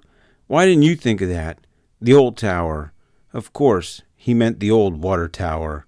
What else could he have meant? But you wouldn't think of it. Not in 100 years. You wouldn't think of it. What kind of detective are you, anyways? Here was a case that was as simple as ABC, and you couldn't think of it. You let yourself be beat by a couple of boys." Smuff looked properly ashamed of himself, although it was plain that he was struggling with the temptation to ask the chief why he had not thought of the water tower too. But he stifled the impulse, and thereby doubtless saved the chief the trouble of dismissing him for impudence and insubordination. "Yes," said Herd Applegate, "the Hardy boys recovered the treasure, and I think you will admit that Mr. Robinson is cleared. Personally, I am satisfied that he knew nothing whatever of the theft, and I want to apologize to him for any unjust suspicions I may have had. Mr. Robinson, will you let me shake your hand?" Trembling, Henry Robinson stepped forward. His face had been illuminated by a glow of incredulous hope from the moment he learned of the discovery of the loot. "Am I really cleared?" he asked. "I knew things looked bad against me all along. I hardly dared hope." "I guess you'll be let off now, all right," said Chief Colig grudgingly. "There will be formalities, of course," said Fenton Hardy, "but I'm pretty sure the prosecution won't continue. The discovery of this loot proves Red Jack Lee's story was correct from start to finish." "But how about that $900? demanded Smuff suspiciously. Mr. Robinson straightened up. "I'm sorry," he said, "but even yet, I can't explain that. I can in a few days, perhaps, but I've promised to keep silent about that money. It's a private matter entirely." "I don't think we need bother about that," objected Herd Applegate. "I've checked over the treasure, and it's all there. All the bonds and all the jewelry. There's nothing missing. As for the $900, why, that is Mr. Robinson's own affair." Reluctantly, Smuff subsided into silence. "Will you come back into my employ, Mr. Robinson?" asked Herd Applegate. "Of course, I feel very keenly, because you were unjustly accused, and I want to make it up to you. If you will consent to come back to Tower Mansion as a caretaker again, I will increase your salary, and I'll also insist that you accept back pay for the time you are away." "Why," stammered Mr. Robinson, "this is good of you, Mr. Applegate. Of course I'll come back. I'll be glad to. It'll mean a lot to my wife and daughters, and to Perry. He'll be able to go back to school again." "Good," exclaimed Joe Hardy impulsively, slapping his knee.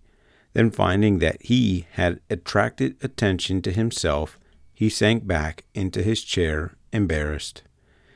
"And as for the Hardy boys," proceeded Herd Applegate, "seeing they discovered the treasure—" "Real detectives," shrilled Adelia. "Real detectives, both of them. Smart lads." "Yes, they showed some real detective work, and I hope they grow up to follow in their father's footsteps. But, as I was saying, they discovered the treasure, so, of course, they will get the reward."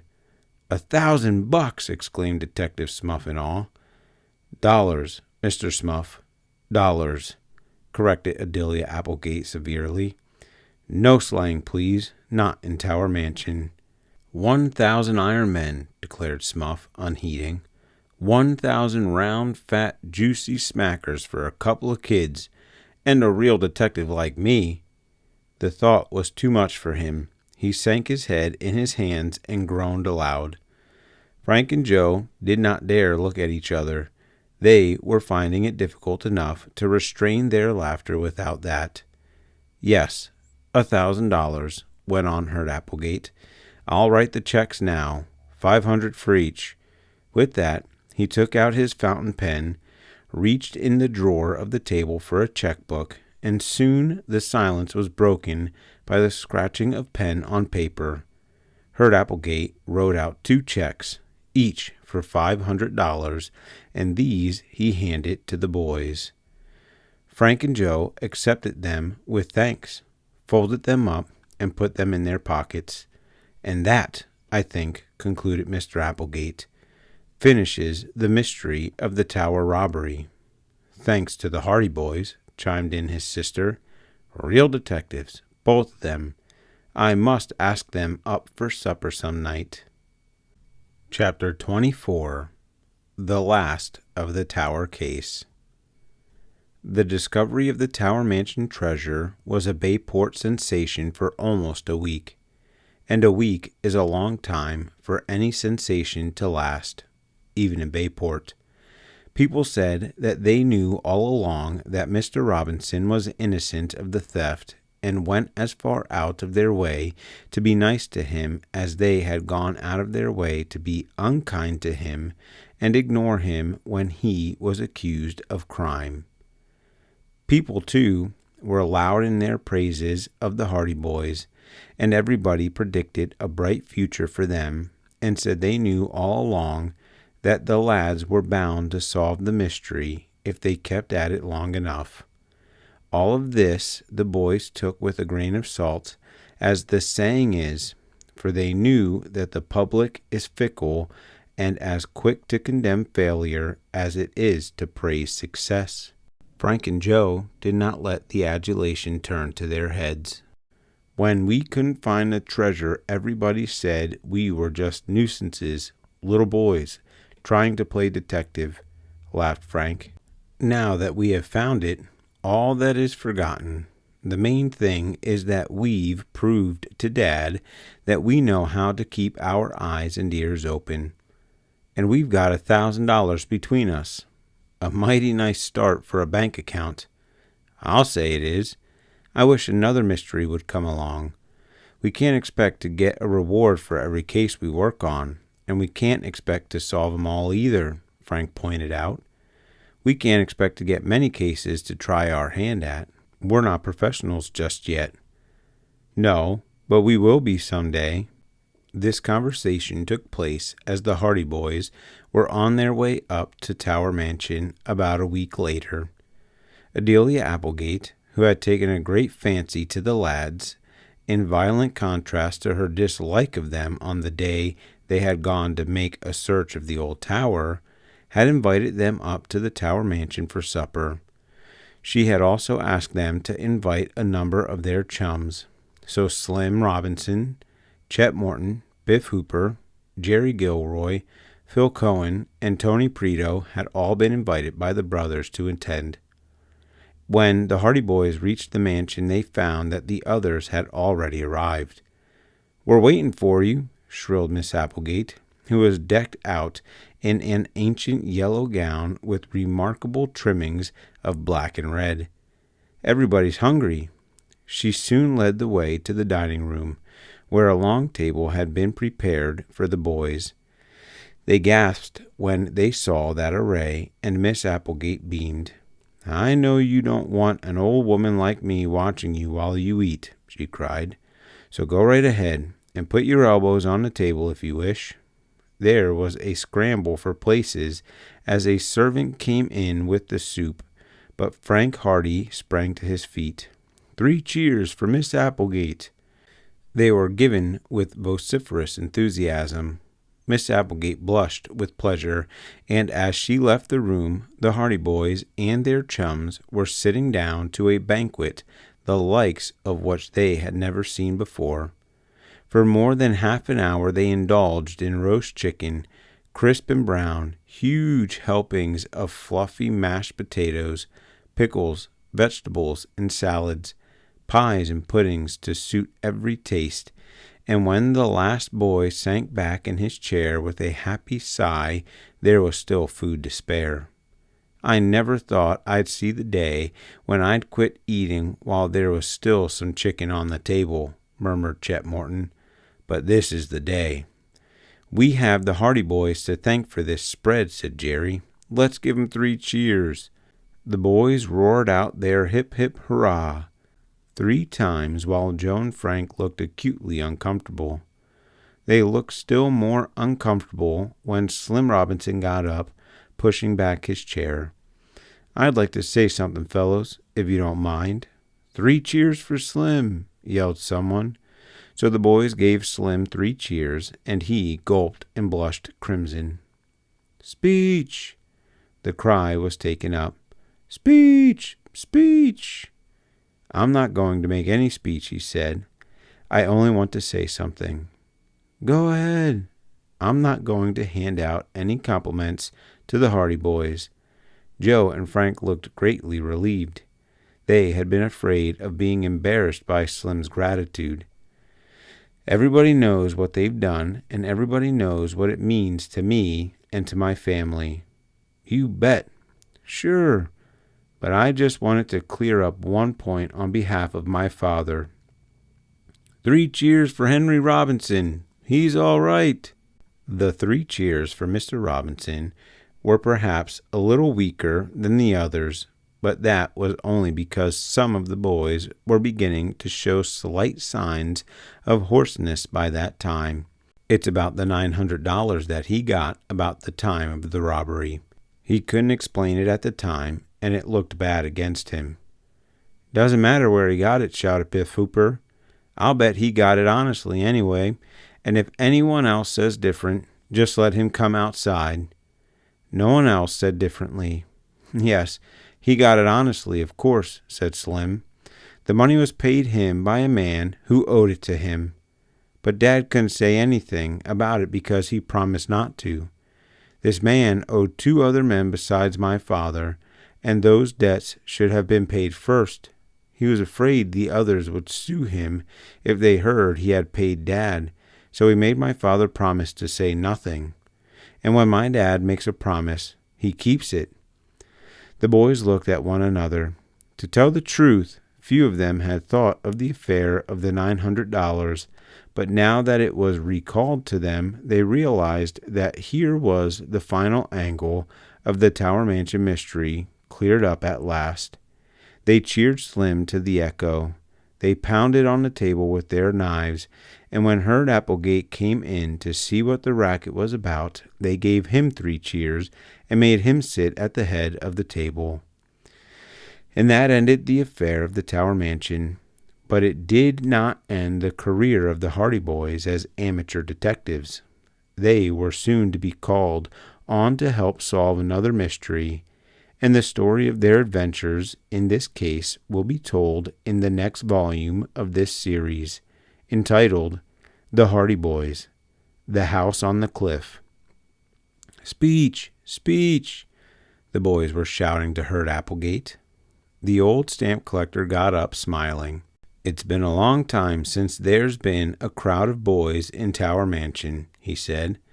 "I've been in danger of forgetting that I was ever young once myself. So I want you to come back often. I want you to know that Tower Mansion is always open to the Hardy boys and their chums." The Hardy boys looked at one another as the crowd about the table broke into a yell of delight. "He's a pretty good old scout after all, isn't he?" said Frank. "You bet he is," replied his brother. The end. Thank you for joining us for the full reading of The Hardy Boys, The Tower Treasure, written by Franklin W. Dixon. We ask that you please like, share, and subscribe for more great content. We also ask that you please visit our channel for regular updates and newly added audiobooks.